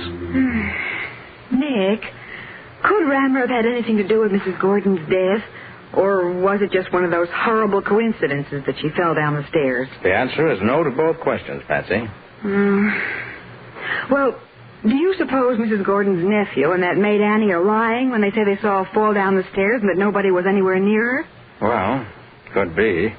So far, Blake Gordon is the only person we know who has a motive. Yeah. He gets $100,000 in the old lady's will. And he needs it. Well, you get more, except that the rest of her money goes to charity. True. Say, how about that chauffeur Williams Mrs. Gordon fired last week? Well, we're checking on him. Oh, just the same, I can't help believing that Rama may have some kind of strange power.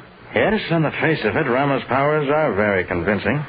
Only I'm not convinced. Well, yesterday he said his client was going to order another death prayer. And if somebody else dies now, then we'll know Rama's on the level. I hope we can see to it that no one else does die. Matty's going to let me know if he gets a report from anybody who... Hey, Nick! Nick! Hey, what the devil's the matter, Matty? Come on, Nick. I got a squad car outside. Just had a phone call from old Hiram Worth. That devil Rama started praying him to death. Hiram Worth? Yeah. But he's one of the richest men in the city. Oh, look, Matty, I better phone him first. Oh, for the love of heaven. I want to tell him we're on the way and warn him to be careful. It'll only take a minute. Well, okay, but make it fast. That Rama guy's probably praying for him to die right this moment. Yeah. Hello? Hello, I'd like to speak to Mr. Worth, please. I'm sorry, but that is impossible. But this is Nick Carter speaking. I'm sorry, Mr. Carter, but Mr. Worth cannot come to the phone. He died 5 minutes ago.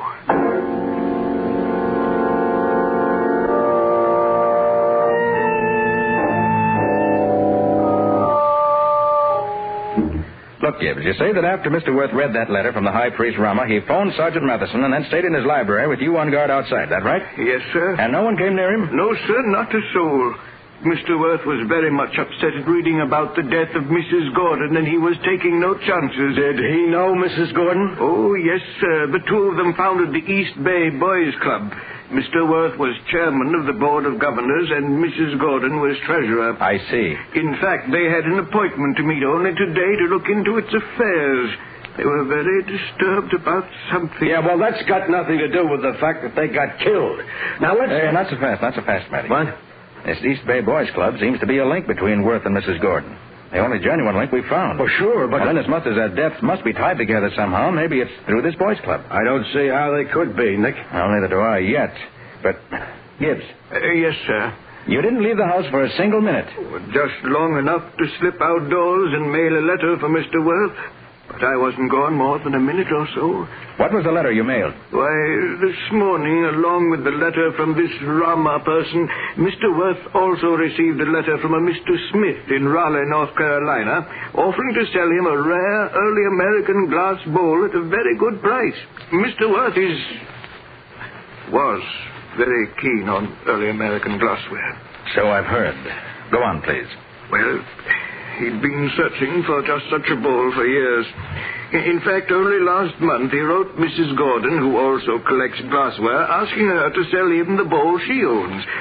She refused. So you see, he was delighted to learn that one was for sale. And while he was waiting for you, he made out his check, sealed in the self-addressed envelope Mr. Smith enclosed, and sent me out to post it immediately. Which you did, huh? And when I returned, Mr. Worth was perfectly all right. But 5 minutes later, he cried out. I rushed in. There he was, slumped across his desk, dead. Gibbs, I'd like to see the envelope the letter from this Mr. Smith arrived in. Yes, Mr. Carter. Ought to be right here. Yes, here it is. Mm-hmm. Hey, Matty, look at this. What? The return address is Raleigh, North Carolina. But this envelope was postmarked right here in the city. And it's a phony. Yes, Matty, a very deadly phony. Unless I miss my guess, whatever killed Hiram Worth is in the U.S. mail, and we can't get it back.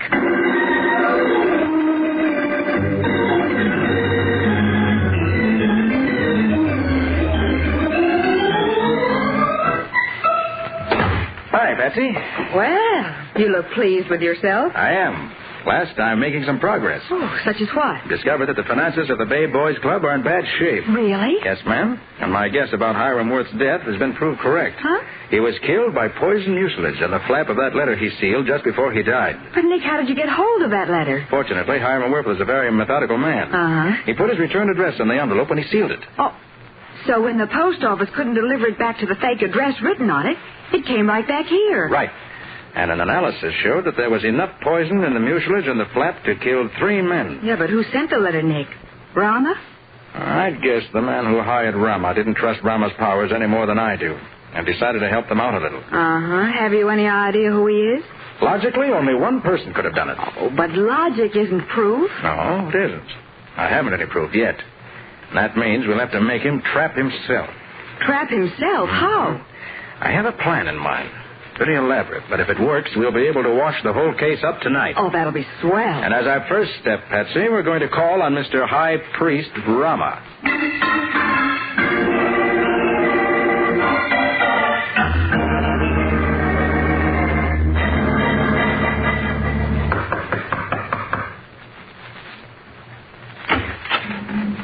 It is Mr. Carter and his attractive assistant. Please to enter the Temple of Thought. Thank you. What's that record you're playing? It is the ritual drum which signals the unseen powers that I command. The powers of death. You mean you're praying somebody else to death now? It is so. This morning my new client wrote in closing still a third order. And may we ask who this new victim is to be? You may indeed. I was just about to inform you. The drums of death, Mr. Carter, are beating for you.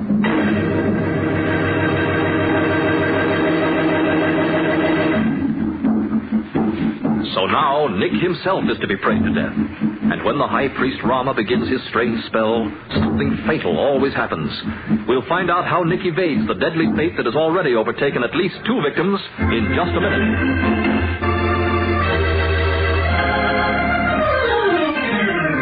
And now for the conclusion of the case of the Salesman of Death. Today's Nick Carter adventure, brought to you by new post-war Old Dutch Cleanser. It is evening. And at Nick's request, everyone connected with the case, including Sergeant Matheson, has gathered at the Temple of Thought. Uneasily, they sit in a circle in the dimly lighted room, while Rama, the mysterious high priest, stands aloof in flowing robes and a fantastic turban. Quiet, everyone, please. Quiet, please. I know you're all wondering why I've asked you to come here. Well, the answer is that one of you is responsible for the deaths of Mrs. Gordon and Mr. Worth. With Rama's help, we're going to punish that person. Before we begin, I want to be sure you're all here of your own free will.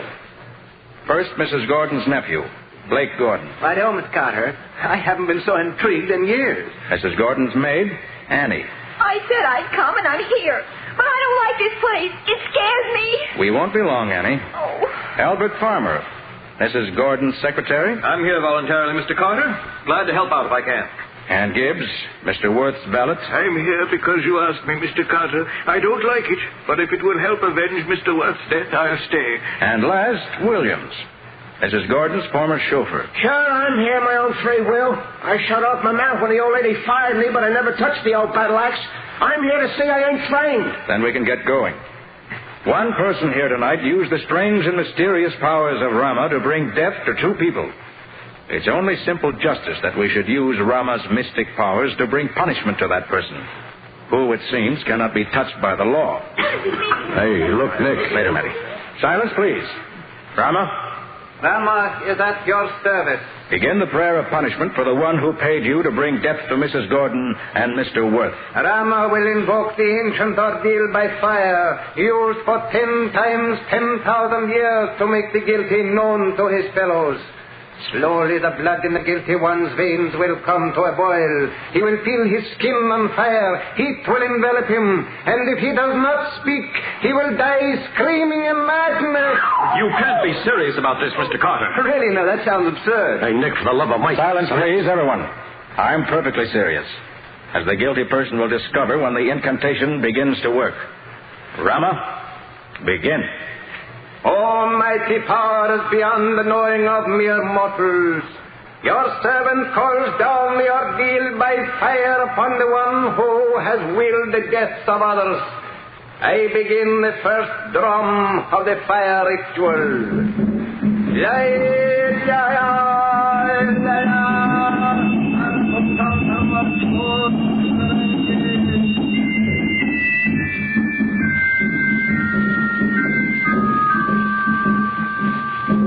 I'm enjoying the music, but nothing seems to be happening. I'm afraid. I want to go home. Hey, you gotta let me out of here. Those drums are giving me the willies. Mr. Carter, I can't stand it much longer. I can't. Silence, everyone. Oh, this is all just a trick of some kind. Stop those drums and let us out of here. Why, Mr. Farmer, you're perspiring badly. Your face is flushed. You feeling too warm? No.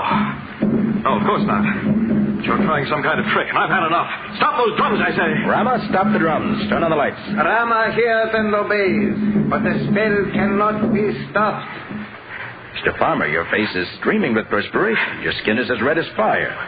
You sure you don't feel uncomfortably warm? What if I do? You can't fool me. You're up to some hocus pocus. You poisoned me. You're trying to pin this whole thing on me, but you can't do it. You haven't had a thing to eat or drink since you came here. You haven't been poisoned. You've turned the heat on in here. You're all in some kind of a plot. No one else is suffering from the heat. No, Mr. Farmer. Rama's spell is working, and nothing can stop it. Nothing but a confession by the guilty person. You're lying. Rama's just a fake. I looked him up. I know just how big a fake he is. Then why do you feel as if you were on fire? Your skin is burning hot. That proves Rama's spells are no trickery. No, I've used Rama to fool you all from the beginning, but you can't use him to fool me. I won't be tricked into confessing. I won't be... But you have confessed, Farmer. Okay, Matty, put the handcuffs on him.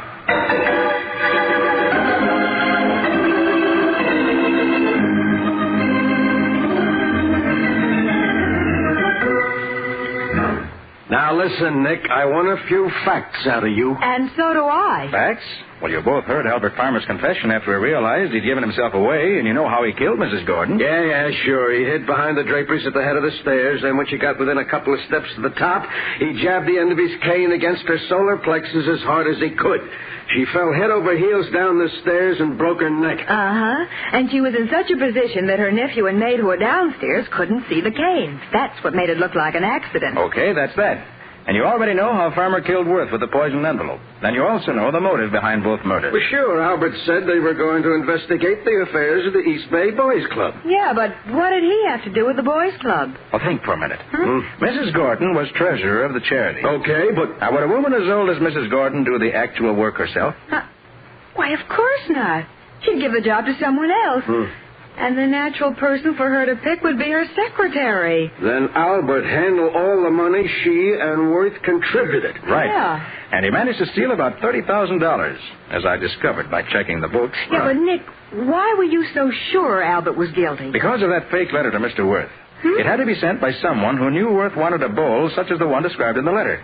And also knew he wanted it so badly he'd be sure to answer by return mail. Yeah, I see what you mean. Now, Gibbs, you remember, told us Worth had written Mrs. Gordon asking her to sell him the antique bowl she owned. Uh-huh. So she knew he wanted a bowl, Gibbs knew it, Worth knew it, and the person who handled Mrs. Gordon's correspondence knew it. In other words, Albert Farmer. But that still wasn't proof.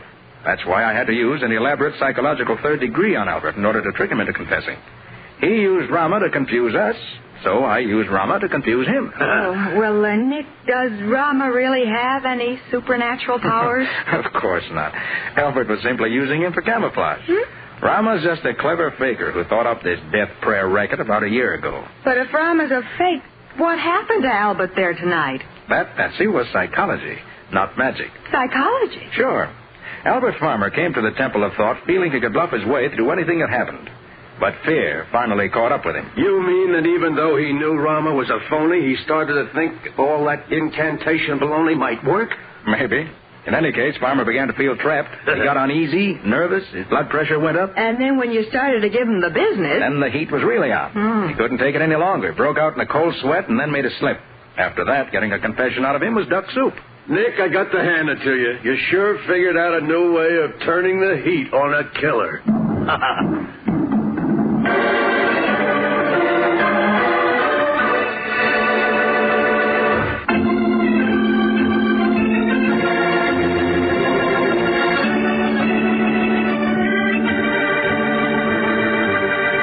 Carter, Master Detective, is presented each week at this time by the Cudahy Packing Company.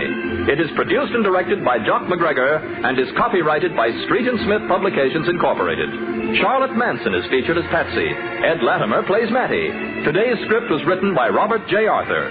Original music is played by Henry Silverne. This program is fictional, and any resemblance to actual persons, living or dead, is purely coincidental.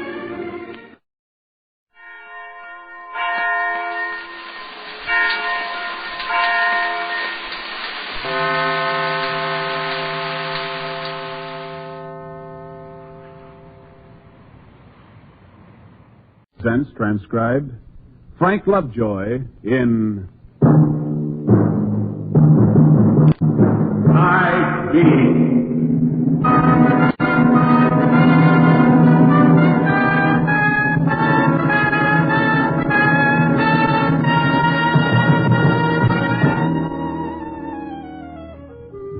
Hi, this is Randy Stone. I cover the night beat for the Chicago Star.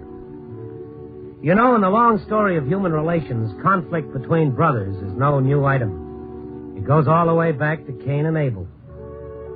Hey, you can see it all the time if you care to look, but most people don't. It's not always pleasant.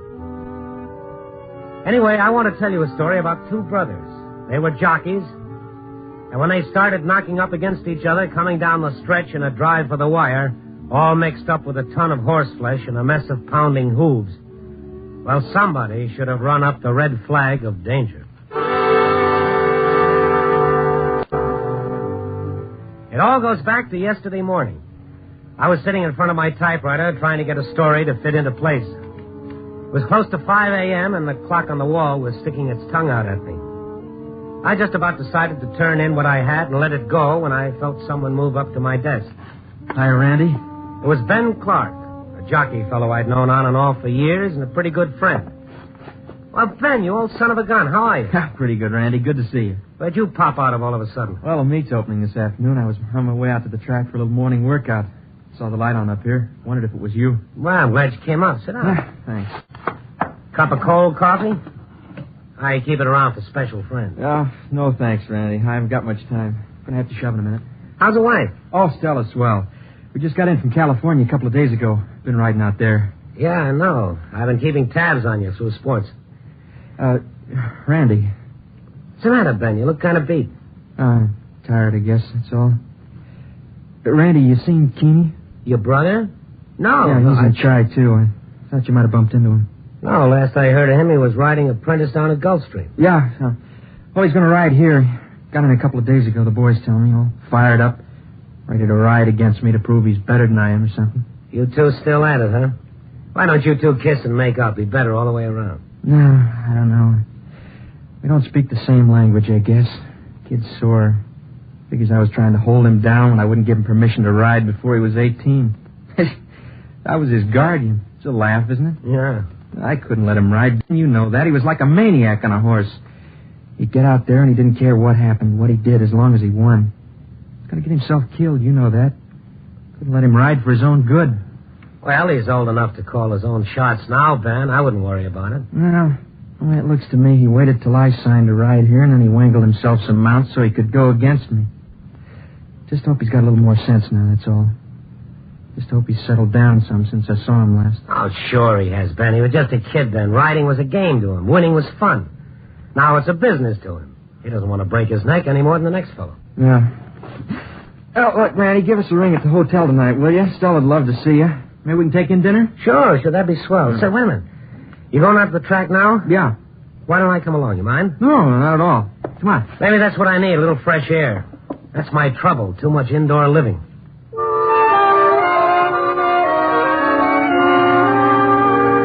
It was just after dawn when we reached the track. Ben went on into the jockey room to suit up, and I ambled over to the rail.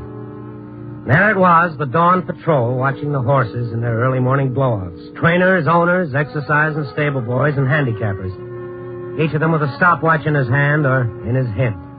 And most of them looking for the pot of gold at the end of a mile and an eighth. A big gray was thundering down the track, and I recognized the jock, Keene Clark. I knew right then and there why I'd gone out to the track.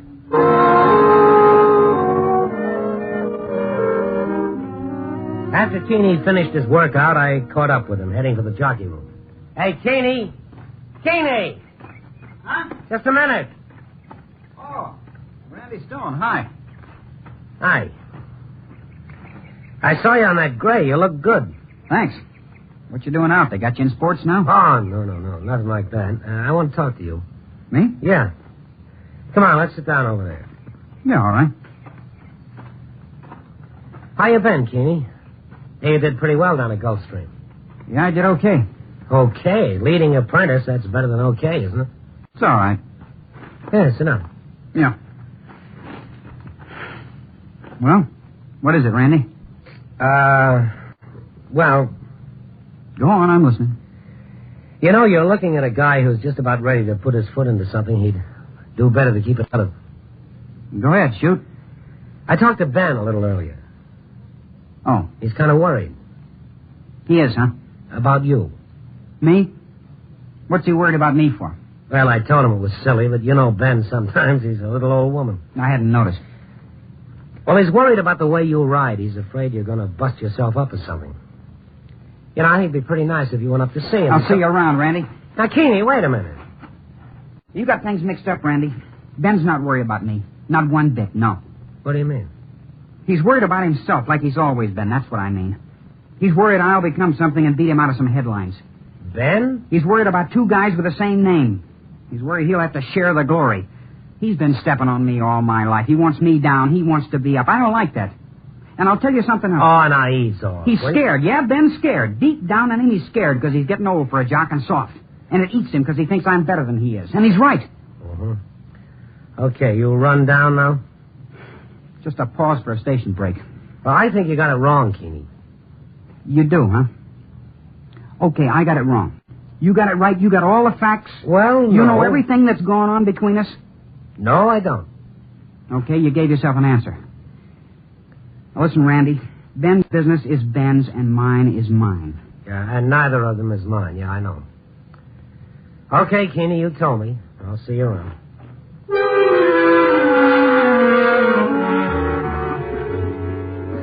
Yeah, he told me all right. Some of what he said, at least, was true. I didn't have all the facts, and my business was elsewhere. A lesson I have to keep relearning on occasion. So I tucked my tail between my legs and decided to leave bad enough alone. I checked out of the track, stopped off for a bite to eat, figuring the affair of the feuding brothers was behind me. As often is the case, I was wrong. It was 8 a.m. when I got back to the office to see if I had any mail, and the phone caught me. Hello. Randy? Yeah? Stella Clark. Oh, hi, Estelle. Busy? No, I saw Ben today. Uh-huh. He told me. Randy, I got an extra ticket for the races this afternoon. Same box as me. Do you want to come? Well, I don't know, Estelle. That's usually my... I wish you'd come, Randy. Please come. I want to talk to you. It's important. Well... I'll leave the ticket at will call. Bye. Estelle, hey.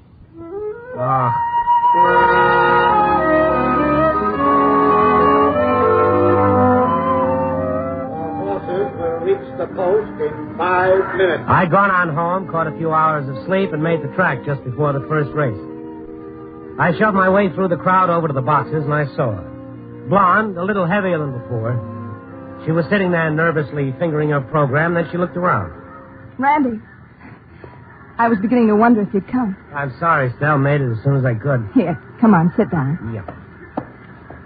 I didn't get a chance to check the program. Who's Ben on? Number 4, Bosun's mate. I better get down to the window if I want to put my $2 on him. Keeney's on number 1, Blue Flyer. Yeah? Randy, they had a big argument a little while ago. Keeney and Ben. They went at it hot and heavy. Oh, what about? The same old what about. Keeney said Ben's been holding him down and a lot of other things. That kid's got a persecution complex, I tell you. Stella. Keeney hates Ben. He's just waiting for a chance to get back at him. Now, Stella, please, listen to me. I talked to Ben. I talked to Keeney, too, this morning. This is none of my business, Stella. I don't know what it's all about, and besides, there's nothing I can do about it. I'm only talking to you, Randy, because you're a friend of Ben's. Because I got no one else to talk to. Yeah, I know. It was all right as long as they were apart. Riding on different tracks, it didn't matter none. But now, down there on the same track, pounding down the stretch together, something's going to happen, Randy. Oh, now, wait a minute, Stella. Nothing says anything's going to happen. No, nothing says it. You won't find it written anywhere. But something is, I know. The horses have now reached the post. Randy, I'm afraid. Easy, Stella. I'm afraid. I can't help it. I got a feeling. They're off and Randy. They came out of the gate in a pack, 10 horses going 6 furlongs.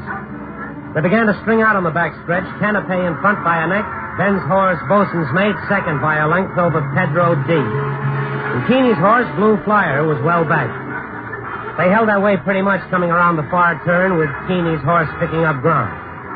And then they headed into the stretch. And in the stretch, Canapé in front by a head, Bosun's Mate second, and next over Pedro D. Laconic, and here comes Blue Flyer between horses. Canapé, Bosun's Mate, next to next, and Blue Flyer gains steadily. Canapé, Bosun's Mate, Blue Flyer, Bosun's Mate, Canapé, Blue Flyer. Randy, back down! Well, a lot of things happened after that, and all about the same time. Keeney's horse streaked across the finish line the winner, but the inquiry sign went up just as fast, which meant the stewards were going to look at the motion pictures of the race to see if everything had been on the up and up. Meanwhile, the word foul was rumbling through the stands, and so was a sense of tragedy. Ben Clark hadn't moved at all from where he'd fallen on the turf. The track ambulance made it out to him fast, and a few minutes later he was in the track infirmary. A couple of pale green rooms attached to the jockey room. The doctor was bending over him. Stella sat in the anteroom doing a good job of turning her handkerchief into a wet and salty pulp. I can't stop crying, Randy. I can't. Well, then don't, Stella. I don't want to cry. I want to hold up. I do. I can't think of one reason why you should. Now, go ahead. Cry, Stella. Ben can't be hurt, Randy. He just can't be hurt bad. Well, then he won't, Stella. He's pretty solid. He's taken spills before. Yeah. But how long can you keep taking them? Mind if I come in? Keeney. Yeah. How is he? We don't know yet. What'd the doc say? He must have said something. He hasn't come out yet. Oh. Get out of here, Keeney. Get out of here. Stella. Beat it, get out of here. Get out of my sight. Now, wait a minute, Killer, Stella. that's what he is. Maniac. Ben was right when he called you that. Please, Stella. What'd you do, come to gloat? Well, Ben ain't dead yet, I'll tell you that. He's too good a guy to die because of a punk like you. I guess I better take off. Keeney, I guess you better. For your sake, sonny boy. Ben better be all right. Yeah. Can you come out a minute, Randy? Oh, yeah, sure. Excuse me a minute, Stella. Kind of upset, isn't she? Now, it's hard to blame her. Yeah. She doesn't mean half the things she says, though. Only half? Half of what she said's enough. You think like she does, Randy, that I fouled Ben deliberately? I don't know. Wait until the stewards see the pictures, huh? A man's innocent until proven guilty. You're a good guy no matter what. Don't you even have an opinion? On something I don't know about? I thought you told me once before. That was kind of dumb. I'm sorry. I didn't mean to ride you. I guess I'm kind of edgy. Randy, I didn't foul Ben. Well, then I hope the pictures show it. There was some bumping in there, that's true. But I don't even know for sure who was bumping who. There were 3 horses in there. I was riding pretty hard. That's true, too. Yeah, I heard about the way you ride. Nothing intentional, though, Randy. No, nothing that seems intentional, at least. What do you mean? Well, we do a lot of things unintentionally that we really mean to do all along. Then you are blaming me. No. It's just a comment. Like we said, I haven't got all the facts. Funny kind of comment. Yeah, maybe it is. Well, I better get inside, Key. Stella's alone. All I know is, Randy, that I ride hard.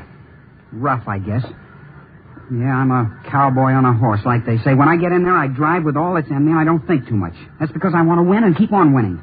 But that's one thing. Fouling's another, and that's something I've never done. Ladies and gentlemen, your attention, please.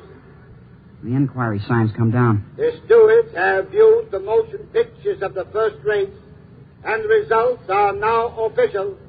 1, 6, and 3. Blue Flyer, Canapé, and Pedro D. The stewards have declared no foul. Well, that's it. You were right, kid. No foul. You won it fair and square. Yeah. So you're in the clear. I'm glad it turned out that way. Yeah, thanks, Randy. Maybe you better go on inside now and see if Ben made out as well.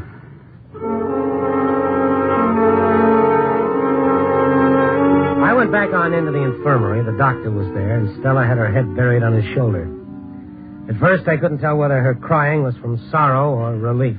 The doctor soon enlightened me. I'll need x-rays to be sure, Randy. But it may be a broken neck.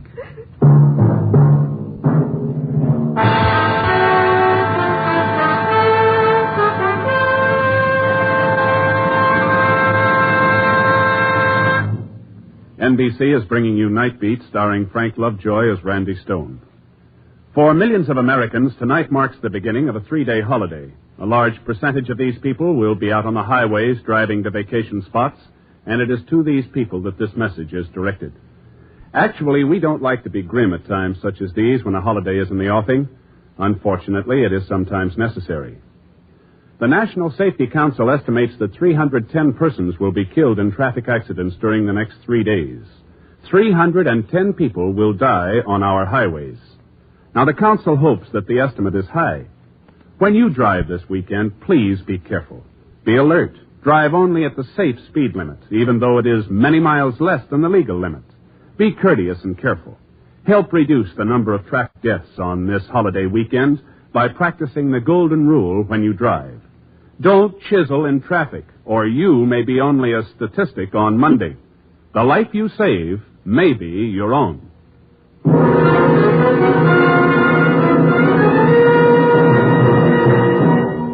And now, back to Night Beat and Randy Stone. Well, you couldn't convince Stella that Keeney hadn't fouled Ben. She claimed the pictures just didn't show it. Anyway, Ben was taken to Mercy Hospital where they took some x-rays. Fortunately, it was only a slipped disc and not nearly as severe as an out-and-out break. They put some traction on Ben's neck, and in a couple of hours, he was up again. A little wobbly, but navigable. The doctor told him to lay off riding for a few days, and then they let him go home. Meanwhile, Keeney had himself a big afternoon at the track, booting in 4 winners. That night, I got another call from Stella Clark. She was all upset again and asked me if I could come over, which I did. Mr. Summerfield was out to see Ben a little while ago. Summerfield? He's the man who owns the stable Ben rides for. Oh. He wants Ben to ride in the Memorial Stakes tomorrow. That's a big race. He wants him on demolition. That's the favorite, if I remember right. Ben wants to do it, huh? Uh-huh. Well, it's up to Ben, isn't it? Doc said to lay off 10 days at least. The spill just happened today. He's not ready. Well, Ben knows how he feels. He wouldn't do it. He doesn't know how he feels at all. He doesn't care about the race itself. It's Keeney. How do you mean? Booting in all those winners, that's what's eating Ben. I don't believe that, Stella. Well, I'm telling you. I've watched him read about it in the papers, listened to it on the radio. What, Stella? Hi, Ben. You're back sooner than I thought. Yeah. Oh, hi, Randy. Ben? Didn't know you were coming up. I called him and asked him. You told him about Summerfield wanting me to ride tomorrow? Uh-huh. She's worried about me. Well, that's a good sign. She loves you. Yeah, I know. I'm not complaining. Just wish she wouldn't worry, though, that's all. I'm riding tomorrow because I feel like it. Because racing's my business. Gave me everything I've got. A bank account, a reputation. And you, Stell. Oh, Even gave me you. Ben. That's why I'm going tomorrow. And you're wrong, hon, about what you're thinking. Keeney's got nothing to do with it at all. Ben was convincing. His manner was easy. He was quiet and dispassionate about the whole thing. Then all of a sudden I got a funny feeling. I began to think that maybe he was too quiet and too dispassionate because the truth of the matter was there was going to be another test between them. Ben and Keeney were going to play out any grievances they had or thought they had the only place they knew how, on the track. And to me, the whole thing began to feel like a stick of dynamite with a short fuse.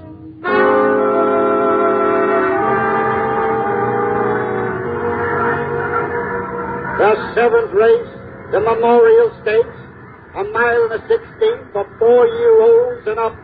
Number 1, Carmel with Jockey Kid Hubbard up. Number 2, Demolition, Jockey Ben Clark in the saddle. Number 3, Cover Girl, Steve Abbott booting. Number 4, Hurry Up, Jockey Keeney Clark. Number 5, Captain 8, Jockey Keith Brunelli. I'd gone on down to the jockey room before the race for a last-minute word with Ben and Keeney. Ben was calm as ever. We chatted a bit, and then he went out to talk to Mr. Summerfield, the owner of his mount. Keeney wasn't so calm. He stood by himself in the corner of the room, looking out the window, banging his whip up against the palm of his hand. He turned when I came up to him. Huh? Oh, hi, Randy. Hi, Keeney. Well, you got your $2 on. Well, I figured I'd play it strictly neutral, kid. I got 2 going on each of you. I figured I'd win that way no matter what. No matter what? What's the matter? Nothing. Nothing, just the pre-race jitters. Yeah, there is something. Randy, you got much influence with Ben. Well, not that I've noticed. Think you can get him to cancel out? Cancel out? It'll be easy for him. He's got a headache or something. Don't feel so good on account of the spill. He don't look so good, you know. He's not up to it. Well, that's up to Ben, Keeney. He's calling it. Why do you want him to cancel out anyway? Well, like I said, he's not in very good shape. It's going to be rough out there. Well, who's going to make it so rough? There'll be 10 other guys out there besides him. Including you? Including me. I'm telling you, Randy, if it's him and me coming down to the wire, I'm not letting up no matter how big that spill Ben took yesterday. No matter how he's feeling. Well, I don't think Ben would want you to. Okay, just thought I'd say it for the record. I'm going to beat him again, Randy. I am. And that won't sit well with him. You still got to do it. I'm telling you, I will. I'll beat him, you'll see. Like I've wanted to all my life. He's going to get the dirt in his face this time. I'm going to win it. You know, kid, I've heard a lot of guys talk about winning before. But you got a way of making it sound like it's a sickness. Yeah? Maybe so, Randy. All I know is I got to win and keep on winning. Why? Simple. Take a look at me. What do you see? I don't follow. What do you see? Look at me. 4'9", 98 pounds, a head taller than a Pekingese. Too big for a sideshow and too little for much else. Do you like nice, tall girls with long legs, Randy? That's a silly question. Well, I like them, too. But they don't pay much attention to me. They get sore necks looking down. What are you getting at? Oh, you know what I'm getting at. I'm a jock. That's all I'm left with. That's all I can be. So if I'm a winning one, I'm a king. I got money, respect. I got a life. If I'm a losing one, I'm nothing. I'm a bust. Face the fact, if I'm a loser, I'm just a little squirt and nobody gives a care. So you see, I gotta win. No matter how? I didn't say that. No, you didn't. The horses have now reached the post. Even before the race began, you knew it was going to be a strange one. A run between 2 jocks. The horses less important than the 2 men up on their back. From the beginning, it was a 2-man race. Ben on Demolition, Keeney on Hurry Up. The other horses melted away like it was a conspiracy. Coming round the clubhouse turn, Hurry Up in front by a length. Demolition second by 3 lengths over Kathleen H. Cover Girl, Fade Away, and Empire Queen. They held that way past the half-mile post and onto the back stretch. Keeney in front, then a length or so behind. On to the far turn, Hurry Up in front, 2 lengths over Demolition. Empire Queen third, 4 lengths back. Kathleen H. Grassroots, and Cover Girl. Coming into the stretch, and here's Demolition making it good on the inside. Ben on Demolition began to move. Keeney had 2 lengths on him, but coming for home, Ben began to lay onto the whip, and the lead began to melt. A length and a half, a length. Ben was closing ground, a half a length, a neck, a head. And then both of them were pounding toward the wire, neck and neck, riding hard, trying with all their might. foul was obvious. Keeney's horse lugged in and bumped Ben's mount, and a rider went spilling out onto the turf. It was Keeney Clark, and up in the stands you could almost hear his back break.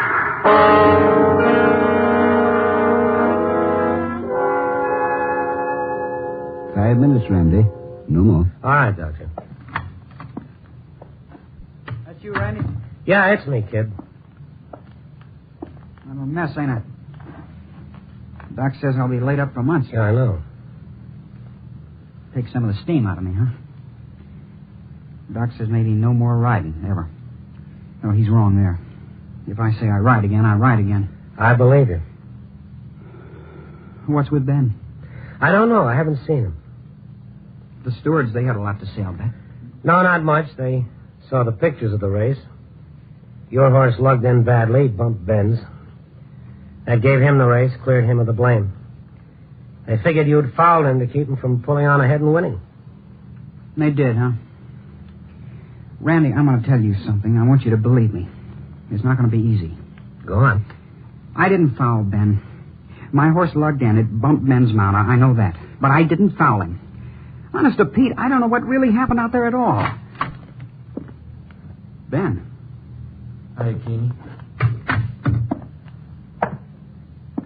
Randy, glad you're here. What's the matter, Ben? What happened? You look like you've been through a ringer. Yeah, I have, Randy, I have. Yeah, let me sit down. I've been walking. I've been thinking about the kid up here with his back busted. Here, Ben. Thanks. Gentlemen, you ever hear of a louse who never knew he was a louse? A real no-good guy who always figured himself for a prince of a fella? I know a guy like that. You want to know who? Ben. Me. Yeah, me, old Ben, Keeney's big brother. Old Ben Clark, louse. Keeney's always known it. He knows exactly what I was. But so help me on a stack of Bibles I didn't know until today. And when I got a look at myself, it turned my guts. Oh, yeah, settle down, Ben. Please, Randy, don't stop me. Let me get this out, will you? Sorry. It was an impulse, Randy. You know what that is? Something you do on the spur of the moment without thinking. Something that comes from deep down inside of you, and it's got more truth to it than anything you do. Well, that's what it was. An impulse. Hey, kid. Yeah, Ben? Can you forgive me? Coming down that stretch, I suddenly felt I couldn't let you beat me. The pictures didn't show it, but the foul wasn't really yours.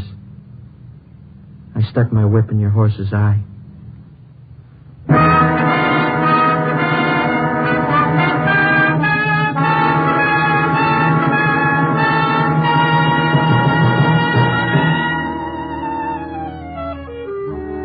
Well, Ben told the whole story to the stewards, and they gave the race to Keeney.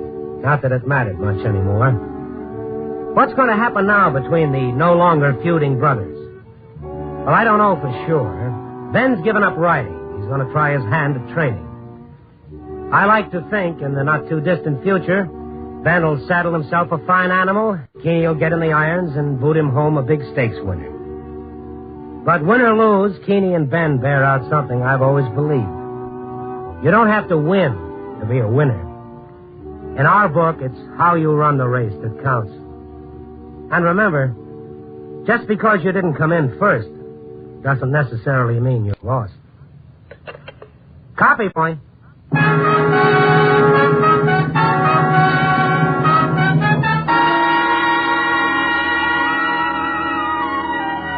Night Beat, starring Frank Lovejoy, is produced and directed by Warren Lewis. Tonight's transcribed story was written by Larry Roman, with music by Robert Armbruster. The part of Keeney was played by Sam Edwards. Dick Crenna was Ben. Others featured were Harry Lang and Ann Diamond.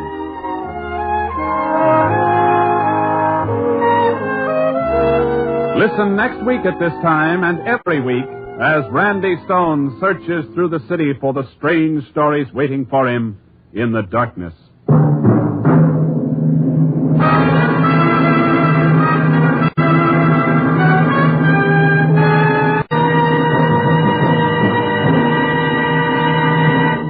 Night Beat came to you from Hollywood.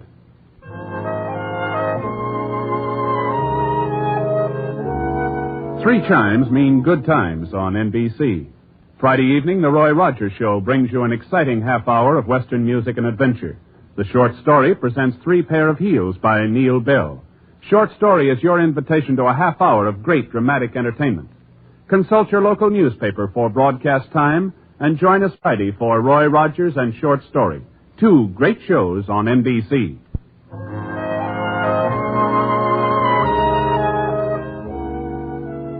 Tonight, Dragnet brings you authentic adventure on NBC.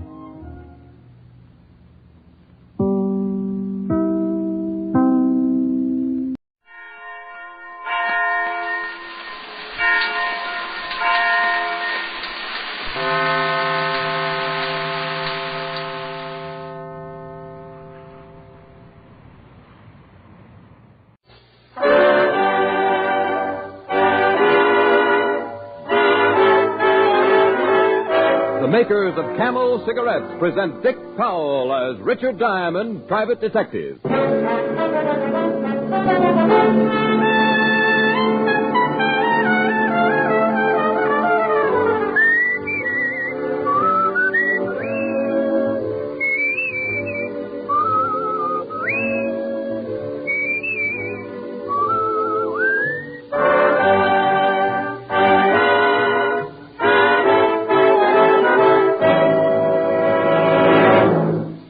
What cigarette do you smoke, Doctor? Again, this question has been asked of doctors in every branch of medicine. And again, the brand name most was Camel. Yes, according to this repeated nationwide survey, more doctors smoke Camels than any other cigarette.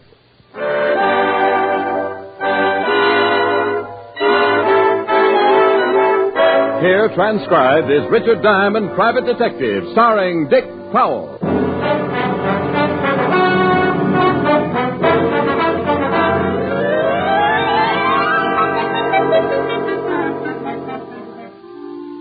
Being a private detective is like ordering stew in a cheap restaurant.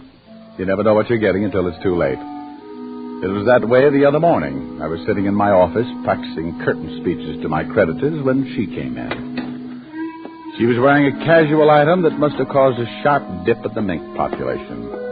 When she reached my desk, she stopped and her perfume kept moving.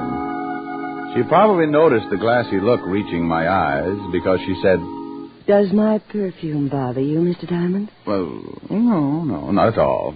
My fangs always show like this." Mm-hmm. Le Joie. It carries a special guarantee. Well, I won't ask for what. Won't you sit down, Miss... Not Miss, just Yvonne. It's not my real name, but I find it has a better effect on the trade. The trade? Cosmetics. Perfumes, facial creams, mud packs. I manufacture them. Mostly for women, but I have a lot of male customers. I bet you do. Unfortunately, I've just bought a magnum of shaving lotion myself. Oh, don't be silly, Mr. Diamond. I didn't come here to sell you anything. I'm sure you wouldn't have any need for my products. We'll save that debate for later. Well, I'll be brief. I'm a woman who likes to come to the point. I can see that.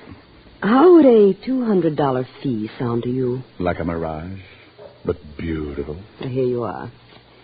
100 now. The rest when you finish the job. Well, far be it from me to hesitate over money.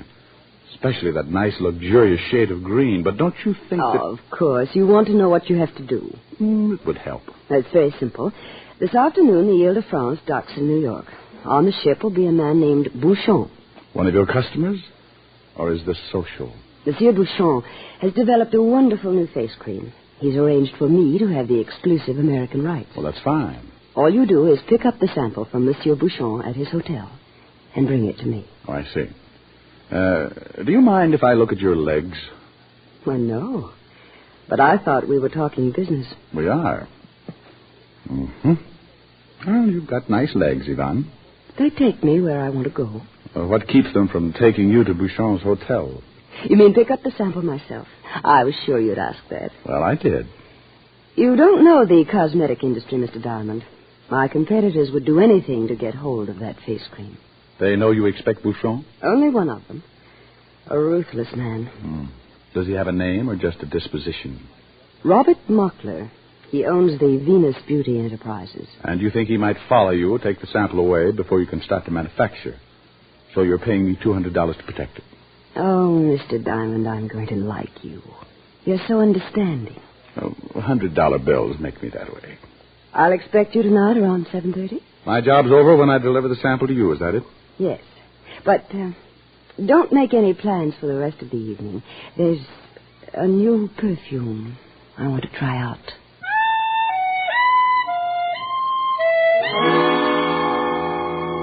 She gave me her address and the name of Bouchon's hotel. Then she walked to the door with a motion cats spend years trying to learn.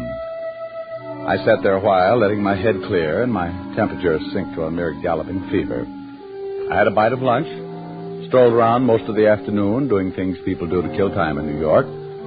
It was about 4 when I climbed the stairs and walked down the hall to my apartment. Au clair de la lune, mon ami Poirot, mettez-moi la plume pour écrire. Oh, she was too old for that anyway. Hey, what is this? Hello, Diamond. Well, didn't you knock? Or did you think this was an L station? I knocked, nobody answered. I came in. Now you can go out. How much did she pay you? Who? Yvonne. How much did she pay you to get that face cream sample? I'll bet a mud pack to a permanent your name's Muckler. Yeah. Venus Beauty Enterprises. I'll double what she paid you. You want that face cream pretty bad, huh? Bring it to me, huh, Diamond? Are you that interested in cosmetics? It's a business. Do I get that sample? No. Be nice, Diamond. So I can be nice. Well, it'll be a strain for both of us. Triple. I'll give you 3 times what she paid. And a bonus on the side. Why don't you get it yourself? Think I'd be here if I knew where Bouchon was? That door, Mr. Muckler, leads to the hall. Use it. I ask you to be nice. Once.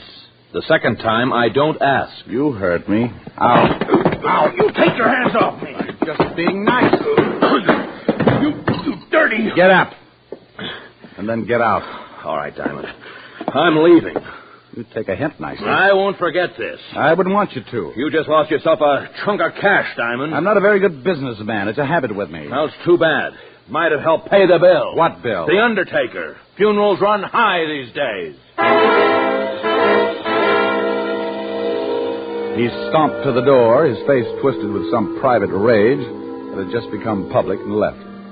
When face cream got to be that important, it was time for Richard Diamond to start investigating the cosmetic business. I took a shower, dressed neatly in my most continental fashion, and taxied off to visit Monsieur Bouchon. He was staying at a small hotel in the East 70s, one of those places where the doorman is dressed like an admiral in the Swiss Navy.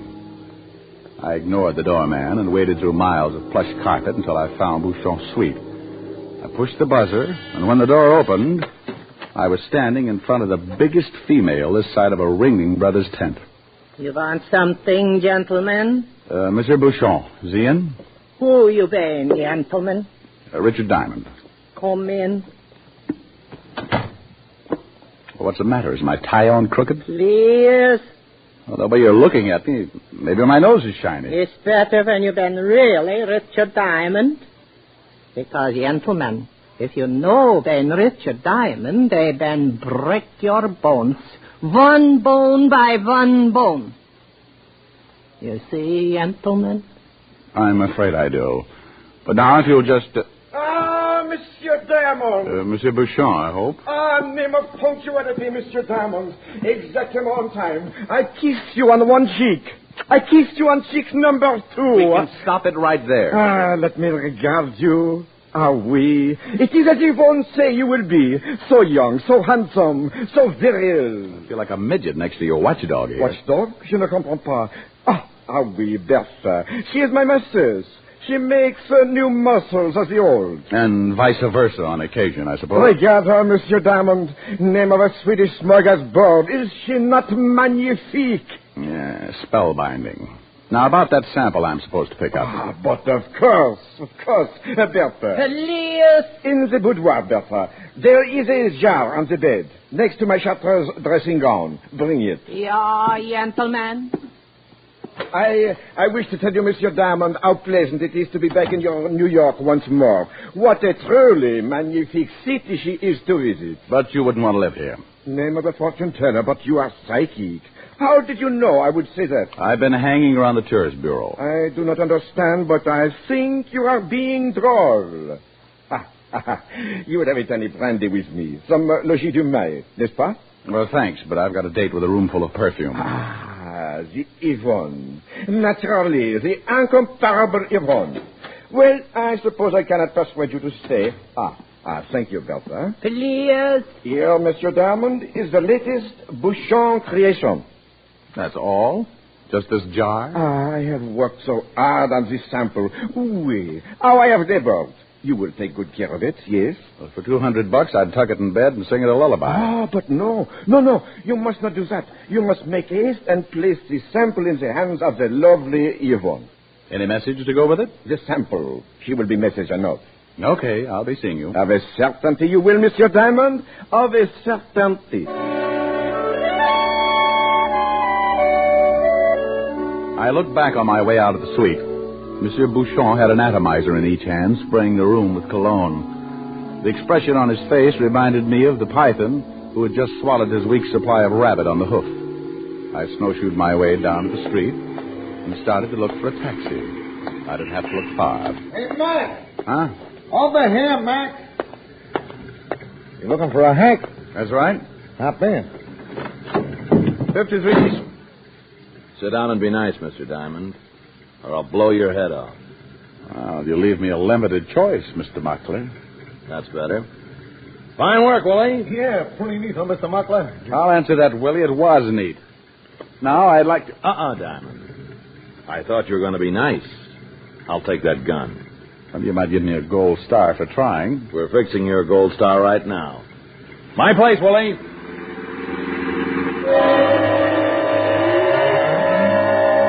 It didn't do any good to tell myself I should have known better. I'd been caught by a trick 10 times older than I was. I took a quick look at Muckler's profile just to make sure it was still there. It was. I didn't have to look at his gun.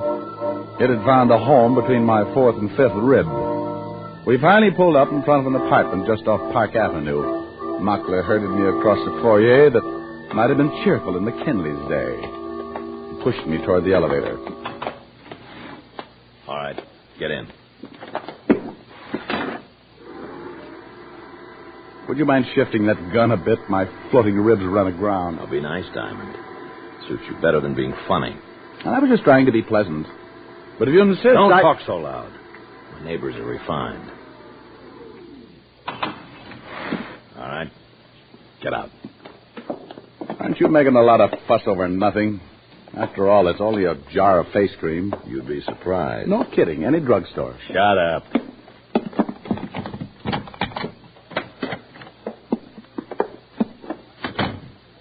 Oh, nice place. It's a place. All right, give me the sample. But just for the record, suppose I say no. You say no, you won't have a record. The sample, Diamond. Get it. My coat pocket. That's right. Oh, I thought you'd try that. Give me that gun. Okay, right between your pretty blue eyes.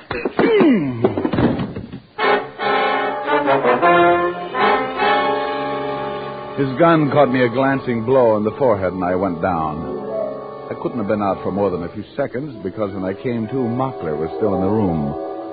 I tried to get up, but my body had a will of its own. At the moment, what it wanted most was to rest comfortably on the rug. Muckler didn't notice me. He was too busy trying to get the top off the jar. When he finally did...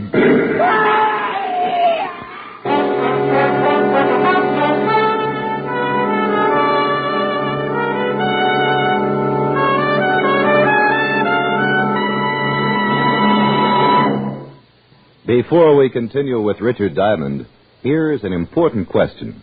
What's the best way to find out about smoking enjoyment? Well, you won't find out much from one puff or one sniff. It takes day in, day out smoking. Make the sensible, thorough cigarette test.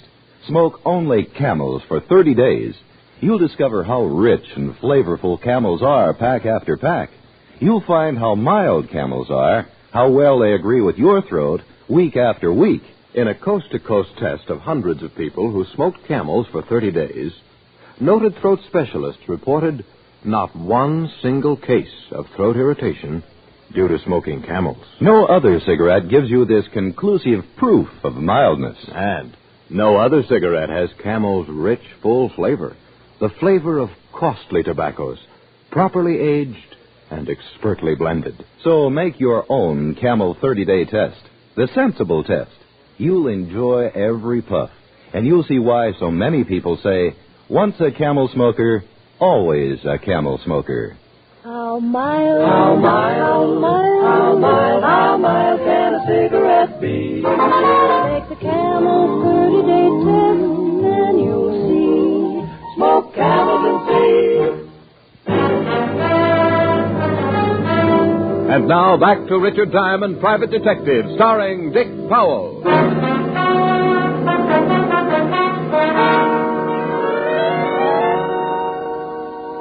Rick. Rick, come on, boy. Wake up. Oh. Wow, did they say nice things about me, Walt? Who? The preacher. The one who read my funeral service. Oh. This is a hospital, and you're not dead. Oh. You mean I've got to go all through that again? Why you're not dead is something I'll never know. What happened? You tell me, Walt. Well, we got a call an hour ago to come to the apartment of a guy named Mockler. There'd been an explosion. You were stretched out on what was left of the floor. Oh, that potent face cream. Face cream? You sure you're awake, Rick? I'm awake, yeah. What about Mockler? Well, he was around the apartment. I might say all around. Oh, so it was a booby trap. Booby trap? What's this all about? Walt, are those my pants on the chair? Well, what's left of them? Throw them over, will you? Now, wait a minute, Rick. Aren't you going to tell me what's going on? Sure. A Frenchman named Bouchon was trying to blow up a girl named Yvonne with a jar of face cream. That face cream again. Maybe you better stay here a while, huh? Look, Walt, nothing makes sense yet. That's the first sensible thing you've said since you woke up. Give me time to ask a few people some questions. How would it be if I asked them? You wouldn't get the same answers. All right, Rick. We'll give it a try. I'll call you as soon as I've made a visit. Don't wait too long. There's a murder rap crying for a head to fall on.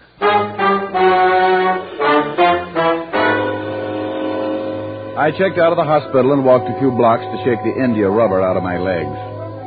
I knew it wouldn't do any good, but I ducked into a phone booth and called Bouchon's hotel. And as I expected, he'd pulled out a couple of hours before. The manager had no idea where he'd gone. There was only one place left for me to go, and it was a little after 10 when Yvonne opened her door for me. I could tell by the quiet music on the radio that she didn't know what had happened. The way she greeted me bolstered up my deduction. Well, hello. Do come in, Mr. Diamond. Thanks. Aren't you afraid of catching cold in that thing? You mean this negligee? I wore it especially for you. I've been waiting a long time. Too long. Well, you just missed waiting a lot longer. That Monsieur Bouchon, so talkative. He has a few other qualities. Come sit down. Here on the chaise longue. Next to me. Well, I hate to make a detour, but let's get the sad news over with first. Oh? Something's gone wrong? Well, you almost got it. Nothing's gone right. I should have known. Your clothes are... You ought to see what your face cream did to Mockler's clothes. Mockler? Did he get that sample? He had it for a few minutes, if that's what you mean. Mr. Diamond, if I didn't like you, I'd be very angry. Well, you shouldn't be. When Mockler opened that sample, he got very dead. It was a bomb. I don't understand. The face cream Monsieur Bouchon gave you was a bomb? Well, not quite, no. The bomb Monsieur gave me was a bomb. Just a minute, Mr. Diamond. Let me turn off this radio. You don't know how this upsets me. I know. I was upset myself this evening, violently. Oh, you poor boy. Well, no, that helps. Hand me that bag, please, there on the coffee table. Well, if you want a handkerchief. Now, I have what I'm looking for. Here, Mr. Diamond. $100. The other half of your fee. No? Does an explanation come of that? I'm sure you'll excuse me until another time. Won't you? Well, when you say it like that, I'm sorry. I was so looking forward to... Good night, Mr. Diamond.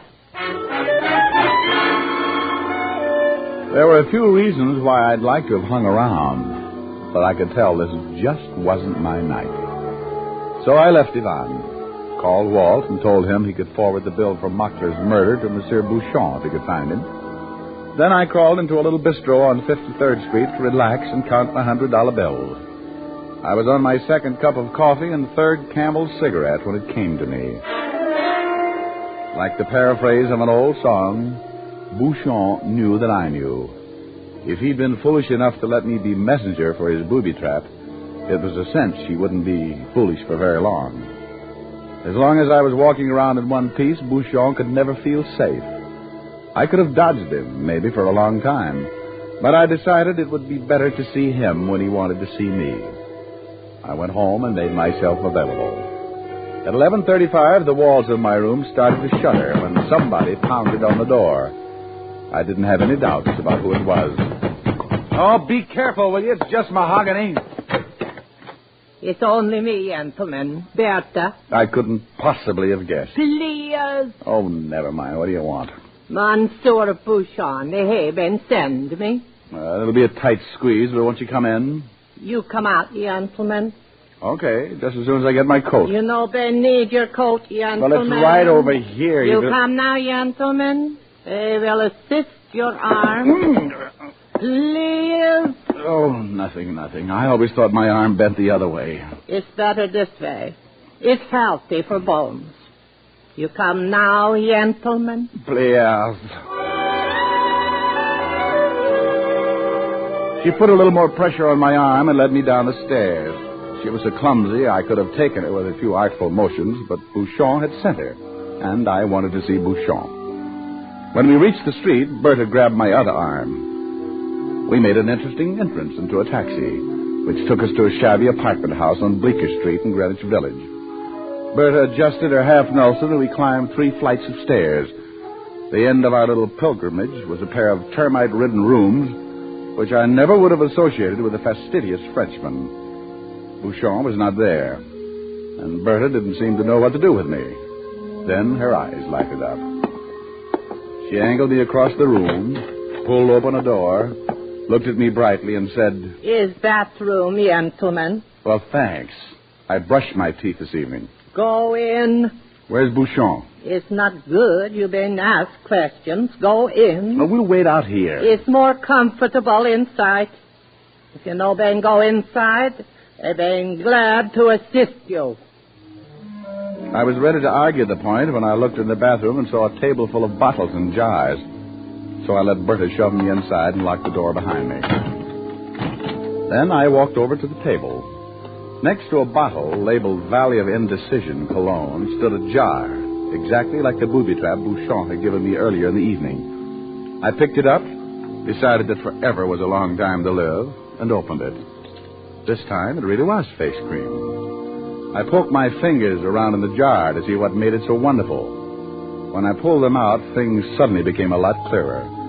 Because just under the top layer of face cream was buried the biggest blue sapphire I'd ever seen. I wiped it off and slipped it into my pocket just about the time the outer door opened.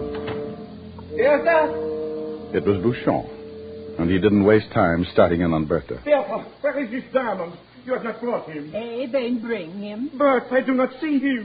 Then bring him. Lord, where is he? Where is he? Lock him in the bathroom. In the bathroom? Oh, mon Dieu, mon Dieu. Unlock the door. Get the key. I had to do something, and I had to do it fast. I looked around. Then in the bathtub, I saw what I wanted. One of those rubber hoses with a shower attachment that can be pointed in any direction. I turned on the hot water full blast and waited. Monsieur Diamond! Monsieur Bouchon? Mon Dieu, the steam, I cannot see! Here I am. I am scalded! You have burnt me! Give me that gun! Oh, mon Dieu! That's right. Now stand back. Gentlemen! All right, Bertha, turn off that water. I am scalded! Now, you'll live. Oh, that was some face cream. Mon Dieu! The sapphire! You have taken it! You won't need it, Bouchon. They'd just take it away from you before they put you in the chair.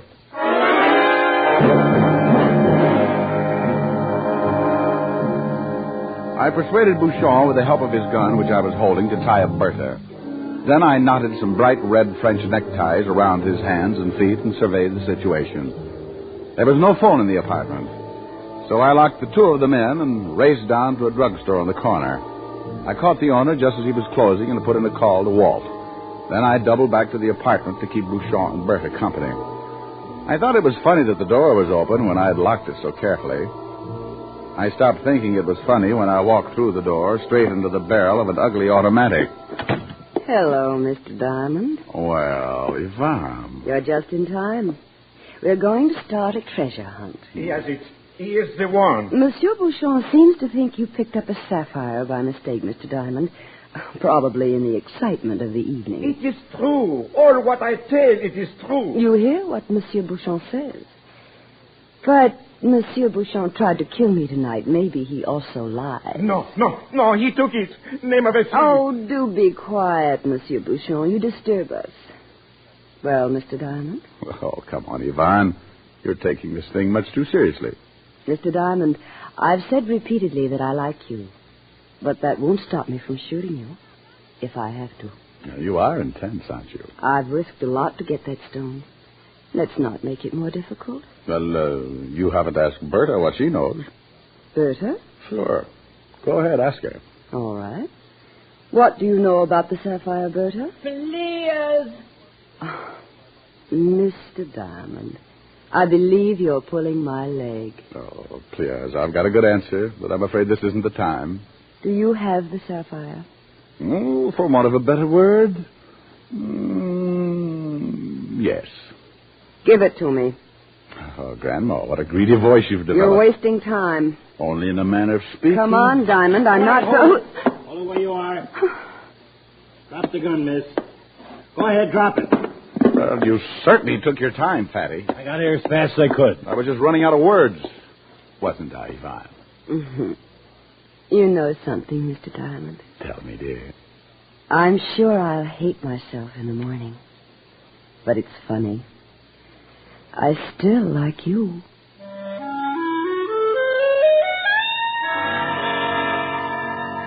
Well, when we got onto it, the whole thing was really pretty simple. Yvonne and Bouchon were running a fancy smuggling racket under a cosmetics cover. Bouchon wanted to make it a one-man operation. So he tried to dissolve the partnership the hard way by killing Yvonne. It didn't work because Mockler found out about the sapphire, got in the way, and stopped the bomb intended for Yvonne. Monsieur Bouchon summed the whole thing up rather neatly on the way to the station house. He said, Mon Dieu, I should have stood in France.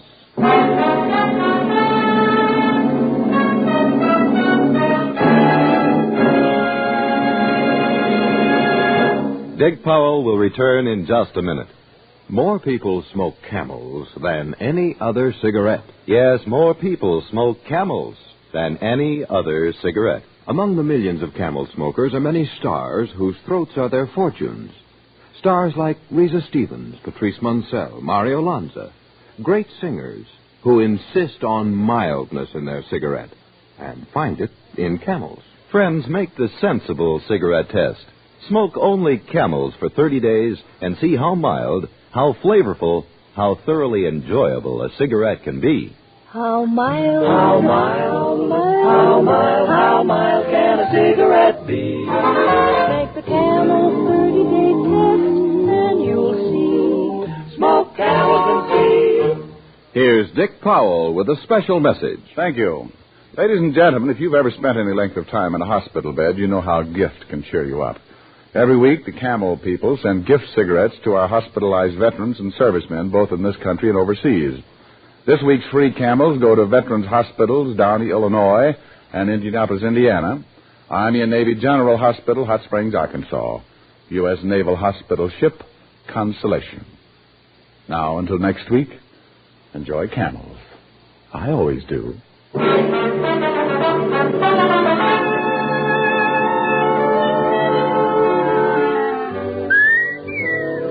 Dick Powell can now be seen starring in RKO's Cry Danger. Tonight's adventure of Richard Diamond was written by Charles E. Israel with music by Frank Worth. Our director is Helen Mack. Featured in the cast were Arthur Q. Bryan, Joan Banks, James Backus, Theodore Van Elst, and Sheldon Leonard. Men, there's pleasure in every pipeful of Prince Albert, the national joy smoke. PA's Choice Tobacco has a rich flavor and a fine, natural fragrance. It's crimp cut for smooth, even burning, and specially treated to ensure against tongue bite. Get Prince Albert, America's largest selling smoking tobacco. Listen next week for another exciting transcribed adventure of Richard Diamond, starring Dick Powell. This is Your FBI. The official broadcast from the files of the FBI follows immediately. Stay tuned. This program came to you from Hollywood. This is the American Broadcasting Company.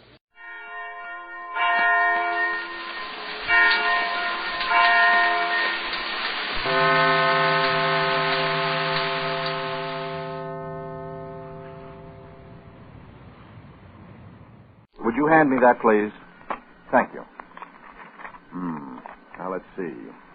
Survey, survive, Susanna, suspect. Here we are.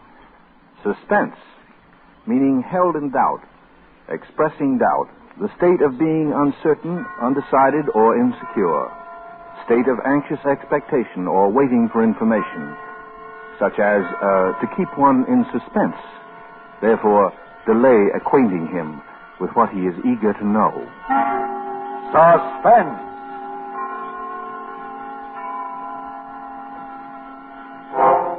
An hour of suspense now. A full 60 minutes at this time. And with the distinguished actor-director Robert Montgomery as your host. Tonight, our star is Howard Duff, famous wherever radio is heard as Sam Spade, detective.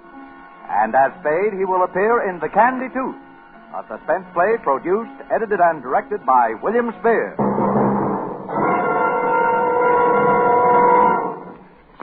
This is Robert Montgomery.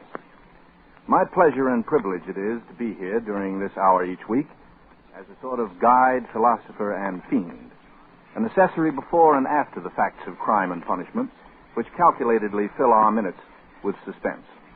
This evening, before we chat a little about the private life of America's favorite private eye, let me, on behalf of Mr. Spear and all of us, thank you sincerely for your wonderful letters and telegrams expressing appreciation and interest in this new full-hour presentation. It's wonderful fun to have 60 minutes to play with in radio drama. In our new double-strength, king-size format, we plan to bring you radio plays based on complete novels and on theatrical productions and pictures. Many of the best writers of this literature, James M. Cain, Dashiell Hammett, Raymond Chandler, Graham Greene, Eric Ambler, and Agatha Christie, have been happiest with a more spacious canvas upon which to display their characters of passion and purpose.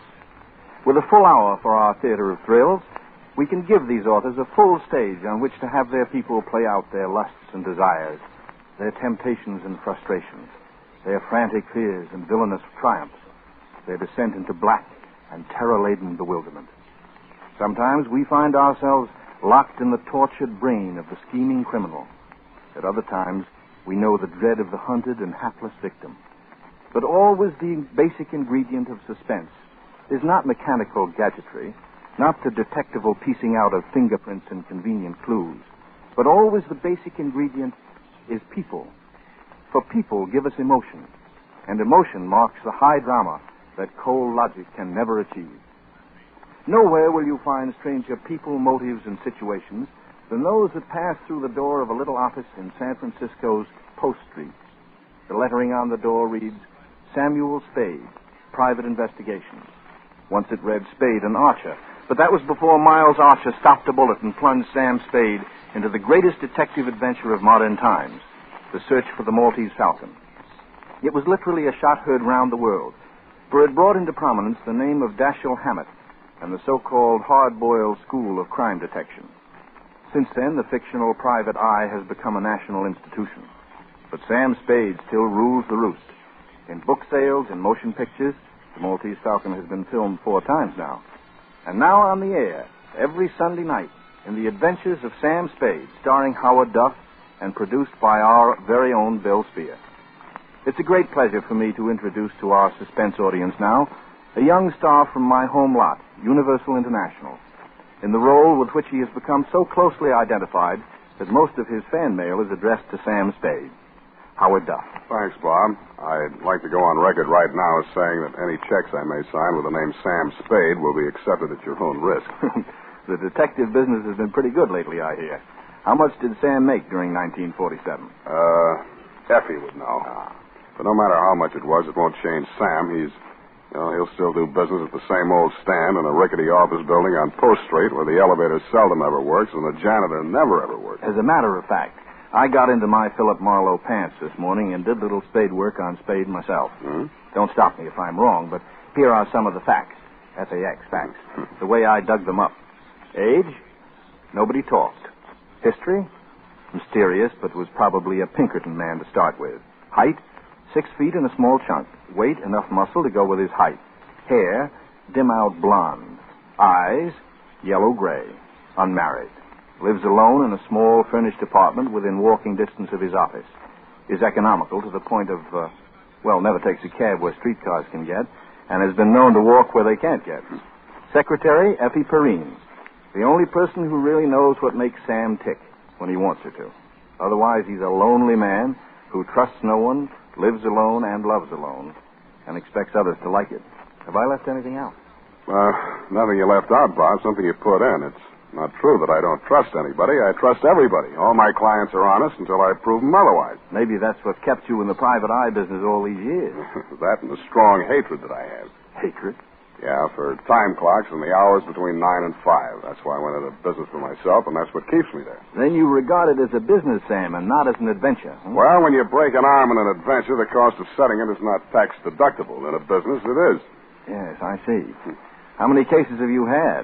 And do you think all private dicks are clever? Well, I've had so many cases I can't remember them all. About being clever, I once knew an operative who, while looking for pickpockets at Santa Anita Racetrack, had his wallet stolen. He later became a lieutenant of detectives in Glendale. Sam, tell me, what was the most surprising thing that ever happened to you? The most surprising thing that ever happened to me was in 1936 in Washington, D.C. I met a young lady on a bus who did not remark that my work must be very interesting. Well, that's very interesting. Thanks a lot. But I guess my most exciting caper since the Maltese Falcon was the hugger-mugger over the Kandi Tooth. Usually when I wind a caper, I call Effie just to let her know I'm okay before I hustle down to the office to dictate my report to the client. But this time it was 4:30 in the morning before I could get to a phone. The reason was that I was in jail.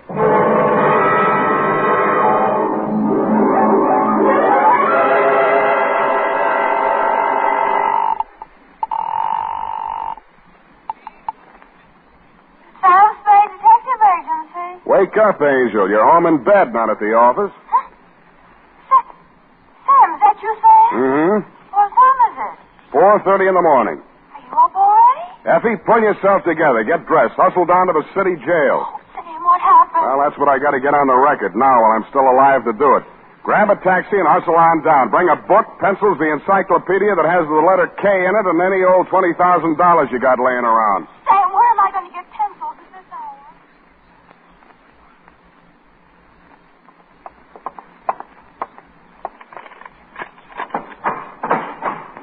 Oh, Sam. Sam, I hurried just as fast as I could. There was no taxi. What are you doing in jail? My apartment's being redecorated. You bring your book? Well, of course I did. And pencils, too. But you're here on a murder charge, Sam. Whatever could have happened Take it down, to you? Effie. But, Sam, what did The you San do? Francisco Homicide Bureau. Attention, Detective Lieutenant Dundee. Date, fill it in. I will. From Samuel Spade, license number 1375596. Subject, the Kandi Tooth caper. Dear Dundee, I don't know all the answers, not yet. But what I do know is going down on paper while I'm still alive to get it there. Oh, Sam. The scenario runs something like this. This morning, a telegram came to my office. It was addressed to Samuel Spade, Esquire, and it was signed Casper Gutman. Gutman, the fat man.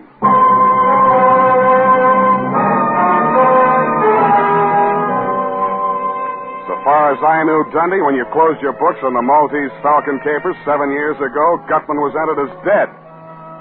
First, I thought the telegram was somebody's idea of a joke. But when I read it through the second time, I knew it was no joke. There's nobody else who thinks or talks or writes like Caspar Gutman. My dear Mr. Spade, you will no doubt receive with mixed emotions the news of my imminent reappearance in the city of the Golden Gate. Hence the companion dispatch of a telegraphic draft in the amount of $1,000, which you are free to convert into coin of the realm. This trifling sum, sir, is merely a token of my esteem for a man of many resources and nice judgment. And for it I do not require any specific service. However, if you feel so disposed, sir, you are free to accept my considered advice in the matter of an invidious pair of rogues. To wit, one Lawrence Laverne, DDS, and or Hope Laverne, whose charms and aliases are far too myriad to enumerate in this necessarily abbreviated communication. Should either or both of these persons approach you, beware the hidden tooth. Believe me, sir, they are untruthful, unreliable, and totally devoid of all moral sensibility. I count upon you to make no commitments to them or anyone else until you have heard my proposition. This I hope to lay before you when I arrive in San Francisco this very evening. Dear Joel, send regards. I remain your obedient servant, Caspar Gutman.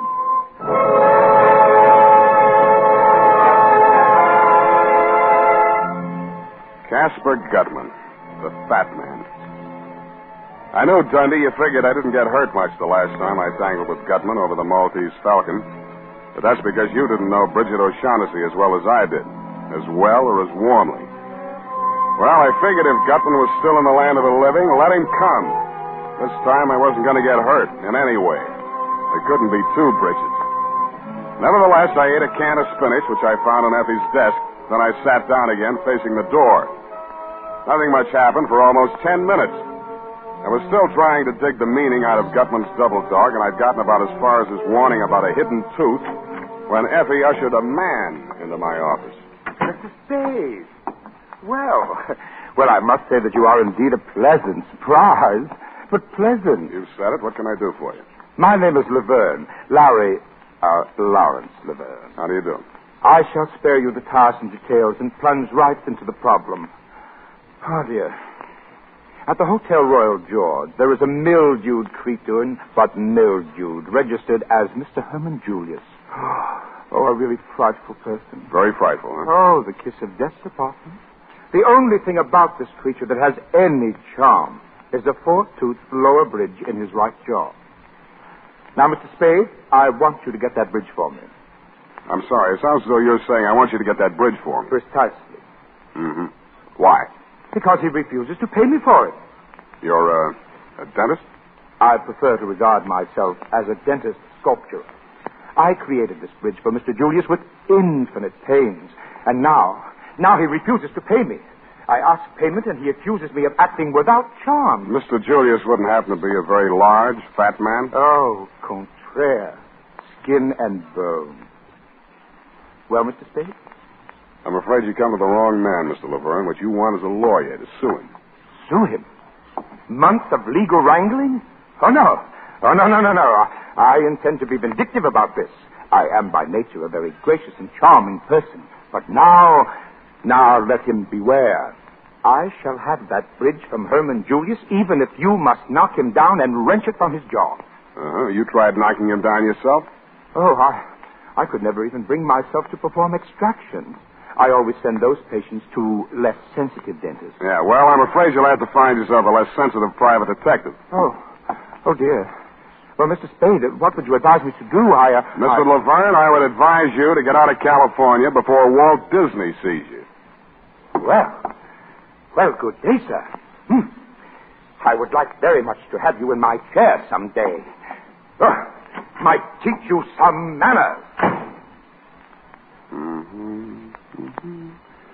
Beware the hidden truth. Hello. Hello.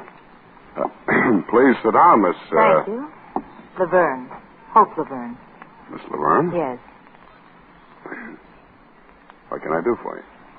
Well, I'm looking for my brother. Missing? Well, yes and no. I mean, he's been gone since yesterday, and I'm terribly afraid he'll get into trouble. Oh? What kind of trouble? Well, you see, it just isn't easy for me to talk about this, Mr. Spade. Well, now, Miss Laverne, suppose you just lean back in that chair, close your eyes, and... Yes, thank you. Yes, it's easier like this. I thought you'd like. My brother's name is Lawrence. He's a man of 52. He's not well. I mean, he gets spells, and he acts peculiarly. He suffered a nervous breakdown some years ago, and he spent most of his life in sanitariums. Where are you from, Miss Laverne? Kansas City. During the past year, Larry was in a rest home in Palo Alto, and I arrived 2 days ago to take him home. Yesterday morning, Well, I don't know how it happened, but he's gone.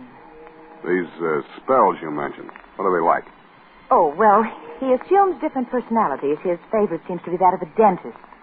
He becomes obsessed with the thought that he's done some work, a bridge or something, for someone who refuses to pay him. He'll walk up to a perfect stranger and create a scene. He's been arrested a few times, nothing serious, public nuisance. Mr. Spade, I'm afraid that he'll be put away if he's arrested once more. I see, and you want me to look for him. Then he hasn't been here? Why'd you think he'd come here? Oh, that's another one of his tactics. He goes to a private detective, hires him to either follow a man or get back the work he thinks he's done. Dental work, you know. But what made you think he'd come to me? Oh, well, not you, particularly. Ever since yesterday, I've tried almost every private detective in San Francisco. No one has seen him. Who'd you talk to? I beg your pardon? These private detectives, who'd you see? Oh, well, there was a man named Graham and one named Marlowe, Philip Marlowe. Excuse me. Would you like a drink? No. Marlowe speaking. Spade, Phil. Hiya, Sam. Phil, you got a rumble on a missing brother named Larry Laverne? Yeah. Gal was in early this morning. Hmm? Brother's some kind of a screwball. You meet him? No, hasn't been around yet. Thanks, Phil. See you. Why did you do that, Mr. Spade? It's doing things like that that have kept me alive and in business all these years. That was Marlowe. Your brother hasn't been to him. I told you that. But your brother has been here. When? A few minutes before you came in. Can't see how you missed him. What did he tell you, Mr. Spade? Pretty much as you outlined it. About the dental work. And some man owing him money. Yeah, some man named Julius. Herman Julius, he said. You know him? I never heard of him. It's probably just another figment of Larry's imagination. Mr. Spade, I'm terribly worried about Larry. I got that impression. Will you try to find him for me? Can you give me any idea where I might start looking? Well, I think I know how Larry's mind works when he's in the midst of one of these spells, and if you find this Mr. Julius, you'll probably find Larry close by. So you want me to find Mr. Julius first? Oh, well, I only thought it would be simpler checking on this Mr. Julius' movements than on Larry's unpredictable whims, you see. Don't you think that makes good sense, Mr. Spade?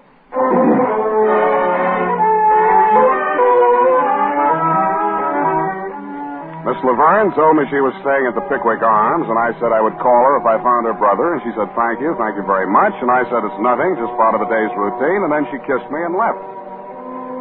After lunch, I strolled over to the Royal George Hotel. Duke, the housekeeper, gave me a rundown on Mr. Julius, a quiet, nervous little man who'd sealed himself up in his room for 2 days, eating out of room service. I didn't have any trouble finding the hacky who'd driven him away when he checked out. He gave me the address, and 20 minutes later, I was mounting the front steps of a greasy rooming house on Sacramento Street. I twisted the rusty bell on the door, and a long, sharp nose that could only belong to a landlady stabbed out at me. What you want? I'm looking for a man named Herman Julius. Don't have no Julius here. Well, maybe he gave some other name. A little skinny guy with a foreign accent. You the Lord? Take me to his room. Oh, no, wait a minute. Now. Well, step inside. Up the stairs. Home? Never seen him go out. Ain't one door.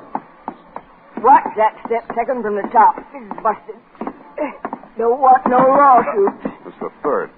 Said he was a refuge. And Nazis was after him. Another fight. Never knew he was in a dangle with the Lord. Smell that? Certainly do. Cooking in the rooms. I got a rule, too. Sneaking electric plates, they do. Runs up the bills. Buzzards. There's his room. Mr. Julius! Mr. Julius! Mr. Julius, you second there? They drink, some of them. Them that don't cook in their rooms, they drink. Get DT, some of them. Oh, go on in and get him. I don't want no part of it. Oh, they say. I didn't see who it was right away. His face was the color and consistency of crushed strawberries. I helped him up and over to the wash basin in the corner of the room. With his face washed, he looked a little better, but he still looked like Larry Laverne. Oh, am I ever glad to see you? I thought it was them coming back to kill me. Did you find Julius? No. He got away, the wretch, down the fire escape as I came in. Who did this to you, a big fat man? To tell the honest truth, Mr. Spade, I never even got a good look at him. He was all over me before I... Julius, what's in his bridge work? Oh, I'll tell you everything, but please, first, let's get out of this horrid room. Oh, it smells like cabbage. Larry Laverne was tougher than he looked. After the going over he'd gotten, you or I would have been hospital-bound, Dundee. But he did a late take. We were on the way back to his hotel, walking toward Market, when he crumpled in the middle like a sack of flour. I grabbed him and held him upright, looked wildly around for somewhere to park him. We were standing in front of a newsreel theater. I bought 2 tickets and piloted him inside. We sat down. I undid his clutch on my arm and concentrated on the screen. The subject that followed the football game was some big Oriental celebration somewhere in India or someplace. A very fancy parade with white elephants. Kandi, Ceylon, the famed white elephants of the Orient get their annual airing as crowds of devout Buddhists gather to do homage to some of the strangest relics in the modern world. Here in Kandi, the Mecca of the Buddhist religion, pilgrims gather from near and far. Indian Rajas, Burmese officials, and Chinese dignitaries in ceremonial dress prostrate themselves before the jeweled casket containing the most sacred object of the Buddhist world, legendary relic of Buddha himself. As the Orient goes wild in jubilant celebration, temple dancers of Kandi perform for the crowned heads of the Orient. Take me out of here. I can't stand it, Uncle Man. I tell you, shark-waving man. Easy, you're annoying the customers. You brought me in here on purpose. You're trying to drive me crazy, but crazy. Listen to me. 2 men holding up the sacred relic are a high priest. If that man says that one word, Kandi, just once more, I won't be responsible. I tell you, I won't be responsible. All right, Larry. Take me out of here. But the end. You got me doing it. Come on, let's get out of here. Ceremony indeed.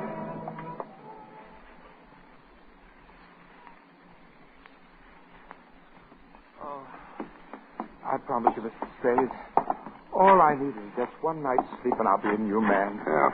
Well, I haven't even dared to take 40 winks since I arrived in this town for fear those monsters might murder me in my bed. Yeah, I know. It's tough. Sit down. So this is your apartment? That's what I laughingly call it. Living room, bedroom, icebox. Here, have a drink. Me Oh, too. thanks. Oh, did I ever need that?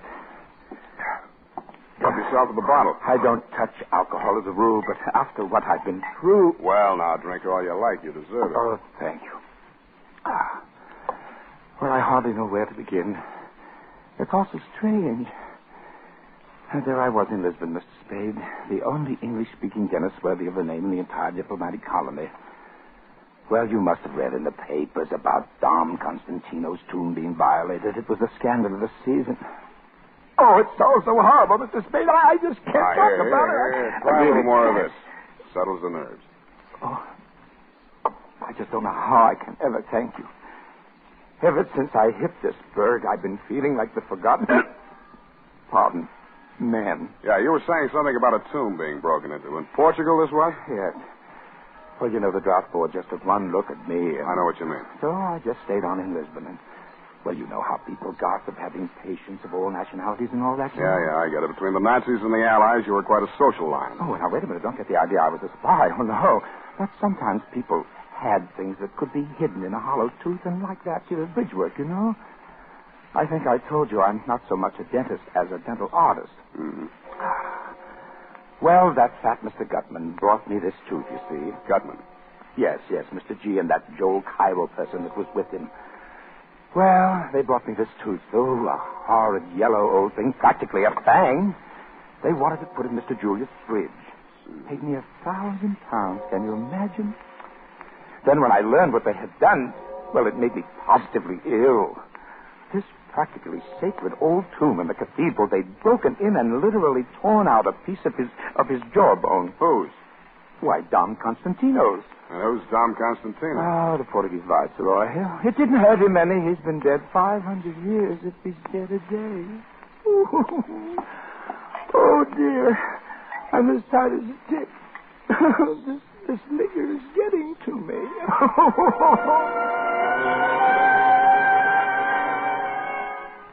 And it was. I thought he'd open up some more, but I overplayed the bourbon. Half a bottle later, he passed out.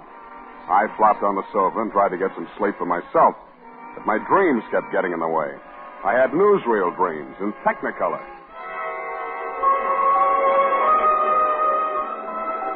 I dreamed that a white elephant with a face like Casper Gutman was leading a parade down Market Street.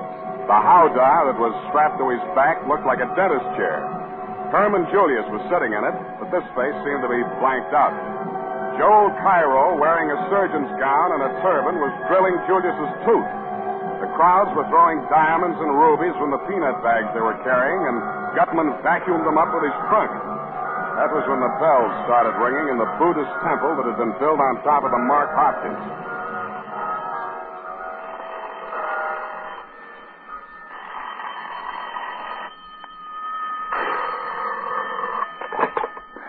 Yeah. Mr. Spade. Yeah? Mr. Spade, I need your help. Who's this? Hope Laverne, please, Mr. Spade. I'm terrified. Where are you? I'm in a drugstore, 5th and Mission. Near the bus depot? Yes, please, come at once, Mr. Spade. Well, can't you come here? I can't. I don't dare go into the street. All right. Wait there. I'm on my way. I took a quick gander at Laverne, saw he was still out cold, slipped into my topcoat, and left the apartment. I figured it would take me 11 minutes to hustle over to 5th and Mission. But I never got any further than 50 yards from the front of my building. I sensed him behind me, wheeled suddenly, bumped him into a doorway, held the thumbs of his hands gripped tightly in my fist. Stand still or I'll tear him off. Let go. I'll kill you. Don't move and it won't hurt. You filthy beast. The boy twisted suddenly and violently, and I heard the crack of his left thumb breaking. He swallowed a scream, dashed out into the deserted street. I went after him, turned into the alley, and caught the butt of a gun behind my right ear.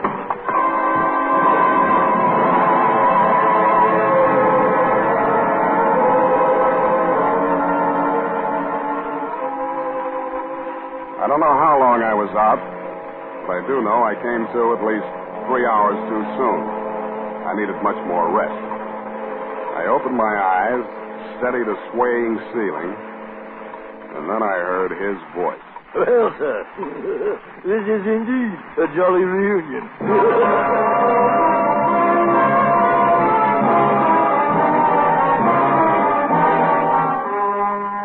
It couldn't be, but it was. Casper Gutman, the fat man of the Maltese Falcon caper. Looking at the unholy trio there in the room, Joel Cairo, the little Levantine, still as oily and smiling as ever and still fragrant. Marvin, a sullen, white-faced, hollow-eyed youth as near Wilmer's double as anyone will ever see. And Gutman, spruce as ever in his black cutaway coat, black vest, and gray-striped trousers. You'd have thought nothing had happened since then. Not even the war. The grayness at Cairo's temples only made his baby face look more babyish. And about Gutman, nothing was different except his watch chain. A curious jewel-encrusted ornament dangled from it, shaped like a claw. You seem surprised to see me, sir. And no wonder. It's always disconcerting to encounter a ghost, especially such a substantial ghost. A lot of water has gone under the bridge since last we met, eh? Under the bridge? Yes, which brings us to the subject at hand, the bridge. My head aches. What about the bridge? First, we'll talk of it. After all, this is quite an occasion, sir. Reunion of old friends, eh, Mr. Spade? Yeah. Tell me, did you ever find the Falcon? If you'll excuse the expression. Your eyes are resting on all that remains of that fabulous bird, sir. Yes, that trinket on his watch chain. All that remains of the Maltese Falcon. Well, mark you, sir, what part of it survived. The claw. You believe in omens? Right now, I'm ready to believe almost anything. Indeed, sir. Well, no need for dissembling. We're old and wise, I trust, in the days of the Falcon. Suffice it to say, the unsavory and bloated object which the police dredged up from San Francisco Bay and identified as myself was some other poor soul. Wilma, I am happy to say, remembered the debt of gratitude he owed me, and at the last moment agreed to be a party to the very necessary little deception. That is, since they had him cold, as you detectives say, for the other killings, he might as well confess to murdering me. He did so in exchange for my agreement to take care of his family in a financial way. An investment, by the way, which has paid rich dividends. How's that? Oh, indeed. Oh, well, thanks to it, I now have Marvin, Wilma's younger brother. I thought I noticed a family resemblance. Shut up! Oh, yes, poor Wilma. He was like a son to me, like a son. Well, it didn't stop you from making him a patsy. I detest killing Mr. Spade. I cautioned Wilma time and again. He was so headstrong. A mere boy. You better caution this punk or he won't last to take any raps for you. Break his head, Marvin. That dirty shamus lays another hand on me. I'll kill him. No, Marvin. You'll take Marvin in the other room. Explain to him that Mr. Spade and I are very old friends. Esper knows best, Marvin. Come with and now, no nonsense, you two now. Someday I'll kill him. Marvin, Esper will be angry. Oh, dear. Hot-headed. Runs in that family. Yeah. Well, let's have it, Gutman. What are you after this time? My dear boy, you misjudge me. It's true I had Marvin check up on you, but only because of your association with Miss Laverne. No matter now. I'm weary of the chase. All the way from Kandi, What did the girl tell you? She asked me to find her brother, a dentist named Laverne. You believed her story? No. Most unscrupulous woman. No veracity, no regard for truth whatsoever. A true motive? Merely to make trouble for me and my friends because of her association with Kemidov. Aye, the Russian's hand again, Mr. Spade. Kemidov. Did I ever meet Kemidov? You'd hardly forget if you had. In short, here is my proposition. Another $1,000, coin of the realm, sir, for which you will refund whatever money Miss Laverne gave you and send her packing. The bidding starts at $10,000. Ooh. You drive a hard bargain, Mr. Spade. Very well. I'll meet your turn. I told you the bidding starts there. And where does it stop? Half or whatever the caper nets you. I deliver Julius, you do the rest. Well, between you and me, Mr. Spade, I'm not as affluent as I once was. The Falcon pretty well wiped me out financially. Considering the time and money I've already invested in trying to track down the weasel Julius. What's in Julius's bridge work? And if I don't choose to tell you? Then it's no dice. Think it over, Gutman. Either I'm in all the way for half, or I deliver Julius to the other outfit. And that is your final dictum, sir? Take it or leave it. Either you're in or you're out. Good night, Mr. Spade. I trust you will call me on the telephone when you reach your diggings and tell me that you've changed your mind. No hard feelings. The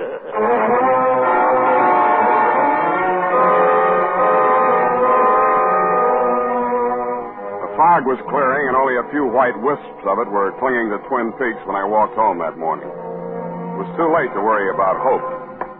Or did she phone for Gutman to decoy me out so that I started walking faster? As I climbed the stairs to my apartment, I heard a door open on the landing, and the slot of light that stabbed out from it showed me it was my door.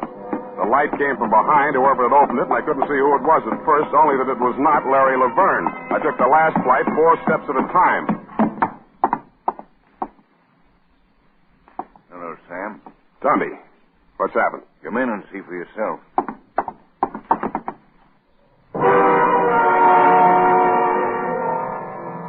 What I saw for myself, I wish somebody else had seen for me. Hysterical Larry was lying on his back on my bedroom floor. His eyes were wide open, and he had a crooked grin on his face. A very crooked grin. Whoever had killed him had wrenched his jaw out of place. I'm not saying you killed him, Sam. I'm only asking you who did. Don't be a child, Dundee. Why was he killed? No statement. What was he doing here? Who is he? The name he gave was Laverne. I let him flop here because he's afraid to go home. Afraid of who? A man named Casper Gutman. What? Yeah, Gutman. Quit stalling, Sam. Gutman's dead and you know it. You bury him, Dundee? Well, I believe you mean it. Where Gutman's concerned, it doesn't pay to kid around. What's he after now? The bridge work out of a man's mouth. The man's name is Julius. What's in this Julius bridge work? Maltese Falcon? Something like that. I'm sorry, Sam. It's not good enough. I'll have to take you in.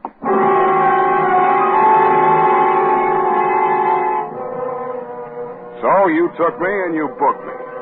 Bail was set at $20,000. You saw to that. You figure there's only one operator who'd put up that kind of money to spring me, and that's Casper Gutman. I hope you're right. Period. And the first part, at least, of Sob Story. But, Sam, what is in Herman Julius's bridge work? Laverne told me it was a tooth Gutman stole out of a skeleton in an old Portuguese catacomb. What's so valuable about that? I don't know. Could be a jewel inside of it? No, it's not Gutman's kind of game. Besides, the thing that made poor Laverne blow his top in that newsreel theater was something more like an elephant tusk. Oh. Where's that encyclopedia? Did you bring it? Oh, yes, I did, Sam. Yes, I did. Wasn't I smart? Look it up. Look what up? Candy with a K. Oh. K, car, can. Oh, here it is. Candy. Hey, nothing. City. Capital of Central Province of Ceylon, located near the center of the island north. Spare me the geography. Well, the railroad from Colombo. Noted for its waterfalls and stuff. Yeah. The city surrounds an artificial lake and is sacred to Buddhists for its temple of Maligawa, which enshrines the tooth of Buddha brought, according to legend... What? Let me see that. Well? Let me see. It's sacred to Buddhists for its temple of Maligawa, which enshrines it. Effie. What's the matter, Sam? The tooth of Buddha. Sam, you don't think that's what's in Herman Julius's bridge work? If it was, Gutman would be after him. But how did he get to Portugal? If it did, Gutman's the man that could track it down. Sam, you sure of that? No, Angel. No. The only thing I am sure of is this. When the Maltese falcon laid an egg, it hatched a flock of vultures, and they're all circling right around my head. Well, cheer up, Sam. You won't be in jail long. I'll bring you a cake with a file in it. Angel. No, devil's food.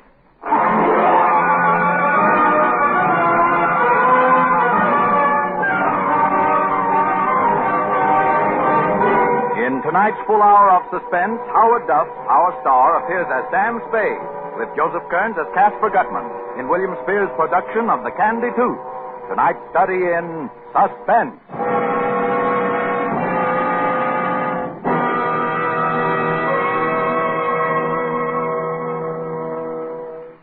In just a moment, we will return with the second half of The Kandi Tooth. This is CBS, the Columbia Broadcasting System.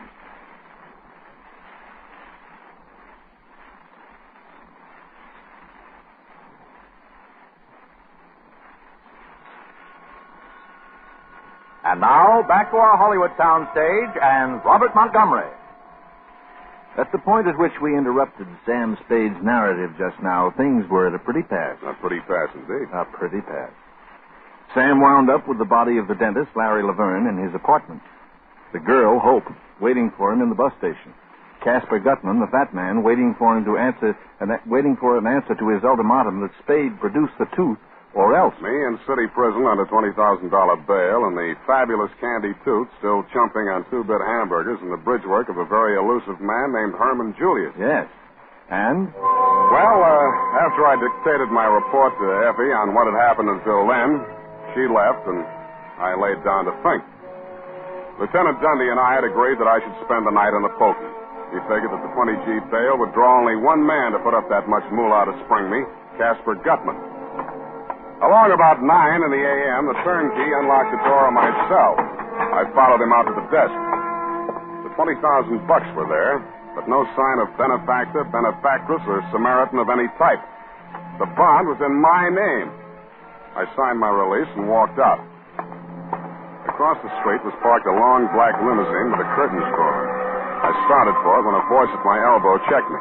Senor Spade. See. I'm Don Constantino de Braganza. It's I who have put up the $20,000. Is that so? Well, thank you. Now, why? I desire a service. My card, senor. Don Constantino. Wait a minute. Yes, you seem to know the name. Eh? Yeah. For a guy who's been dead 500 years, you don't look too bad. Oh, thank you. You are referring, of course, to my illustrious ancestor, Don Constantino, the first Portuguese viceroy of India, who indeed had been dead since the 16th century. It's on his behalf I speak to you now. What can I do for him? Restored the tooth which was wrenched from his skull by a pack of unspeakable ghouls who violated his tomb in Lisboa. You think they're in San Francisco? Let us not be naive, senor. The contemptible little dentist, Laverne, was killed in your apartment. Therefore, you must know the whereabouts of the other ghouls. I know so many ghouls, senor. You'll have to be more specific. I refer to a fat pig named C. Gutman and an odorous little camel named J. Cairo, and most especially to a woman of the female sex by name H. Laverne. You want them or the tooth? Both. Not one without the other. No, it'll take a little time. They haven't got the tooth. You know where it is? In the bridge work of a man named Julius. Oh. That then explains the dentist and the diabolical manner which they employed in smuggling the tooth out of Lisboa. Now, you go on home and you stay there until I call you, huh?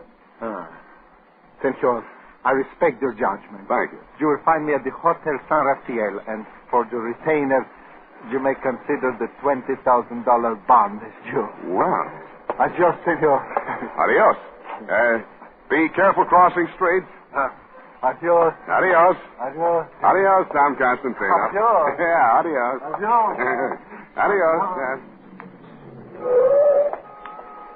Spade. Sam, get in. You, got a hack license, Miss Laverne? Oh, please don't, Sam. I know this car's ridiculous, but I don't dare use taxis if you're seen on the street. What did that man tell you? What happened last night when you called me from the bus station in such a panic? Why didn't you come? I went to see the fat man. You saw Gutman? Did he mention me? You didn't make that call last night to get me out of the apartment so that somebody could get in and kill Laverne. Oh, Sam. Then why did you call? Because I found Herman Julius. And I'm driving you there now. We didn't do any talking after that. She sat very close to me. There was plenty to talk about, but we didn't do any talking after that.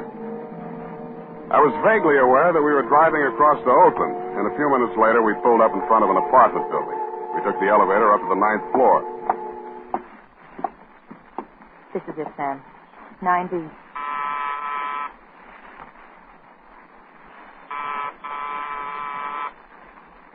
Nobody home. Oh, he's in there, Sam. I know he is. Mr. Julius. Mr. Julius. Who is? There's no Julius here. That's his voice. Mr. Julius, I've got to talk to you. It's very important. If you don't open the door, I'll have to... I'll kill myself. I'll kill myself. He will, Sam. He will. You've got to stop him. Go away. Julius! Wait a minute. Wait, don't!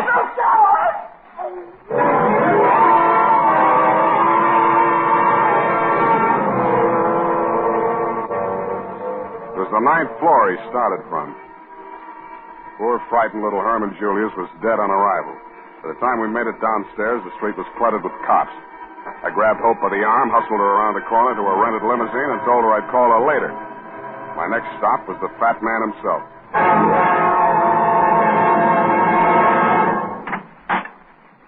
Well, sir, so you reconsidered. You found Julius. I know where he is. And your terms, sir. What are your terms? 100,000, cash on the line. Oh, out of the question, Mr. Spade. No cash, no tooth. You found another buyer? Yeah. A man named Constantino de Berganza says the tooth belongs in the head of his ancestor by a previous marriage. Oh, acquaintances are very droll. And what else did he say to you?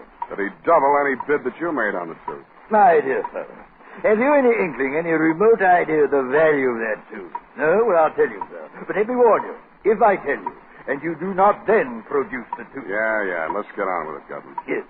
Well, sit down, sir. How much do you know of the 16th century history of the Orient? Well, enough to fill that tooth with. Capital joke, sir. I shall give you a little more. Enough, say, to fill an elephant tusk. I'm listening. Well, sir, when the Portuguese invaded India in the 16th century and established the city of Goa, there were three main empires in the Orient, namely China, India, and Burma.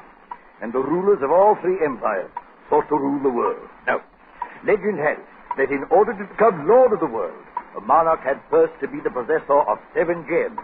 That's gems spelled with a J, sir. Yes, gems. This is no fantasy, I'm telling you, Mr. Spade. This is actual history. 7 gems. And what were those 7 gems? You tell me. The first 6 do not concern us, Mr. Spade. A golden wheel, a white elephant, all easy to come by for an Oriental monarch. But the 7th, Mr. Spade, the 7th. What was that, the tooth? The tooth, Mr. Spade, the tooth. The sacred tooth of the great Lord Buddha himself. That remained in the temple of Maligawa at Kandy, on the island of Ceylon. Now, many kings sent armies to capture them, but all were defeated by the fierce Brahmins who stood guard at the temple gates. And so, we come to the year 1552. It's about time. Now, in that year, the Portuguese viceroy, Dom Constantino de Braganza, landed near Jaffna with a force of 1,220 men and defeated the king's legions in a savage battle. He returned to Goa with his victorious army and the tooth, which he retained as his personal prize. It was not long before the Burmese king, Bayinaum by name, sent an emissary to Dom Constantino, offering the modern equivalent of £1 million sterling as ransom for the tooth. How'd it get to Portugal? Now, hear me out, sir. Hear me out. All right. Well, before the transaction could be consummated, the Portuguese archbishop called on Dom Constantino and, in the name of the Inquisition, demanded the tooth. After some delay, Dom Constantino, under threat of torture, delivered a tooth into the archbishop's hands, and that tooth was publicly destroyed. The archbishop grinding it into powder with mortar and pestle and scattering the residue upon a fire, that the tooth might be utterly consumed. Shortly after this, Dom Constantino's personal physician, after drawing a tooth, now mind you, a tooth, from the viceroy's head, died under very mysterious circumstances. We may safely infer that the substitute tooth which he drove into the viceroy's jawbone, after the primitive fashions of dentistry in those days, was the Kandi Tooth, put there for safekeeping until Dom Constantino could resume negotiations with Bayinaum emissary. But, before that could be accomplished, Dom Constantino was stricken with the plague, carried aboard ship, and home to Portugal, where he died. He was entombed with the Kandi Tooth still in his head.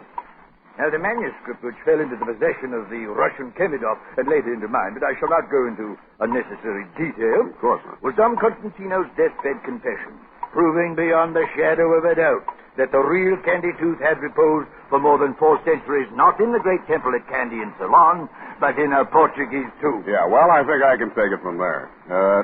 You still haven't told me what my percentage is. Well, my dear boy, if your percentage were 1/10 of 1% of what Kandi realized on that tooth, you could retire to a life of sloth and luxury for the rest of your days.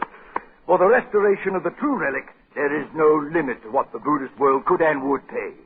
Gifts and tribute paid to one temple alone exceed $11 million a year. Now, my boy, you begin to comprehend something of its value? I'll still settle for cash. Very well, then. $10,000. It's a deal. You understand, Mr. Spade. Now that you have my secret, the affair must be gotten over quickly, for good and all. If it is not, believe me, this time I shall not bargain with you for my life. You shall bargain with me for yours.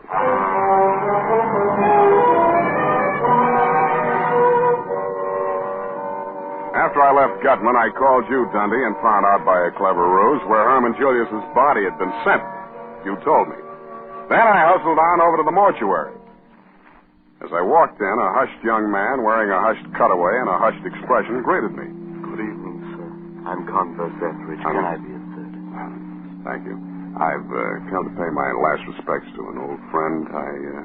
Can I be alone with him for a few minutes? His name? Julius.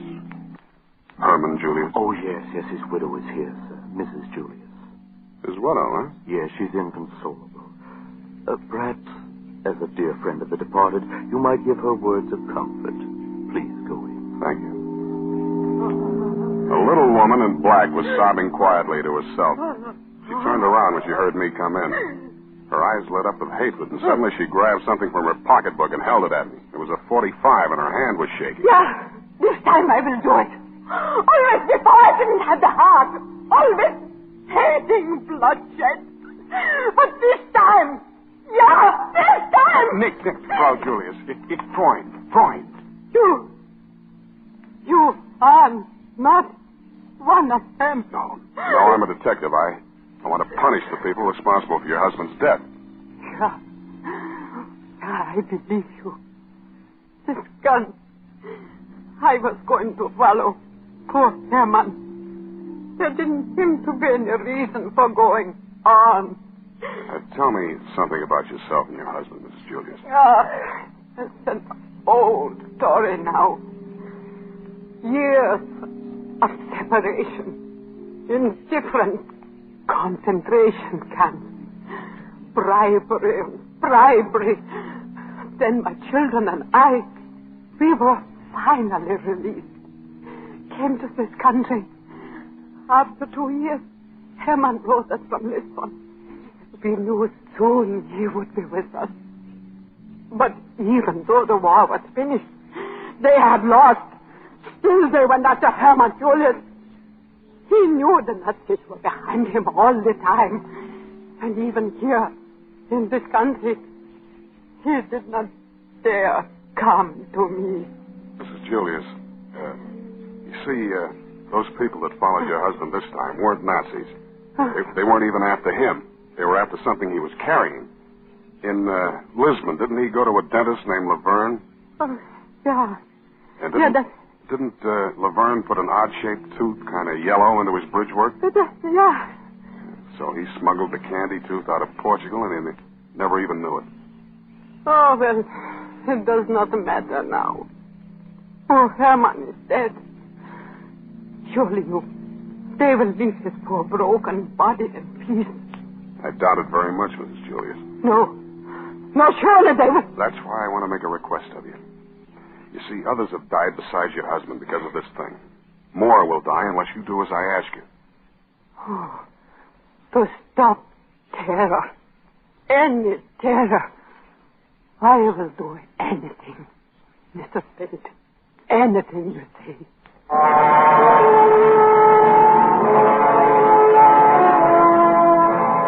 I told her what I wanted done, and she agreed to do it. Then I started on my part of it. I called Gutman at the St. Mark and told him 11 at my apartment. Then I called Dom Constantino at the San Rafael, hoping I got there around 10:30. Go on in, Angel. Well, this is where you live, Sam? Where I sleep. Must be lonely for you. Sorry, no vacancy. Sam, listen. There's so much I want to tell you about myself. I'm listening. Well, listen. Just before the war started, I was engaged to marry a man named Kemidov in London. The Russian, yeah. Gutman mentioned him. Something about an old manuscript? Yeah, Kemidov had stolen it. In India, it was very old, and Kemidov said that the information in it made it worth more than the Maltese Falcon. It was in Latin. Mm-hmm. How'd the fat man get this manuscript away from Kemidov? So you, double-crossed Kemidov and took the manuscript to Gutman. Sam, before they get here, I've got to tell you something. No matter what happens, I want you to know this. Sure, I know. Say it, Angel. Don't torture me, Sam. I'd like to hear it, Angel.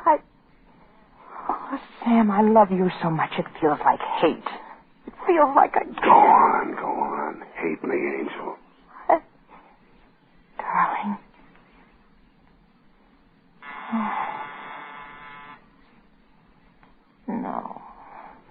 No, don't answer it, Sam. Relax, Angel. You'll be okay. Sam? Yeah? Only you, Sam. All I want out of... Only you. Just stay on third, Angel. I'll bat you home safe. You see, sir, I'm a punctual man. Come on in, Gutman. Look, the same apartment, the same colors, everything the same. Yeah, the same rat race, Cairo. Hello, Marvin. Killed anybody since lunch? You want me to give it a shot? Oh, please, Marvin. No unpleasant talk. Mr. Gutman, please tell Marvin. In here, gentlemen. Yes, Marvin. Mr. Spade, I'm sure, regrets the unfortunate. Well, and what have we here? You all know the lady? You see, Mr. Gutman, I told you. Now he's dealing with her. Oh, this is... Shut up, you hear me? Shut up. Don't talk like that. I'm jumpy. I don't feel good. I don't know why. You shut up, too. Always fighting, violence, unpleasantness. I'm getting too old for this. Now, Mr. Spade, to the business at hand. You have the truth. I want some answers first. Did you have our dentist friend Laverne killed? No. Did Marvin kill Laverne? No. Cairo? No. Nobody killed Laverne. He died of old age. Have you asked the little lady there? Sam. I gotta ask you, baby. Oh, Sam, how could Answer me. No, Sam, you know I didn't. Well, it doesn't matter. I got my pigeon picked to take the fall. I don't feel so good. Now, Marvin, retain yourself. No violence. Well, sir. That's it. Sit still. have a package from the Avalon mortuary for Mr. Spade. Oh, hello, sir. Yeah, let's have it. Mrs. Julius said to tell you... Yeah, thanks. Well, Gutman, this is it. This little package. The Kandi Tooth. The tooth, at last. Give it me, sir. Give it me. Oh, Mr. Gutman, it's all over. We've got it. We've got it. We have. Come, sir. No more teasing. Put those fat lunch hooks down before I chop them off. I rather thought this wasn't all. What now, sir? I told you there was another bidder. And here he is. I would advise you not to reach for your gun, Mr. Spade. You're pointing that gun at the wrong belly. The fat man's inside.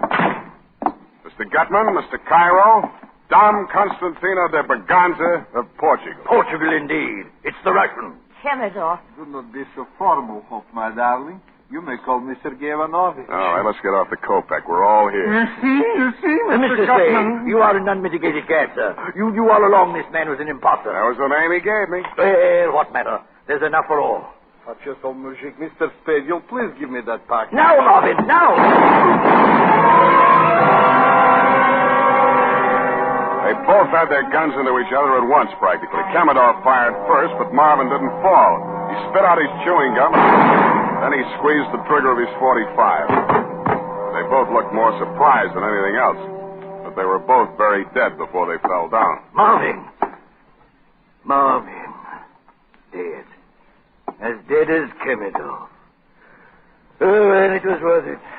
You know, of course, it was he who killed Laverne. I told you I had my pigeon picked for the fall. By gad, man, you are a winner. Poor Marvin. He looks so dead. You can have the package now. Oh, yes. The truth, sir. He seized the package with his fat little fingers. They were trembling so he could hardly undo the strings. He tore the outer wrappings, exposed a small metal jar. He looked at me and wrenched the lid off it. He dumped the contents onto the table. The truth, what is it? There's nothing here but ashes. Ashes, sir, ashes. That's it, Gutman, ashes. The tooth is there, along with the rest of Herman Julius. He was cremated this afternoon. Cremated? The truth, it was cremated. No, it cannot be, no. But it is the truth. Oh, you idiot. Again you are the idiot. Why do I stay with him? Why? Well, come, Joe. Shall we stand here weeping and bemoaning a curious quirk of fate? Or shall we defy all fates? Were we not well underway to finding the Romanov scepter when this charming lady detoured us with her romantic notions? Come. What say you, Joel, eh? You mean we yes, go to... Yes, Joel, to Samak. Mr. Gutman, do not say it. He is listening. Yes, a wise precaution. Then we go, eh? Yes, Mr. Gutman, yes, we go. Adieu, Mr. Spade. Sound. It's like the stage of the old Vic at the final curtain of Hamlet. Alas, poor Marvin, I knew him well. Oh, well, many slipped twixt the cup and the tooth.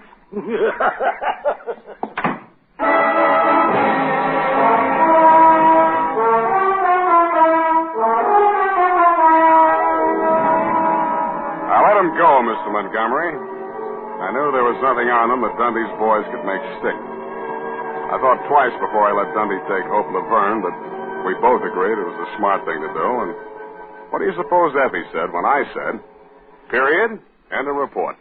Oh, say, for once you came out ahead.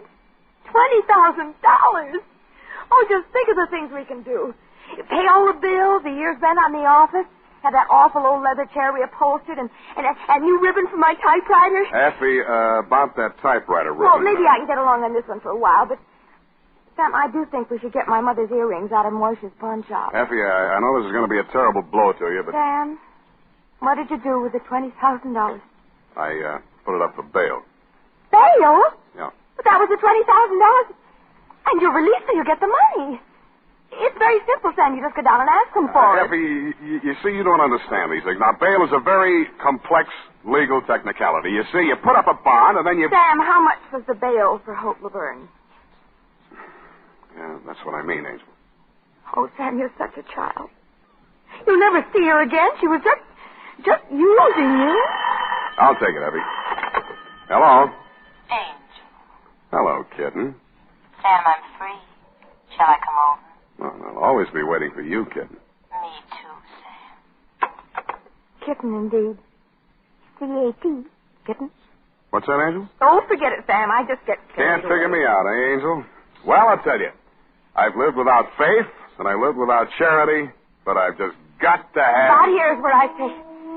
Oh, good night, Sam. Good night, sweetheart.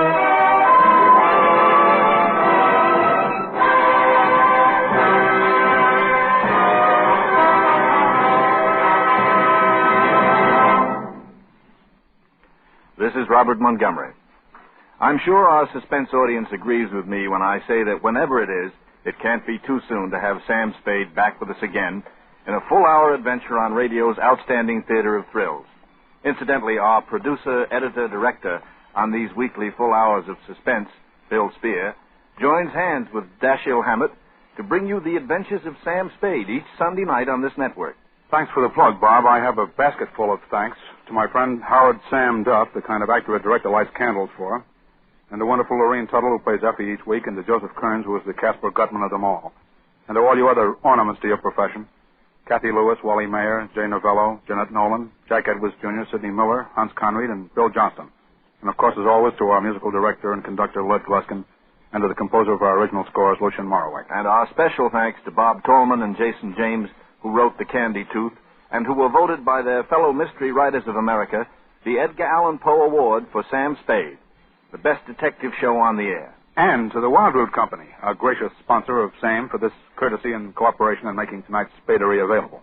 Now tell about next week, Bob. Next week we will bring you another great American master of suspense, the author of The Postman Always Rings Twice and Double Indemnity, James M. Cain.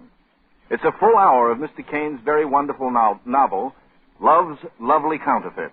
This is Robert Montgomery, who will welcome you once again next week to radio's outstanding theater of thrills, Suspense. Don't forget, next week at this same time, a full hour of Suspense. This is CBS, the Columbia Broadcasting System.